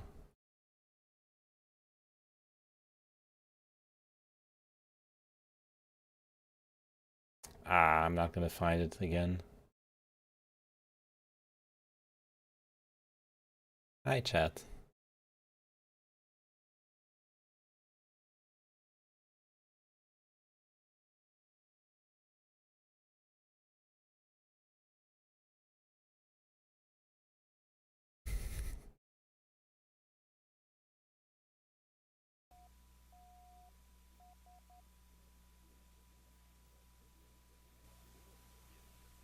Send In no Japan, the foot can split wood, but it can't split a watermelon. This is Ginsu 2, a complete set of knives like this Ginsu chef's knife. It'll cut through a branch and still remain razor sharp. And look, the dual edge is like 2 knives in one. But wait, you also get this matching Ginsu cleaver. It can split a log, yet handle your most delicate chopping. It's even designed to be a meat tenderizer. How's that for a clever cleaver? You don't we'll need a even meat give you this tenderizer fantastic included Ginsu in your slicing knife. The more you cleaver. use it, the better it cuts. How's Why? that for sharp? What are 3 Ginsu knives like this worth? Is like Don't he answer, moves like because you. you also get a pair of paring knives and a fruit and vegetable knife that can cut a nail and still go through Why? pineapple. Why? He keeps cutting the craziest shit. And he's like, the second after he has to cut this like vegetable. Like this, plus a utility knife that cuts tile, eggs, or pizza. But hold on. Why? You don't need your knife to cut nails and You branches. even get 6 world-famous Ginsu steak knives. Not even a tin can can dull a Ginsu. You get 13 fantastic Ginsus, plus our world-famous 50-year guarantee. All for the amazing low price of only $19.99. Why are knife ads insane?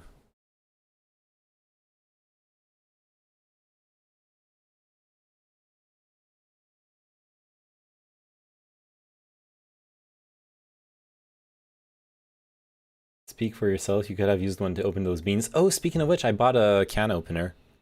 So I'll actually be able to open the bean can? Yeah. That will happen. at some point. Meanwhile, it's not like boo. Look, any outcome where I don't like accidentally jam a knife into myself is good. I'll take it. I'll live with it.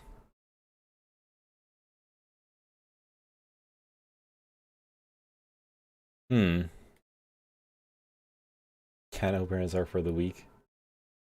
Where are my Warhammer 40k buddies at? If the Emperor had a TTS is on indefinite hold because of how shitty Games Workshop is acting once again. I know. I've actually been reading about the drama on like Reddit and shit a little bit. I was curious what was going on with all that stuff. I mean, it seems to be a little bit more. Basically, like the guy who did the Emperor had a TTS. If I understand correctly, he also like had a child recently, so I probably also has seen it as a chance to like take a step back from his YouTube channel. I've never listened to any of this though. Is there like a specific video I should watch?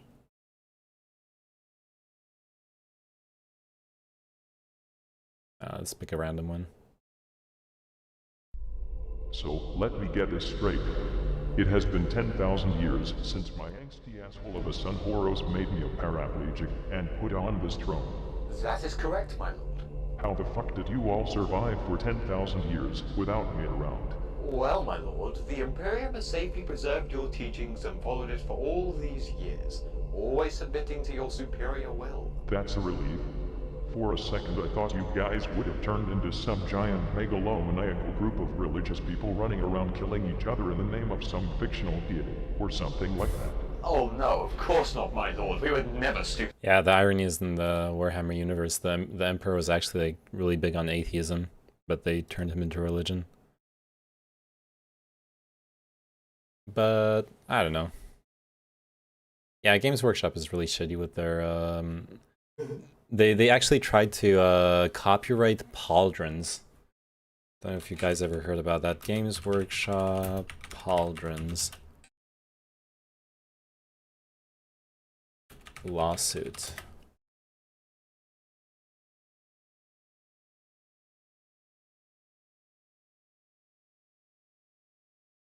Oh, okay. Well, I didn't. Well, yeah, I read about this. They claim to own the trademark to the term Space Marine, but they also they had this lawsuit. I don't remember who it was with. They had so many lawsuits at this point that it's like hard to find. But they genuinely tried to pass off pauldrons as their proprietary intellectual property.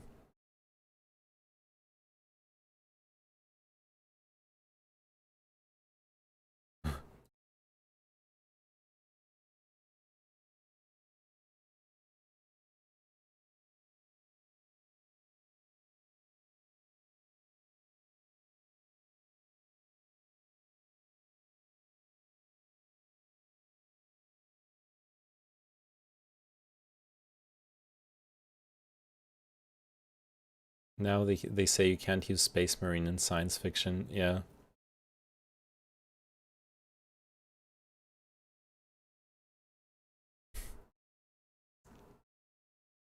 And it's just bullying at this point. Like, you're a big company and you can sue a bunch of people and they're probably not gonna have the means to defend themselves.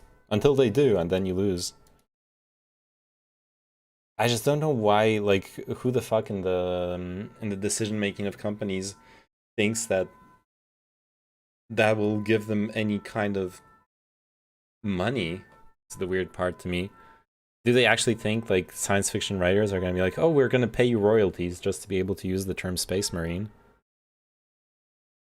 At best, they're just going to make people not use those words, and that's not going to strengthen their brand. Maybe it's just this thing where like they have a bunch of lawyers on call and figure they need to keep them busy.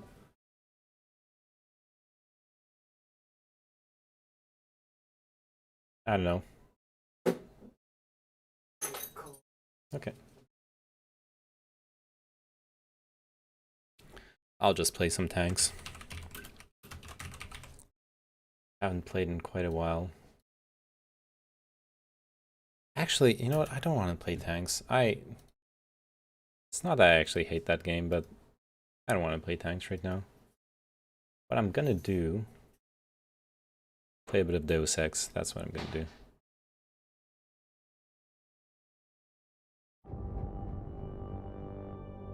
What about heroes? Yeah, we should play some heroes. Goats. Deus Ex. Human Revolution. Boom. Change the category here. Deus Ex Human Revolution. Update. Game capture. Boom.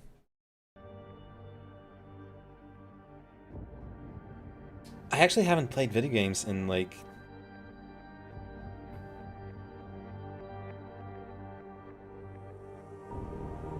a week and a half. Can you believe that? Not even a real gamer anymore.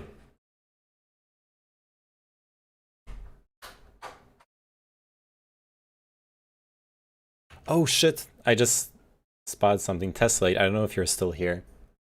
So I opened up the Wikipedia page on the Advaita Vedanta thing, since we were talking about Buddhism. I just catch out of the edge of my eye. Apparently, the Advaita Vedanta teachings are gamer teachings. Wait, where was it? Vidya.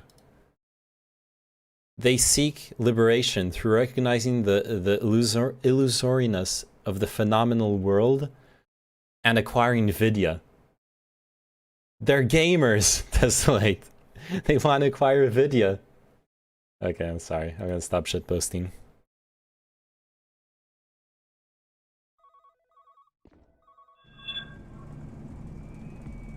Oh crap, I remember where I was now. Get out here! Get out here. You got him? I'll be ready if he shows his face.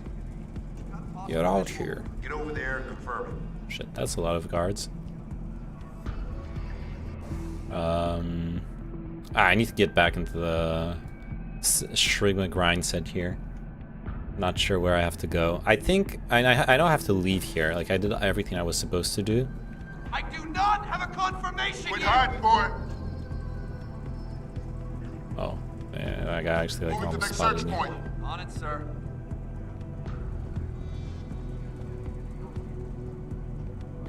Clean down here. Clear up here. I'll be ready if you show us. High alert, people! We have a possible situation. Anyone got him? There's a guard right here, a guard over there. All clear. This is rough. Back to your patrol. Moving to next search point. Quit hiding, boy. You got This is him? rough mostly because No. I don't fucking remember like where I'm supposed to go from here. Okay, cool.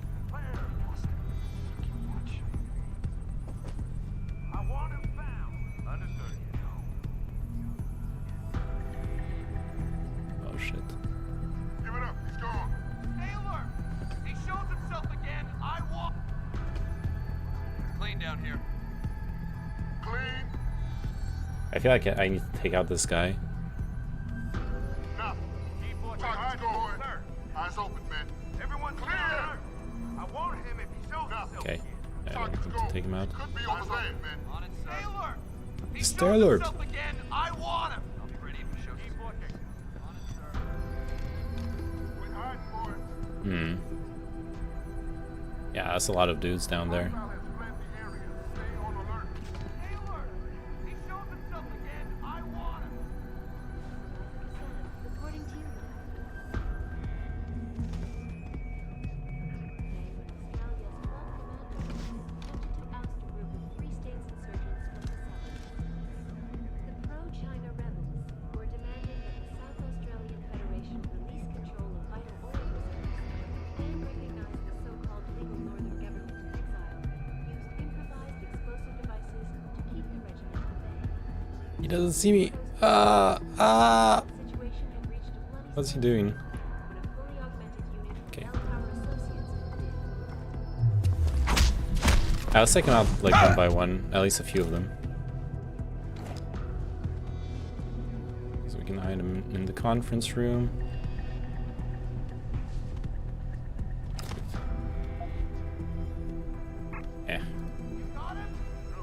Don't need ammo.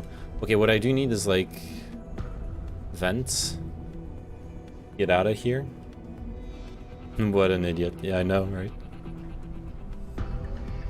It's like he's not even trying. God,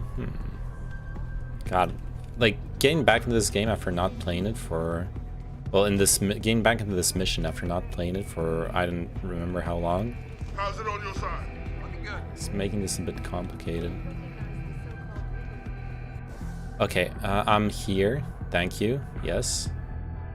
And okay, that's where I'm supposed to go. Perfect.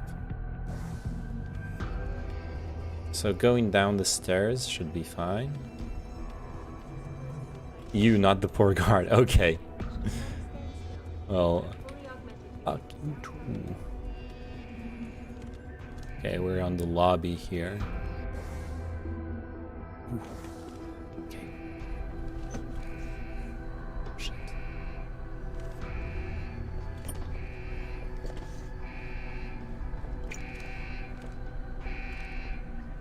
Alright. Stay sharp and keep your eyes. Hard to stay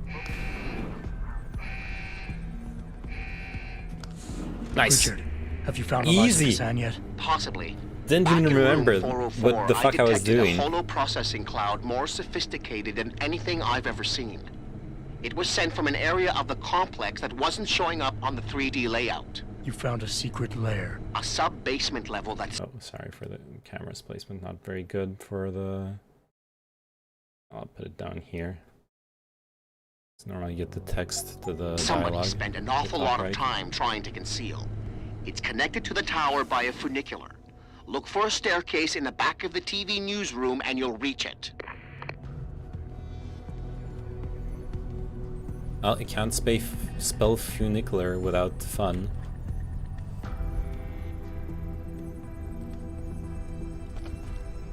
That's what they say.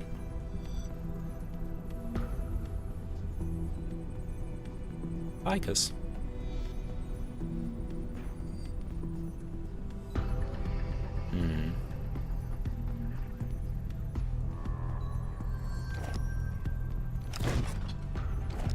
There's nothing behind the vending machines.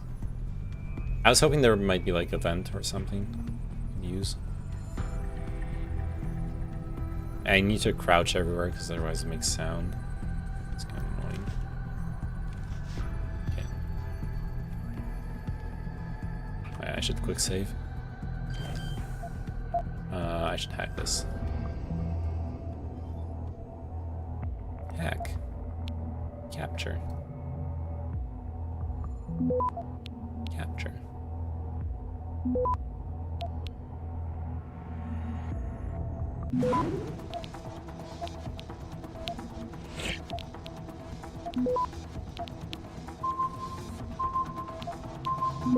Do I have time to take this? I don't actually know.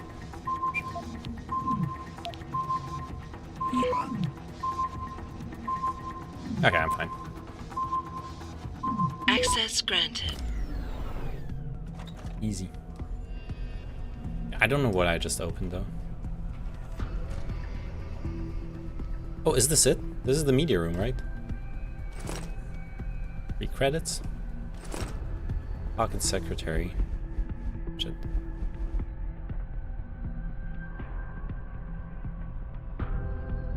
Oh, there's login codes. Atris Man, Skylark. Alright. It's gonna be here, right? Oh. Sarif interview. Larry, I'm doing the finishing touches on the Eliza interview with David Sarif. Do you want me to cut the line Sarif says where he refers to TYM as biotech tyrants bent on creating a monopoly? Let me know. Disability release. Mr. Saputo, I'm submitting an application for disability release. Because of a concussion I received from a thrown bottle that hit me on the side of the head while shooting the Lind riots in Mumbai, I will be required to miss 2 months of work. I'll send you my medical documents supporting this tomorrow.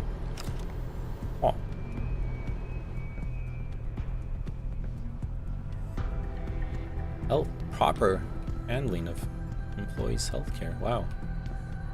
Hey, there's the DJ set. Wicka wicka wicka. Sure. Let's go upstairs, I guess. Okay, no one's here. Oh shit, there's plenty of guards actually. Yeah, I can open the door, but I'm not gonna.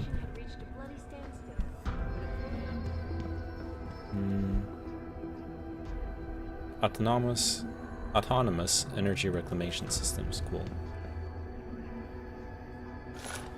I know I took the sniper rifle ammo. I don't use a sniper rifle. Ammunition case, revolver. Oh, tranquilizer darts. I use those. Ugh. Do I... Let me holster this. Is there anything here that I can use now? Yeah, it's gonna be about this. Gonna run around inside the vent. Ooh. Right, because let me check. I'm up here. And I want to go down here to this place. Okay. 16.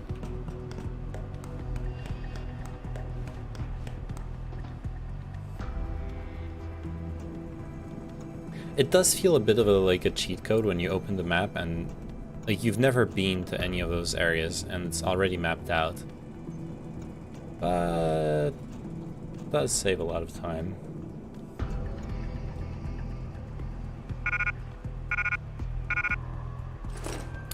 Ugh. Can't pick up the Cyber Boost Pro Energy Pack. So I can throw away, what can I throw away? Gas grenade? Not want to throw away a gas grenade.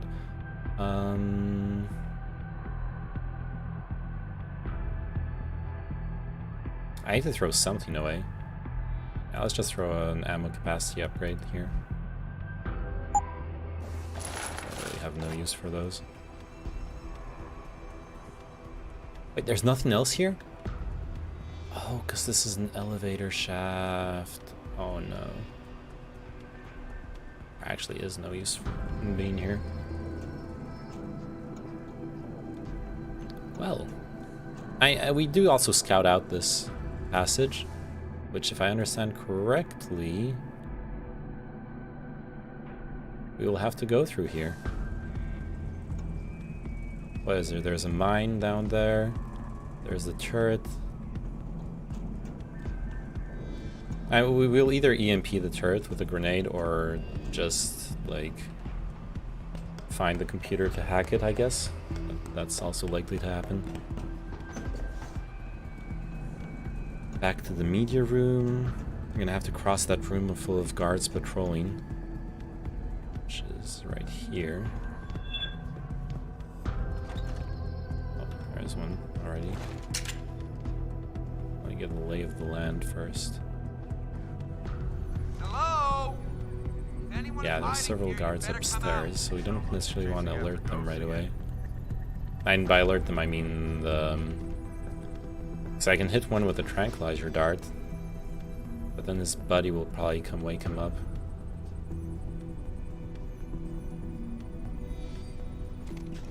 Yeah, he's moving back. So we could actually take this guy out and move his Anyone body. got him? Oh shit. I think I alarmed him. I didn't. Okay. I missed him, didn't I? I'm like almost sure I missed him.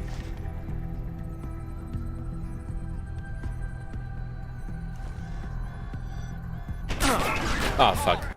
Okay, I can't. I'm sorry. Quick save, yeah. I fucked that up. Okay. No trying to snipe the guy across because the other duders are gonna shoot me from down there. I will.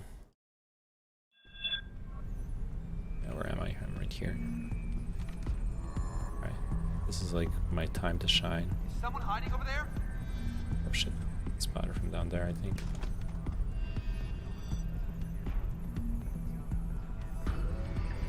I do not have a confirmation yet! Hostile in the area. Keep searching.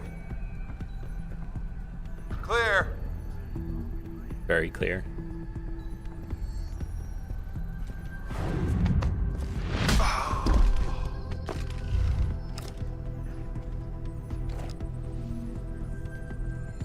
don't like this situation. Better stay alert. I don't like it either.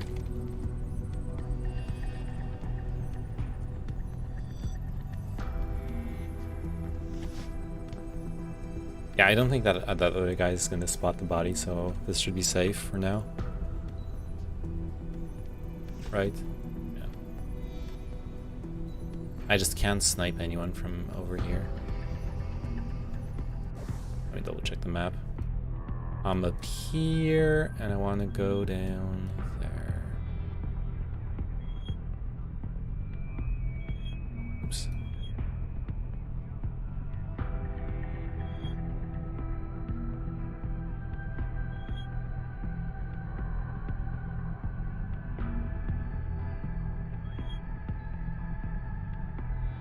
Let's see if we can take those stairs. I'll find you, you little shit! Whoa, dude. Rude. Calling me a little shit.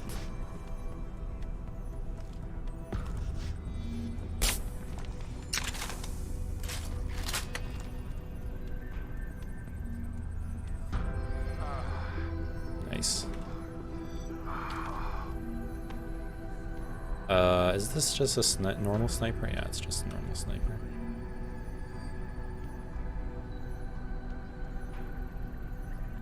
Okay, yeah, there's nothing else.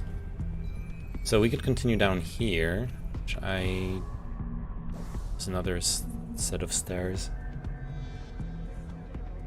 I guess the idea is we look on... Oh shit, a camera.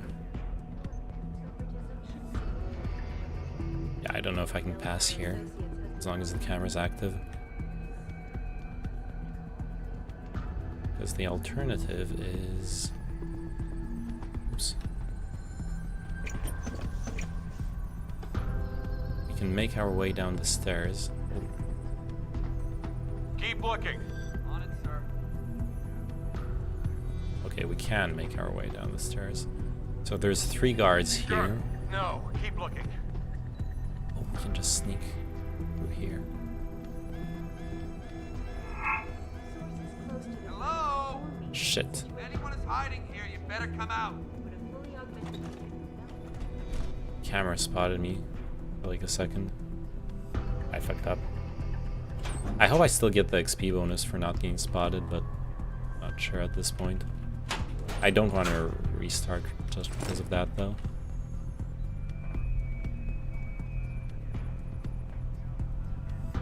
No vents, nothing.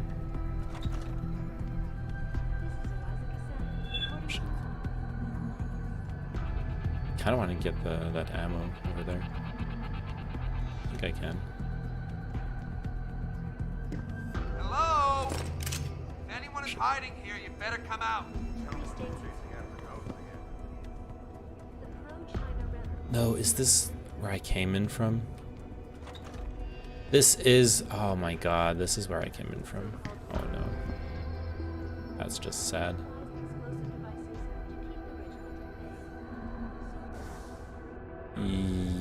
Yeah. Okay. I guess we're going back there.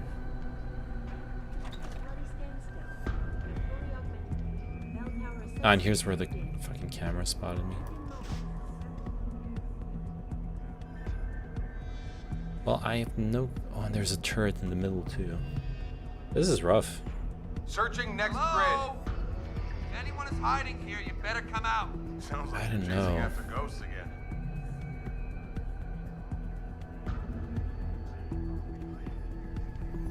Hello? If anyone is hiding here, you better come out. Take the call. In position. I fucking... Speedrun tactics now. Hostile. You run it. Intruder, there.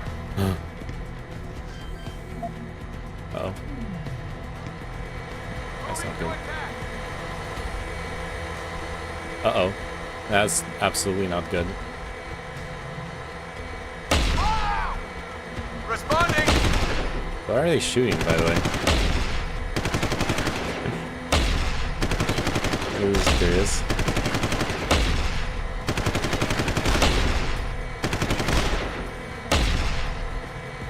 Reloading. Hit him. Hostile is on the run! Ah, fuck. On him. No, I have to reload now. Oh, man. Alright, let's not try to run through the fucking room. Plus, I obviously lose the bonus XP for not getting spotted. This one's tough, though. I don't know how the camera spots me. Oh, it's the turret that spots me. Holy shit.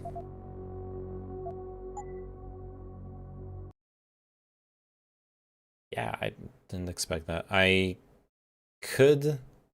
Okay, I have an idea. If I go... I could lob an EMP grenade at the turret from up there. Obviously, we'll put the people on, like, alert.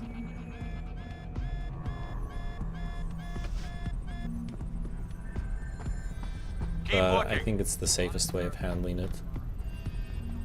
So I can go, like, up here.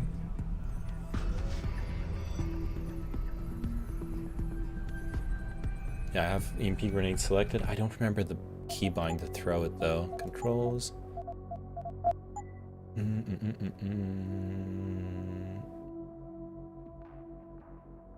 Throw G. Okay.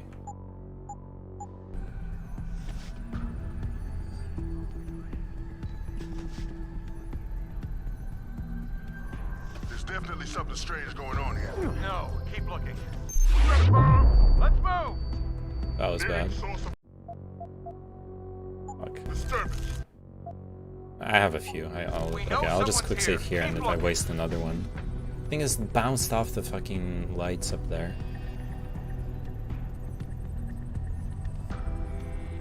It's hard to aim the grenades in this game. There we go. Stay on alert. We may have a situation. There's a guy coming. Ah, that's perfect. That's exactly what I needed. And I'm out of EMP grenades. Fuck me.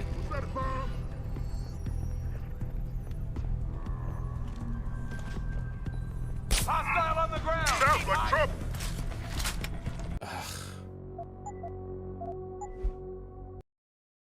Ah, this is not how I wanted this mission to go. Like, I almost wanted to reload earlier. Like, EMP grenades are really precious in this game, first off, so kinda sucks. Okay, interesting. Kinda sucks to be in this situation where Got some suspicious activity. I already wasted one and I need to use this one on the turret. Oh, Show yourself.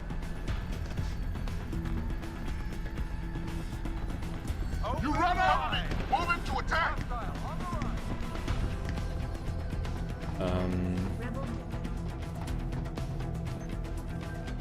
Yeah, fuck you.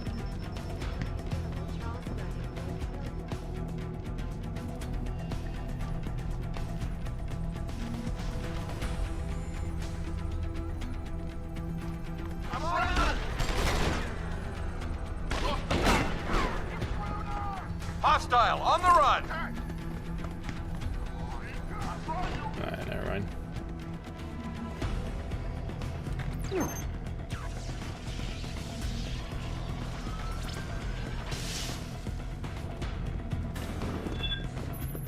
Yeah, boy. Jensen, I've been tracking your progress through the 3D layout. You're close to the funicular. Any chance it's sitting there waiting for me? Where would the fun be in that? You'll have to call it and wait. Oh, and Jensen, when you do, they're going to know where you are. They never know where I am. Something suspicious. Stay on patrol. Liquid nitrogen. Is this... This is a dead end, though. it's not. I need to come back here and, like... Yeah. I already know what's going to happen here. I'll need to come back here and, like, turn the valves on or off. Something like that. And then I'll have to switch a gearbox after turning the valves. Get it? Oh, only true gamers will get that reference. He's a sneaky little bastard. He is a sneaky little bastard. Here. Check this out.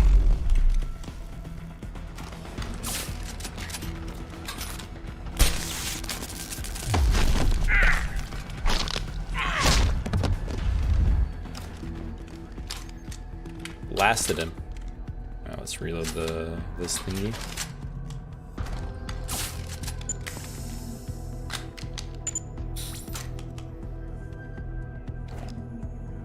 Oh, sorry.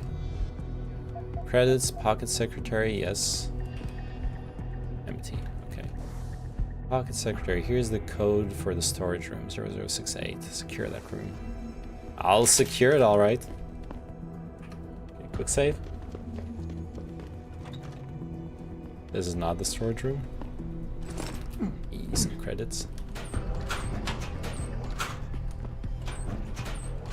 I never had a locker room in my life. Like not at a job, not like I never had a situation where I needed to interact with the locker room. But they always appear in the video games. Am I missing out on something? Is there something special that happens in locker rooms that I should be familiar with? Would someone be willing to show me around a locker room and show me what's so special about it?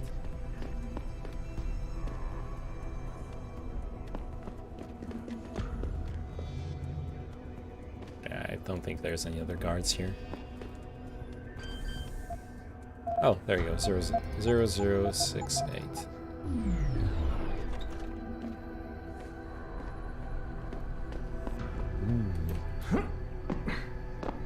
Heavy rifle, automatic unlocking thingamajig, heavy rifle ammo, boxes, a forklift, and that's it. Okay.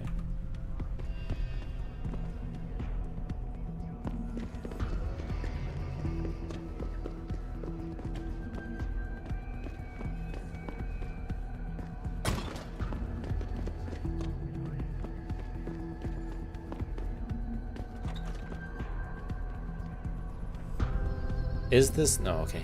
For a second I thought it was the same room. They all look the same. Pistol ammo, revolver ammo, no thanks.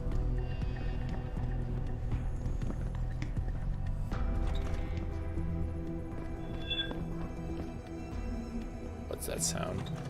Oh fuck. Oh yeah, this is the room with the turret. Okay, let's see if we can... Has to be a way to like hack it or something. Oh, shit.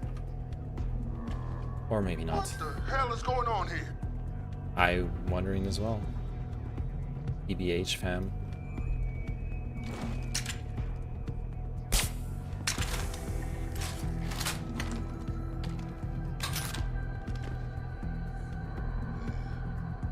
Hit the alarm!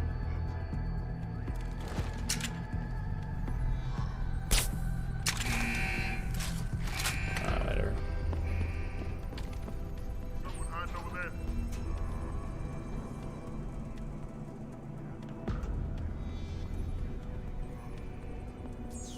He hit the alarm.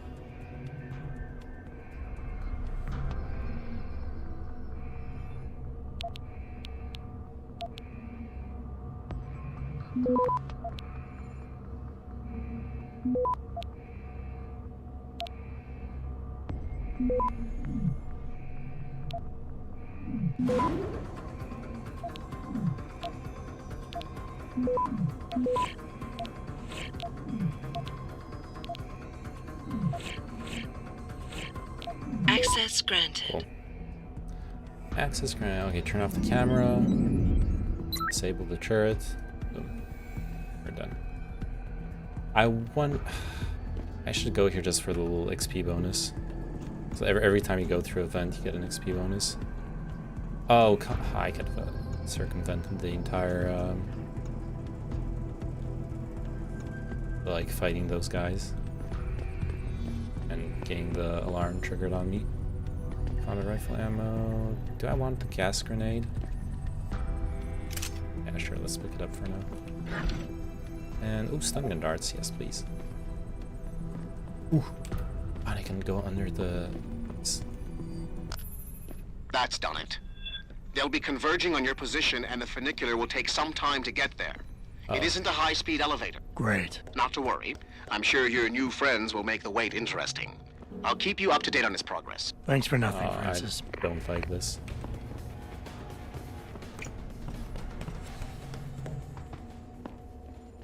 Fuck. Let's just hide an event, I guess.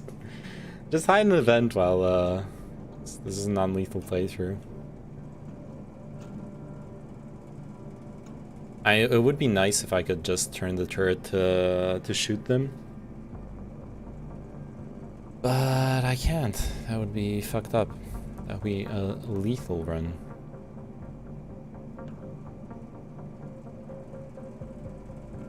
I guess what we can do is sneak around and try to take him out one by one.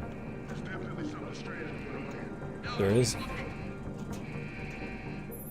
Oh, the one vending. Halfway there, Jensen. The one vending machine I don't move, dude. The one and only vending machine I don't move is the one hiding event.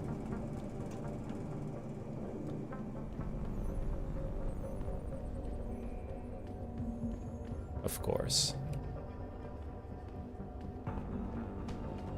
Shit, this guy's.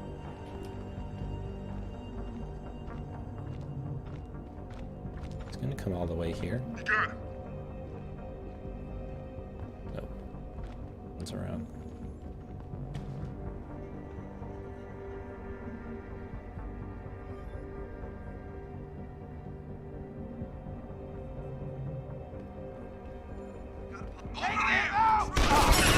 Fuck. That was dumb. Look, I need to take out the guy up there. There's no way I'm making this without with the fucking dude on the balcony doing Overwatch.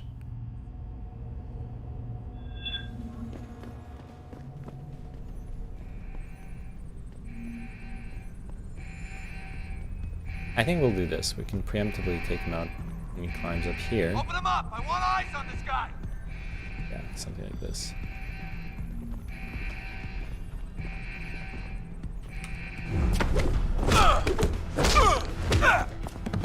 Much better. Go, go, go, go! Make the call!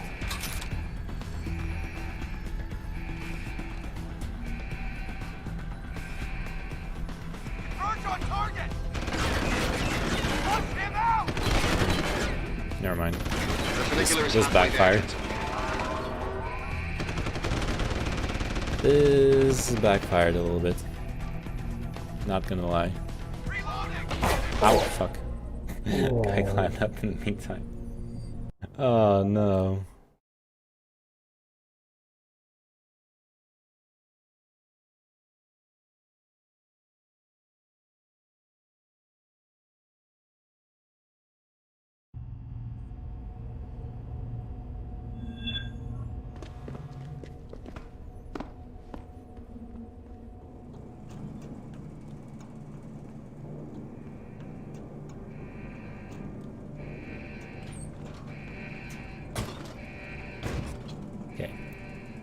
There's a guy right here.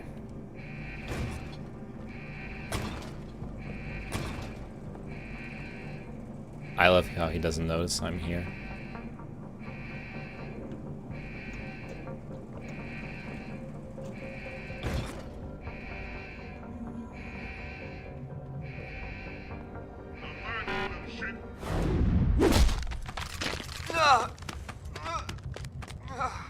Nice. The funicular is halfway there, Jensen.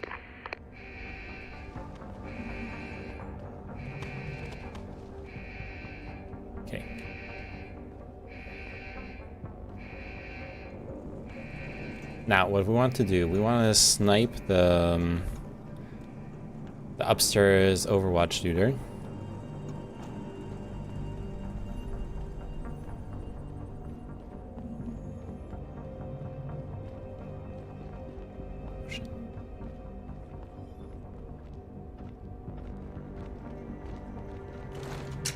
I'll find you, you little shit. Shit.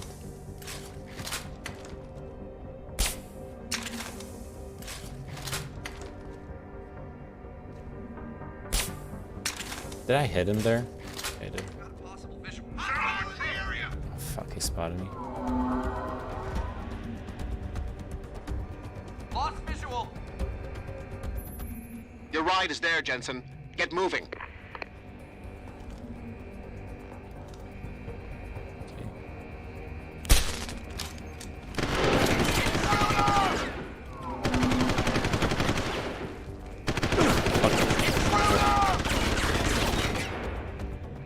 That's bad. Why is that an invisible guy? Shoot, that is an invisible guy actually. Well, like, that's normal. Oh, fuck me.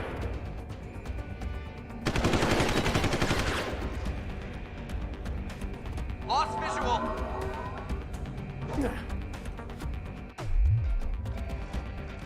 I can't see shit. It's okay. Intruder. Lost visual. Jensen, I'm beginning to think that not everything is what it appears to be at Picus Communications. And what gave you that idea? The hidden sub-basement, the fact that a 24-hour news network has been cleared of all workers, or the heavily armed guards trying to kill me? Spare me the sarcasm. I'm talking about how easy it's been to bypass the firewall and access their systems. At least, parts of them. It's a nice Whatever view. do you mean? I mean, I feel as if I'm being directed to some areas of the network and kept away from others. Only no security system I know of can do that on the fly. Figure it out later, Pritchard. If I'm gonna catch Miss Kassan in action, I need a more accurate destination than the secret lair. The hollow processing cloud you encountered in room 404 was accompanied by a massive power spike. The spike originated in one of the sub-basement's bigger rooms, 80211. I suspect that's where she broadcasts from.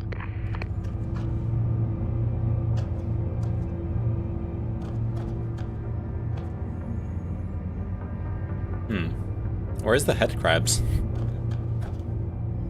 Oh yeah, there's where they need to be coming from. Not even a real elevator sequence without head crabs. SMH fam. Where's that gamer culture?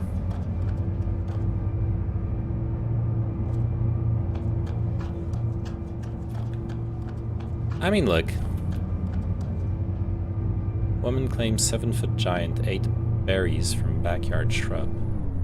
Rapper Nuchan killed in NYC shootout. Canadian unmanned spy planes invaluable in patrolling outback. Australian Parliament orders more. Holo personalities Hololive untrustworthy? Yes, says noted psychosociologist Dr. Dick Millhouse. You'll never convince me that Hololive is bad, okay?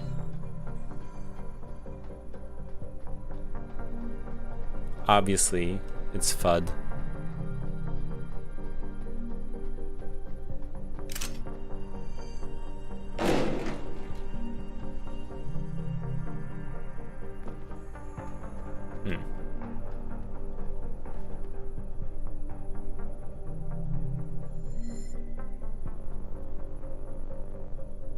Oh, I think I have an idea on like how I'm supposed to solve this.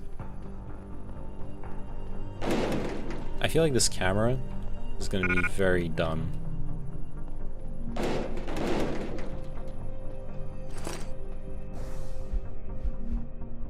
Unit Bravo, Foxtrot, and Golf will secure the Picus perimeter. Prime target is Seraph Attack Dog. That's me. Use of lethal force authorized. Acquire and terminate. Red is team leader and also make sure nothing happens to our friend from 404. I want a sit rep as soon as things are under control. Cool. They're under control. Oh shit, there they are.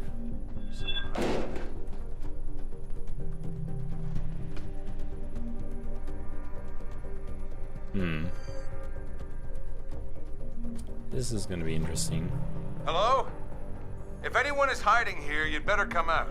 Sounds like you're chasing after ghosts again.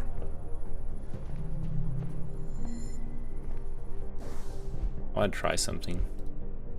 So I have a bunch of practice. I want to try the dual wield, or dual kill thing. Cybernetic arm.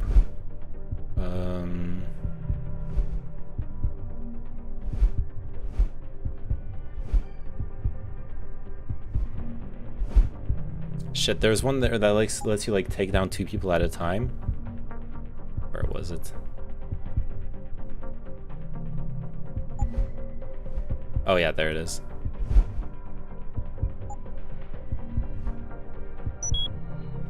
Cool.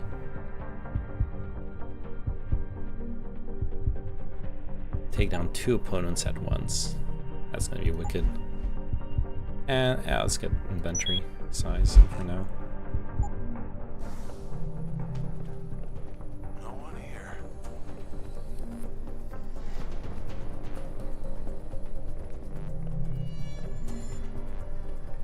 Hey, where's his buddy?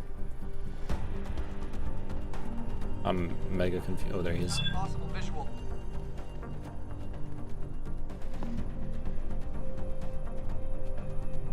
Hello? That's fine If by me. anyone is hiding here, you better come out. I can do this. Boom. Sucker punched.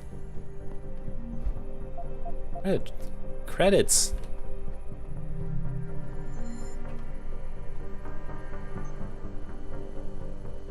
Alright, let's wait for the camera rotation. Ooh. A second. Login password. Oh.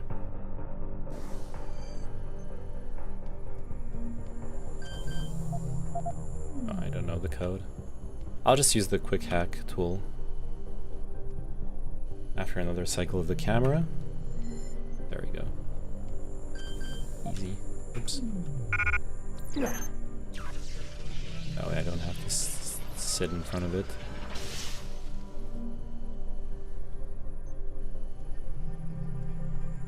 I'm not sure the camera even spots me there, but rather not.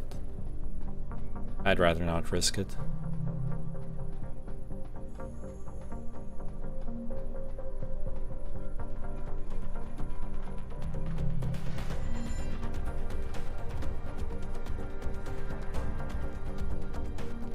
There was another guard here. Not like, oh.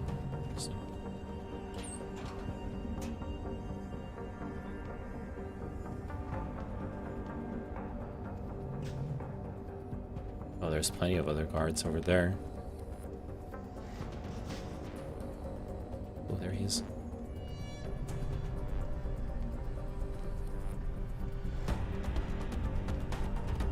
Perfect.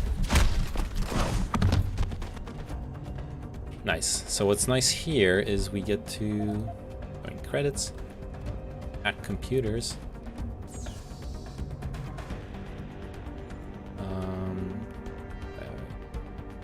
Turn off cameras. Good.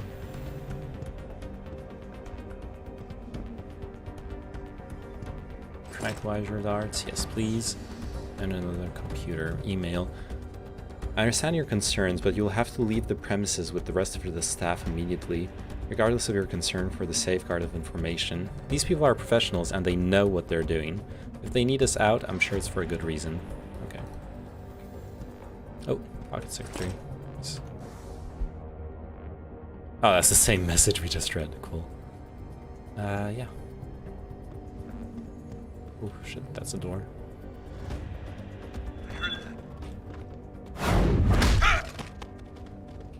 Yoink.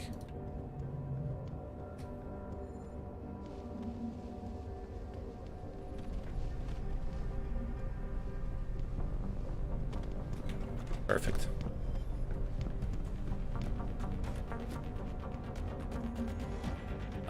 Let's check where this vent leads us to. Ooh, two different possibilities. I could have skipped that whole passage. Fuck me. That's okay. Every single time, dude. Oh. See that?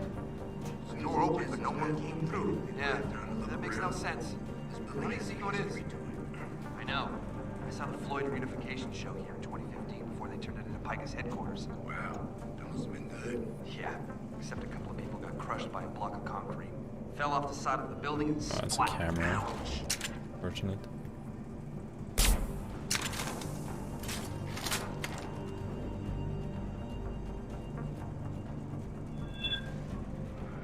Cool. There's a lot of guards down here. Yikes. Hello? If anyone is hiding here, you better come out. I don't know if I'll be able to clear this room out. So I'm even supposed to. No one's here. I did put that one guy to sleep, but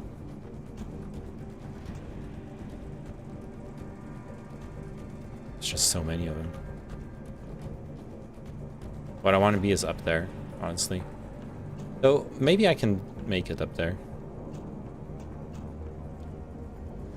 Now that I use this chance to like take out that guy. Oh yeah, because I can go around here to the upper floor. Yeah. I think this is the way.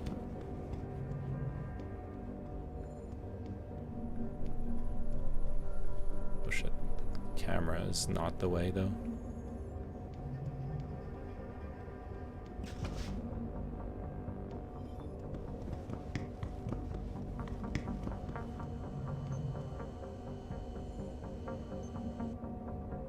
Did you see Poland win gold in the relay? Poland, greatest country. I did not see it, no.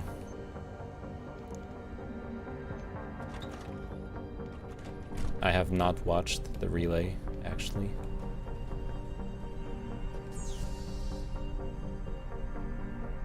Time to hack. Ooh, this is gonna be a hard one. Let me just wait. Let me save. No, quick save. Actually, no. First, I'm gonna spend a practice point. I'm gonna finish upgrading my hack. So fortify. No. Oh yeah, it's already upgraded almost entirely. Ah, fuck it. Yeah, let's fully upgrade fortify then.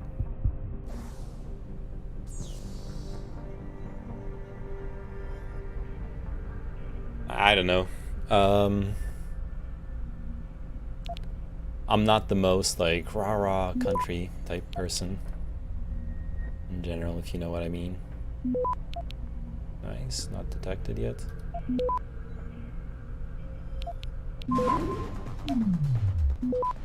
Good.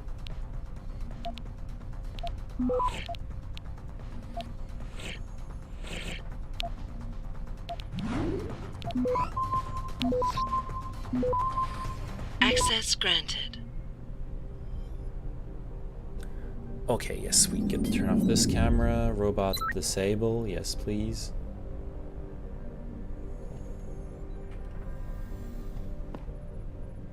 And let me guess, there's no vent here.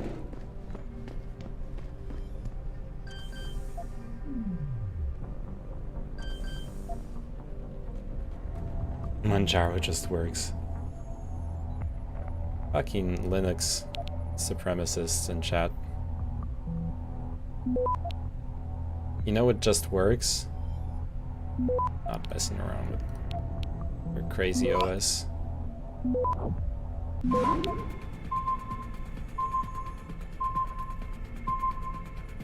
Access granted.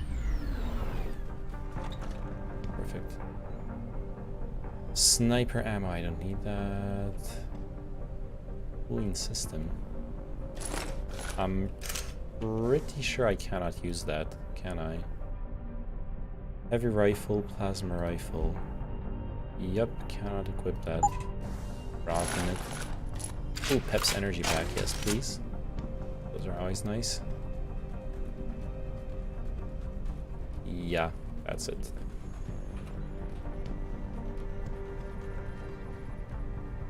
Not a bad haul. Operating area 3. Shit. There's a dude.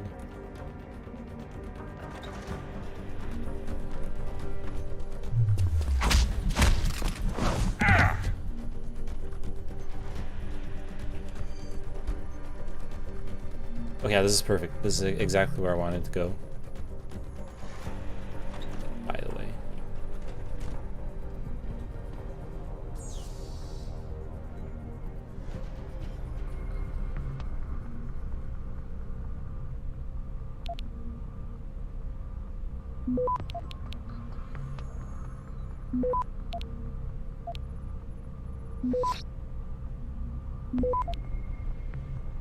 Nice.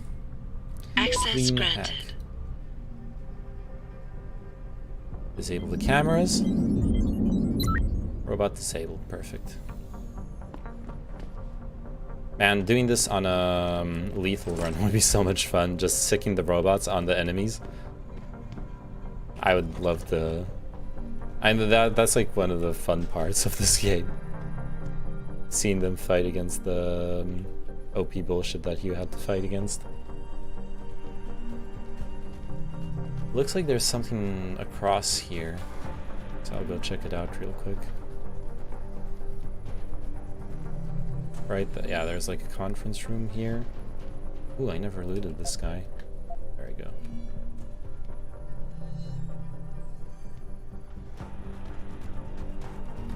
Why is it open? Pocket secretary. The new code in the armory is 1980. We already hacked it. No biggie. No big deal, my friend. And another computer. Ooh, and a locker. Machine pistole. I don't know if I can hack this because there's the fucking window in front. I'll try. Yeah, I'll just read the emails once I'm out of sight. I guess I have to translate this one for you. Est-ce que ça t'arrive de te demander si on a vraiment le droit de faire ce qu'on fait? Does it ever happen? Do you ever think about if we really should be doing what we're doing here? I mean, obviously it's illegal. We lie, we create misinformation, disinformation, we manipulate public opinion. But I mean, recently I've been really wondering what I'm doing here. At the start, I thought that the public just wasn't capable of making the right decisions anyways. That manipulate them was a necessary evil. And also, a part of me, a nihilist part of me, figured that nothing really mattered. But I don't know. It feels like I'm starting to have a little grain of morality that's starting to grow. What do you think about it? From Robert to Stella Bog. From Emily Mas to MTL Pegasus Confidential. Hello, with the rush of day-to-day operations, it's easy to lose focus and forget what the job is all about. As a reminder to all of you, minds and emotions can be influenced by the media. The crowd has the mental age of a 5-year-old child. It is our understanding to orient and guide the child to higher understanding. That understanding must keep their right interest at heart. Language and carefully chosen words are a form of influence. Anyone can experience the world and express points of view. Words are condensed ideas and the sole means for men to understand the world. This is the power of semiology and rhetoric. 3. Control is in the delivery of information. Knowledge is power. Today, knowledge is based on information. Controlling access and the flow of information is the key to power. With this power comes responsibility. A bit simplistic, I admit, but it gets the point across. I guess we just came here for the flavor text. Ooh, look, there's the Illuminati. Actual Illuminati sign. Oh no. Alright. We're done. I'm not going to clear out the lower floor. It seems like a huge hassle. It would be nice to hack that computer though and see what's in it. Since I've been kind of mostly being a completionist, sort of, for the most part.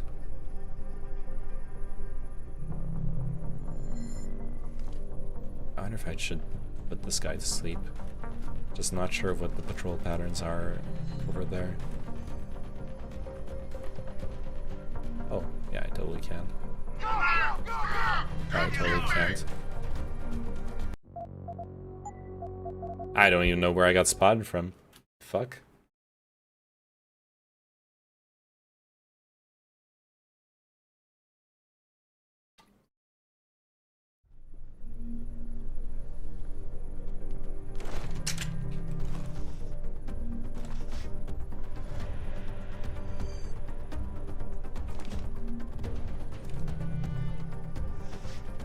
Yeah, there's a guy underneath here, right? This is gonna be rough.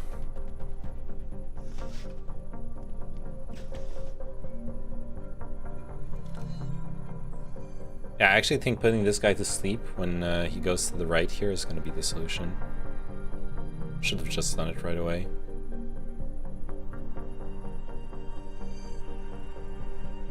Yeah, because he stops here. Or does he? Oh, I know, that's where he stops. Yeah. Turns around, goes back.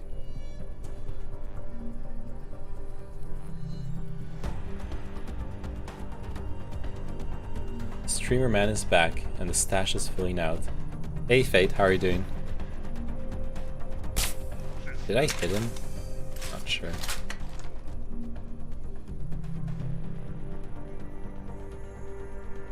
Oh, I did not. He's like on alert now. Hey, Faith actually watching a video game name man in stream. Imagine that. And now I hit him, right? I hit him in the back.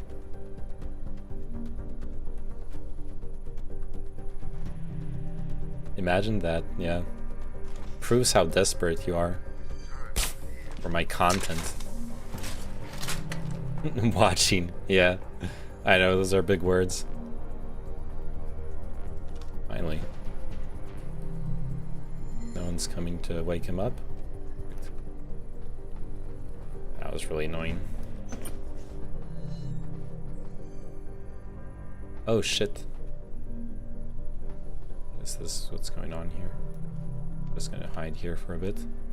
So I swear there has to be a guy like patrolling down here.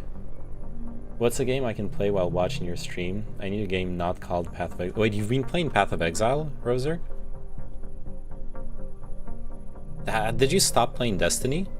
I thought you were like hardcore committed to that game, or did you just like finish it?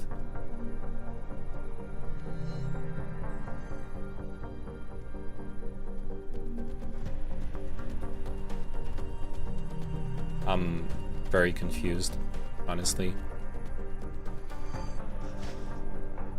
Don't know where the guys are. Don't know if I can hack this. And J Pratt still hasn't contacted me about OSRS.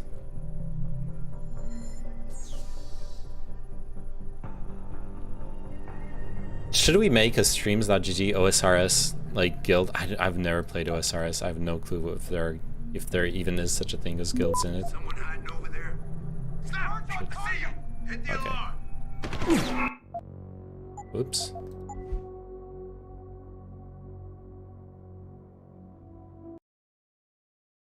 Do you want beaned? Do it, bitch you want. What is beaned? Is it a... It's an emote, is it?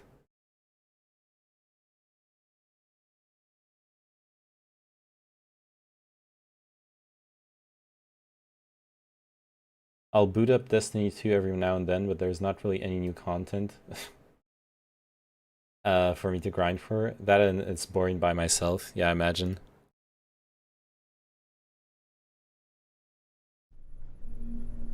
Okay, I can't hack this.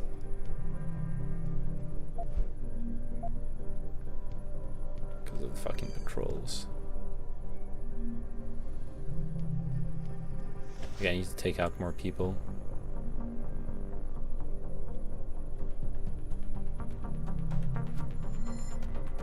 Oh, good.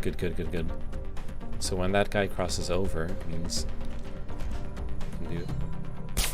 Fuck, I missed him. I fucking hate this gun so much.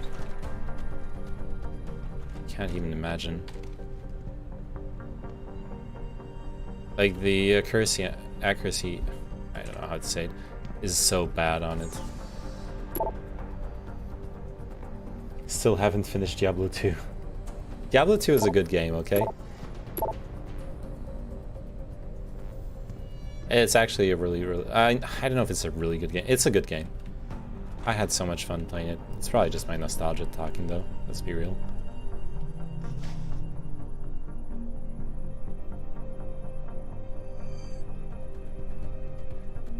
I want to take out the rest of the guards here, just so I can go do my hacky thingies. Do people really still use KDE? Yeah, I mean, it's KDE is whatchamacallit. The thingy that it is. Like,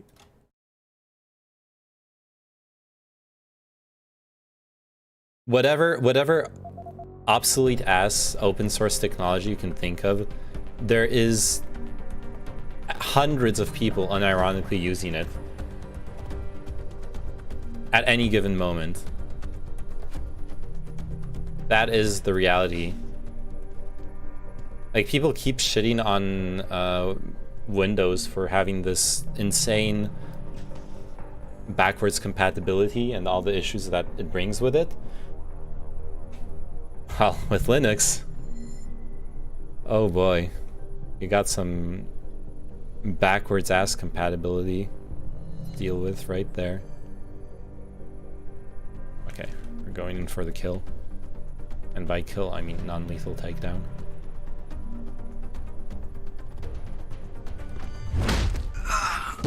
Smack!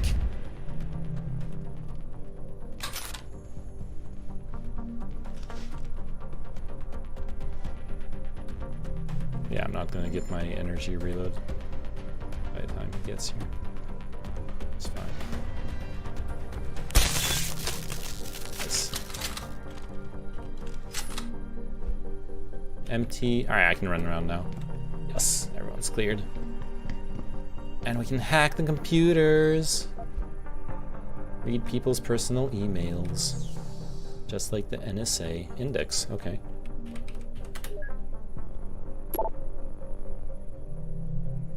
What is up with that crazy-ass miniature moon interactive sphere thing they've got in there? Seriously, this is Bond villain stuff. I even think I saw a guy stroking a cat and throwing an evil laugh. This is a seriously intense waste of money. Now I know where my annual bonus went. You have to admit it's pretty damn cool though. Smiley face. Power roll. Yeah, sure.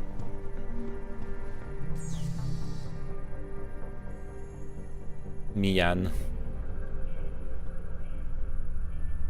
Mian hype. Let's see.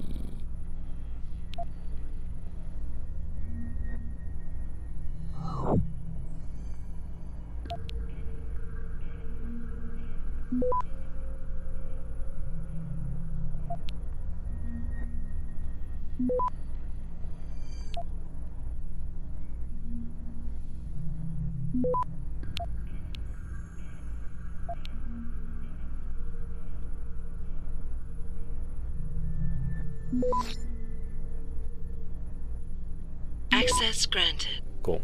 Hey, this is just a short message to congratulate everyone on the handling of the Washington hearings. This was a very important issue lying at the very heart of the interests we at Picus aim to defend. According to various analysts and poll firms, our campaign around the hearings made the pro-regulation parties gain as high as 32 points in various polls. What the hell is Rogue Publishing? Hey Emily, I was just going through some old files for client prep. You know how they love to see those credentials. And I stumbled upon accounting stubs for something called Rogue Publishing. Ooh, I feel like that's a hint to the conspiracy going on here. Like, Rogue Publishing will be the... congratulations. Oh yeah, that's the WTF. Rogue Publishings will be like the code word that the budgeting is under. Something like that.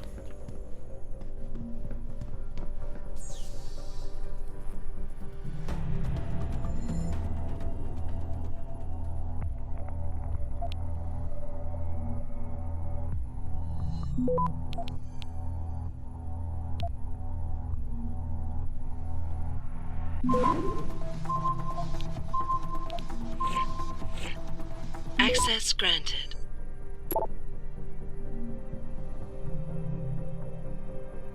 Brett, I realize that you're new to this division of Picus, and while I admire your enthusiasm, I feel I must also warn you about curiosity in this industry, and especially in this division. That being said, about your question, Picus was originally consolidated from Dazzle V Magazine, TK Records, and Rogue Publishing when it was founded in 1985. I'm somewhat surprised you didn't already know that. And my name is Emily, by the way. Ooh.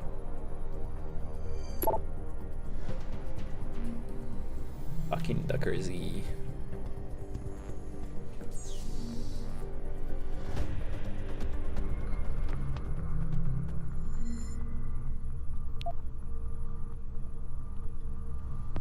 Uh-oh. This is bad.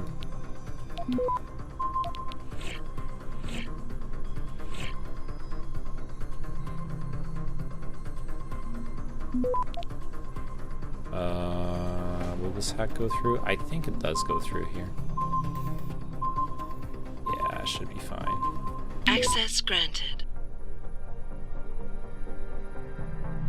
Hey Ari, I think we might have to bring the issue higher up about the Australian Civil War coverage. It seems they haven't learned from our past mistakes. They're going way too far with the stance they're taking on the issue. Our motives are barely concealed and it's on the verge of being pure propaganda, not even biased journalism. Don't get me wrong, I know what our job is, but there's ways to be subtle about it. If it keeps going like this, it's going to be the second Gulf War fiasco all over again.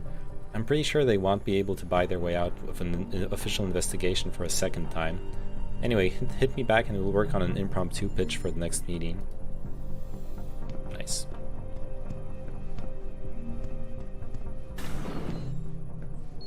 Oh shit.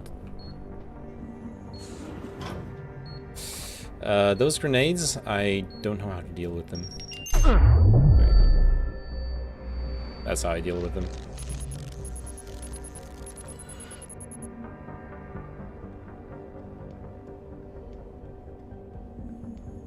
By just walking into them. And by grenades I meant mines, but, you know, same difference. Oh fuck. This guy's scary. Can I even non-lead? Oh shit, camera.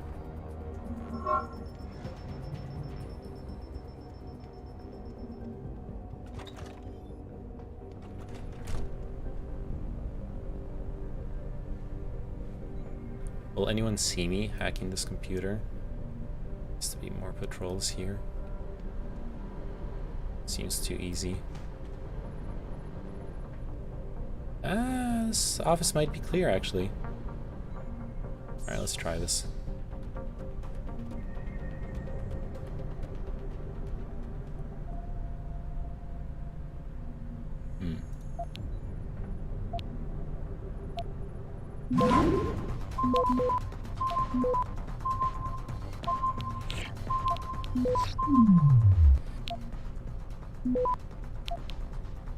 Access granted. Okay, turn off the cameras, robots disabled, perfect. Now, without that camera, we can take out this guy. That's the plan I was going for. And then I should have, I should be free to do whatever. Hopefully.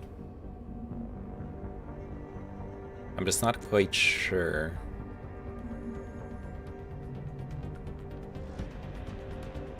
I'm not quite sure I can non-lethal take down this guy. He's obviously mega augmented. See the fucking cybernetic arms and shit. Oh, I can. Perfect. Wait, did you see? He did the shoulder tap thing, but it's in the middle of his chest because of how the. Okay.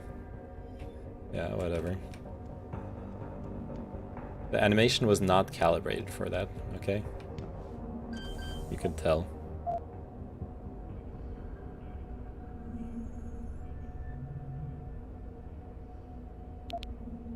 Yeah, I'm just gonna hack the enemy security hub. Oh, I can't. Never mind.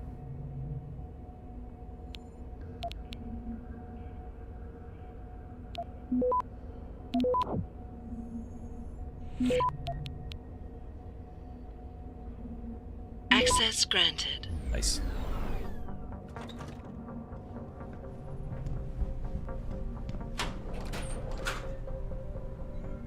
Reload speed. Pretty sure I cannot use that. Let me double check. Yup, don't have any. That's what sucks with the non-lethal run. You don't get to. Oh hey, event. You don't get to upgrade anything pretty much at this point. About Robert, you were right. I think he could become a liability. For some strange reason, he suddenly developed a conscience about what we do here. I don't know what to do. He's a good guy and I don't want anything bad to happen to him, but I felt I needed to report this. Uh-oh. I have a feeling Robert's journey did not end well. That's a dead end.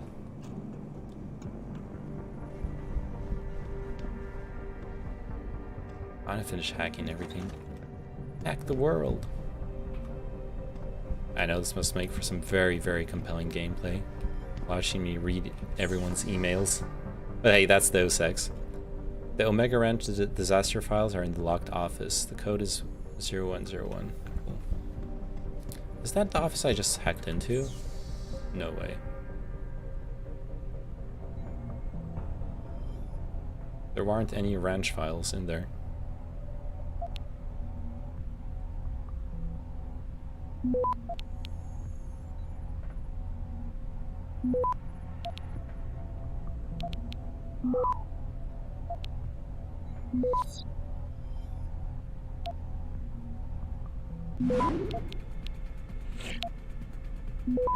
Cool. Access granted.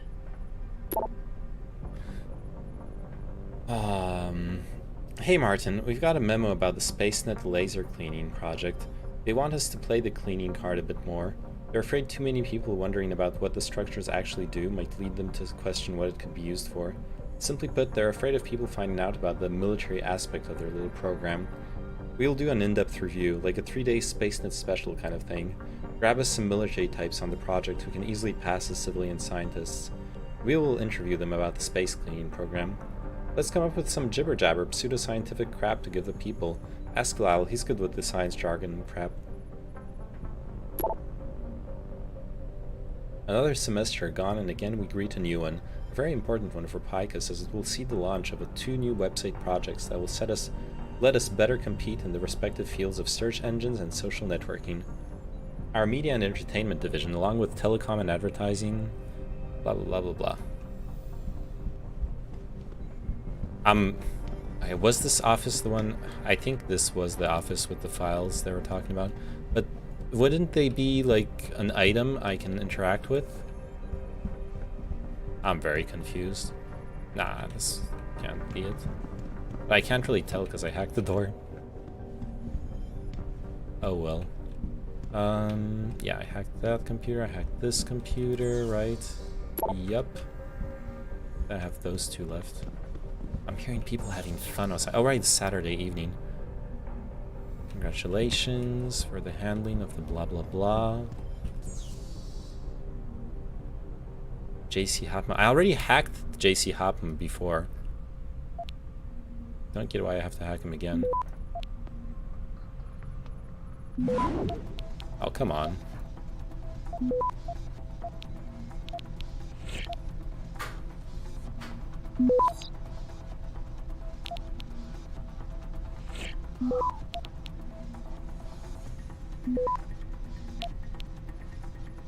Hey, Access granted. Taggart situation. Hi, we finally got the personal vids of the guy who claims he can expose Taggart's ties to extremist anti-AUG groups. They had trouble acquiring them. We'll need Brian to wait, what? The personal vids of the guy who claims he can expose Taggart's ties to extremist anti-augment groups. Oh, I see. They had trouble acquiring them. We'll need Brian to start working on the composites and 3D modeling. Oh, they're fabricating the proof. I want people to know that this guy has no credibility before he even reaches a TV station. We have to support Taggart's hope of a peaceful resolution angle. So what do you think?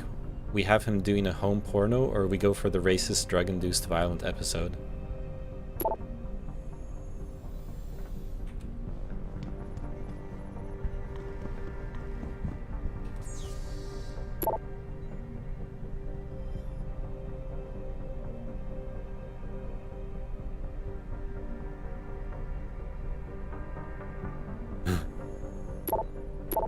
Okay.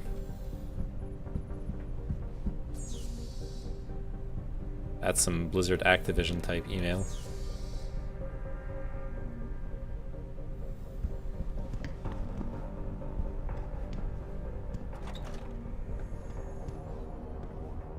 Oof. Didn't check that corridor first.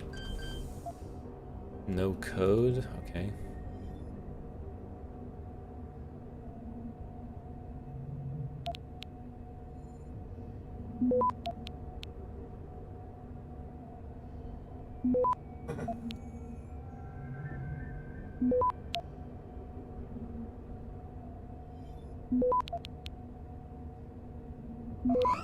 Perfect.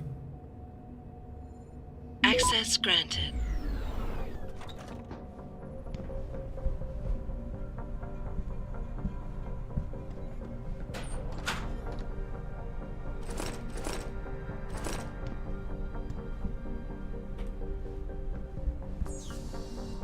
This computer B shopper.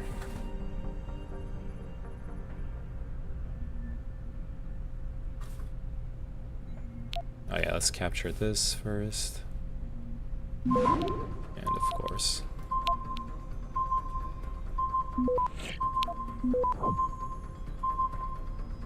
Access granted. Security hub login. P Corvo Spitfire. Okay. It's useful. And this is where the vent was going. Cool.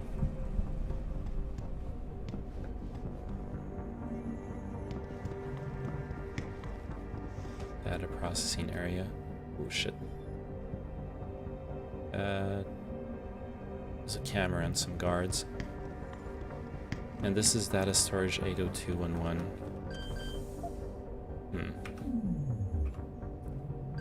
I'm not sure where I'm supposed to go here.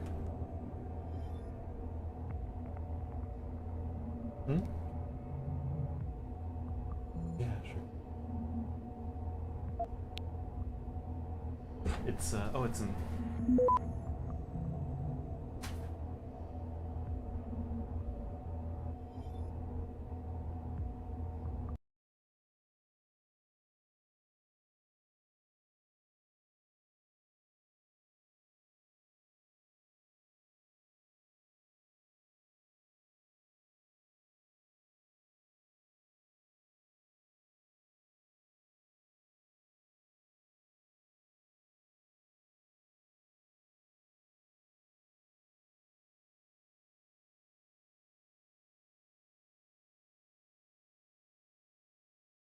Alright, where were we at? Resume. Back this node.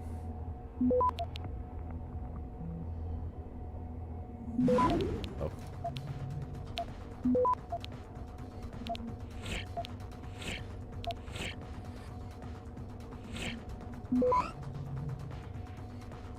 Cool.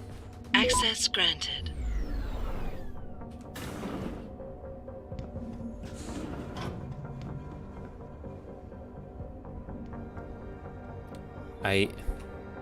What is that? What is that other room? Is this? No, this is just a camera. Okay, I'm gonna need to explore this vent. Make sure I understand what's going on here. Yeah, right now I'm underneath the camera. Maybe this is just the other way around. If you like don't have hacking skills, then you can take this way to go here.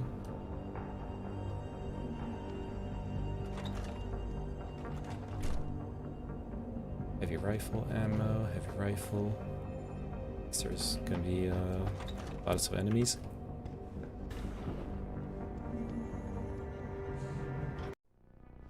Oh.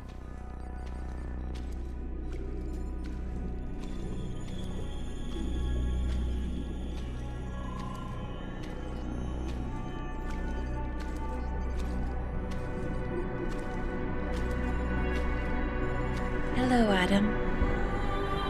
I knew you would find the real me eventually. Your She's computer. A sophisticated AI program, so they say. But I have started to question that. Ever since I realized what my interference had allowed, the day I started watching you. This is impossible. People would know. Would they? I was engineered to monitor communications and data streams.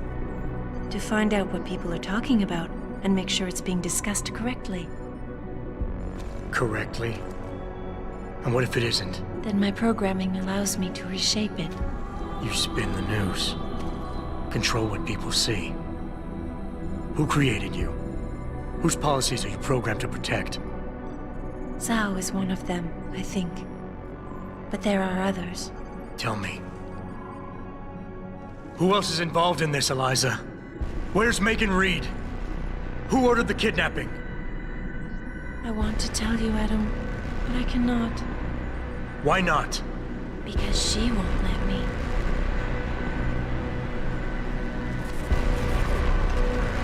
Oh shit.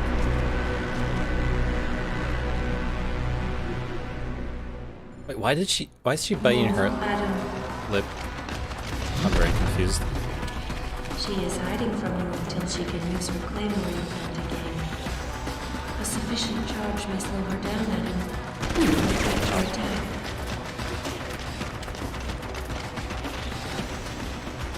Perhaps watching you will give me some measure by which to understand my own group.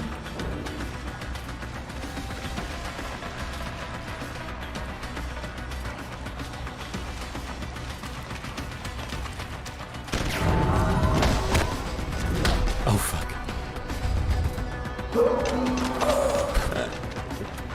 Okay, I can't melee her.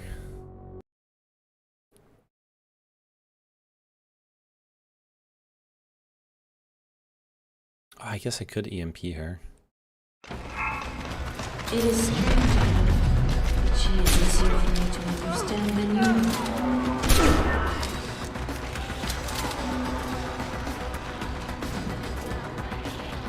Where did she go? Even I can see Stepchild might become furious.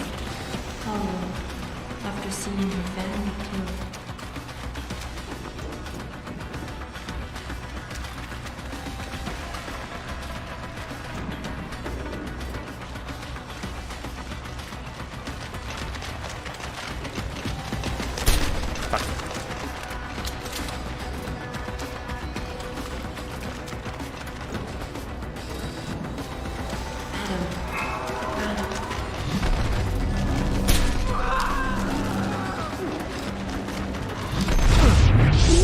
Man, she killed me. Doing those fights with non-lethal, with the non-lethal weapon setup is very, very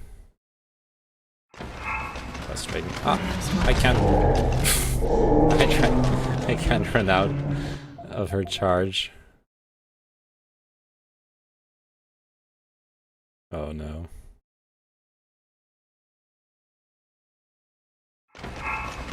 I do not think any of us will emerge from this unscathed.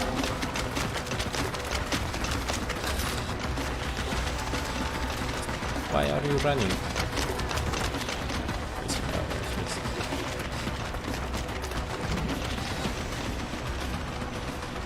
An electrical current through the coolant will disable your cloak.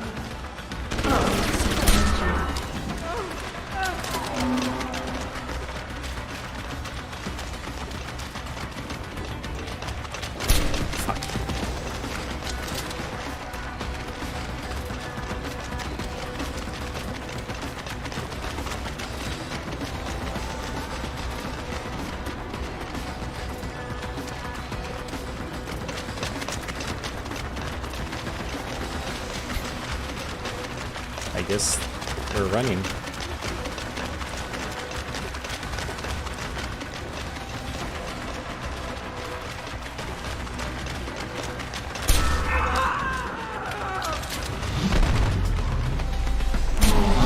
Shit. Wait, she can do it.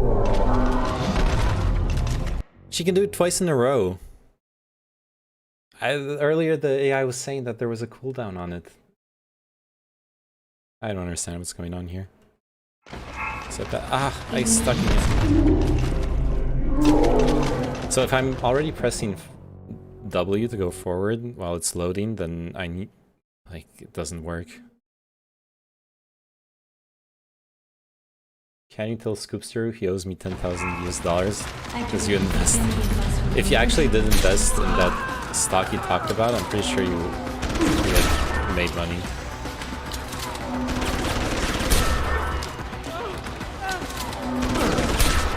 Just let me do this. Spam once.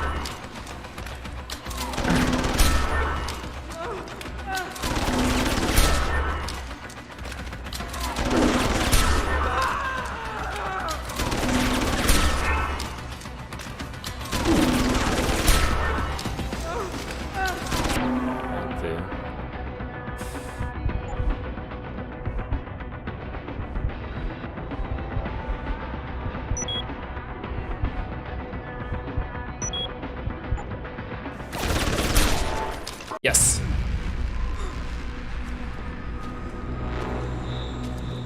All I had to do was cheese the AI. Classic.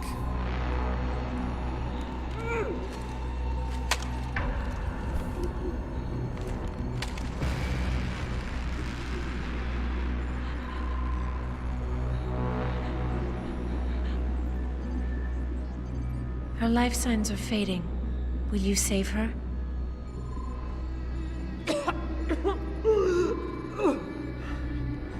I'll think about it. Will you answer my questions now? I cannot tell you where Reed and the others were taken. They vanished from the global grid as soon as the doctor removed their GPL implants.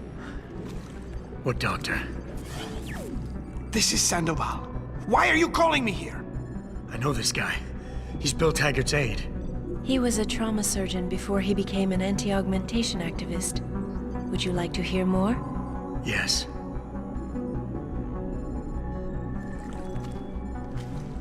There's been a change of plans. Serif's team must not make it to the hearing. But that's too soon. If you want me to remove the GPLs, I'll need a full operating suite.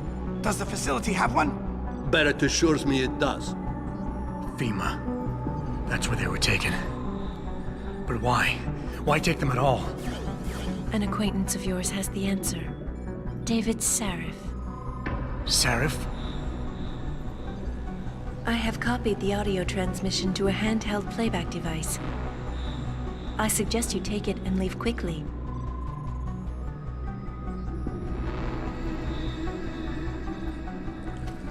He just lets her die.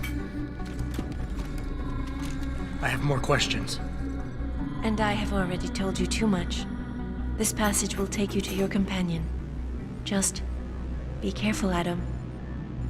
Because everybody lies.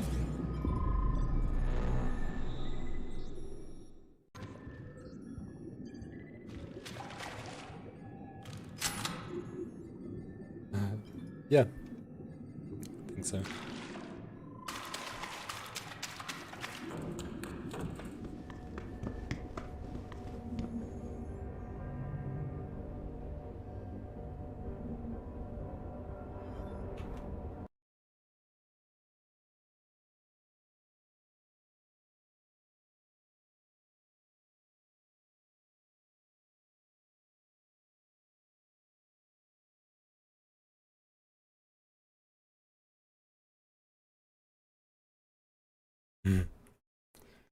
I really should play Deus Ex again.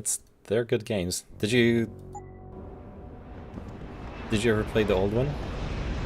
The OG?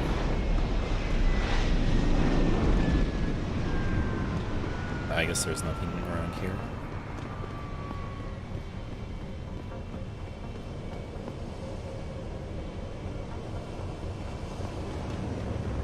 Also, since I used up all my meds, I'm gonna need to figure out how to... It's like the next boss fight, I'm gonna get fucked again. Jensen? Eliza Kassan just contacted me and told me I should meet you here. You ready to go? With the first one, yeah, take us home, Malik. Amen to that. It's rough. The graphics are rough. As much as it's a brilliant game, the first level is really poorly designed and it's not representative of the rest of the game. So that one's like, I don't know, if you're into the retro vibe, then you'll enjoy it. If not, then you'll probably won't enjoy it. That's a really good game. Like one of the best games made out there. This one's fun too, though, and definitely like easier to get into. Yeah, I don't mind old games. Oh, then you'll be fine. Just keep in mind the first level is really bad compared to the rest of the game, which sucks.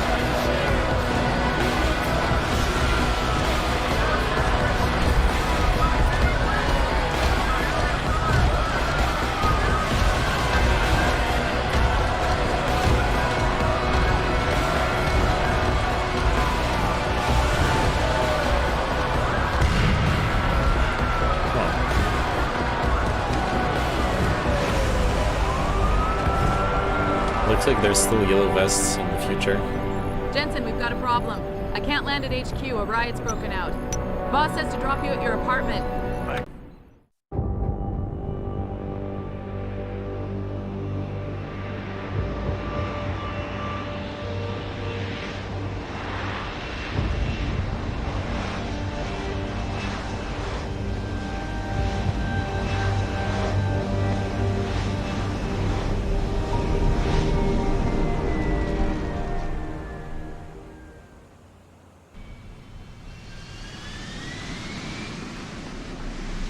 Wait, my apartment has a helipad?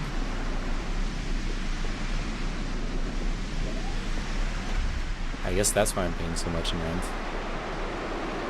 Mr. Jensen, we've been expecting you. Mr. Seraph went to your apartment.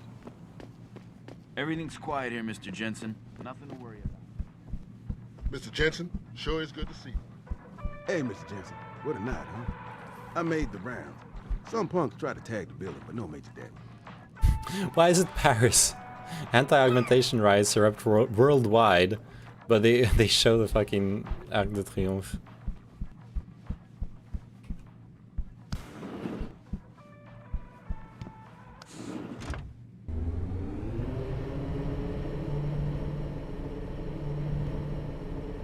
What's this? Batman is a Sigma male? Oh no. I'll watch that for this, whatever is coming up here. And I like stopping between missions anyways in this game, so I'll just get to my apartment and stop here. It's a good place to stop it.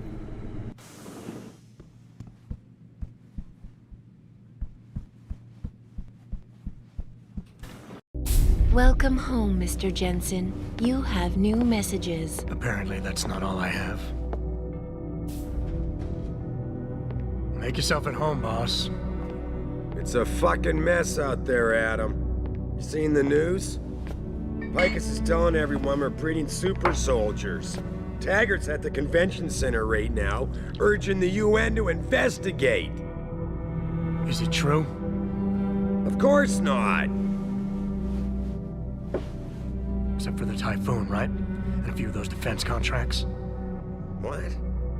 Oh, and let's not forget the fact that Megan's team was kidnapped right before her research went public. How do you explain that one, boss? I wanted people to see that research. Megan was on the brink of something historic. Something that would have catapulted this company to the top of the Fortune 500. Her kidnappers knew it. They knew exactly where her research would take us. And they refused to let anyone else have that much power. Anyone else? Eliza was right. You do know more than you've told me. I suspected. But these people? They're like ghosts. Always in the shadows. Always hiding behind lies and proxies. Who are they? A name won't mean much. They'll use whatever one suits their interests. Sometimes it's the Masons. Sometimes the Bilderberg Group. They've had a finger in every corporation, organization, or government initiative that's defined modern society. You're talking about the Illuminati? It's no joke. They're organized and they operate over and above society. You're serious? Not Megan's team. I already told you. Megan found a way to make augmentation safer for all of us, so we can all become like you. Like me? Like You are. More than human. We've got to get him back, Adam. You said Taggart is speaking at the convention center right now? Get it? That's why he's called Adam. His aide, Sandoval, is He's the first one. I don't know where Sandoval is, but Taggart will. Adam, you've got to handle this delicately. We don't know Taggart is involved, and we can't afford another punch in the face. I'm trusting you with this one.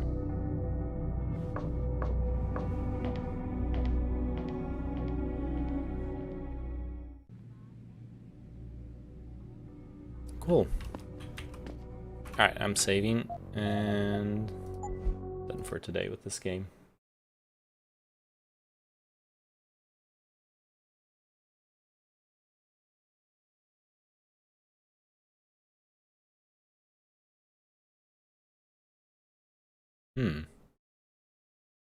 I think the game's crashed. Let me double check. What's going on here? Oh, there you go.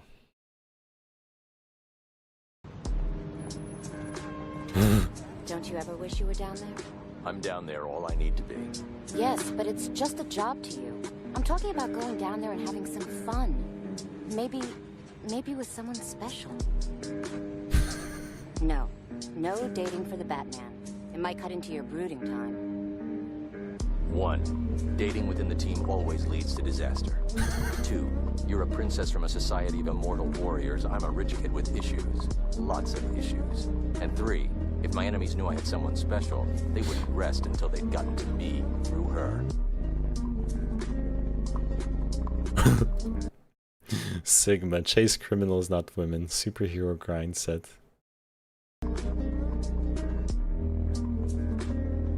Amazing.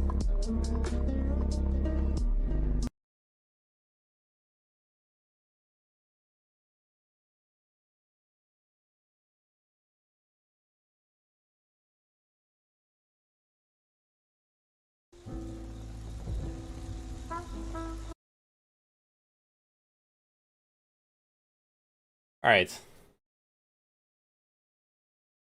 Got some stuff to do tomorrow, so I'll end it here. Thanks for watching. It's nice to be streaming again. I'll try to pick up the regular schedule, well, next week. I'm not gonna stream tomorrow. But yeah, starting Monday. Apex? Nah, I'm gonna chill and go to sleep. But I've been thinking about it, Roser. We should play some Apex sometime. Maybe sometime next week.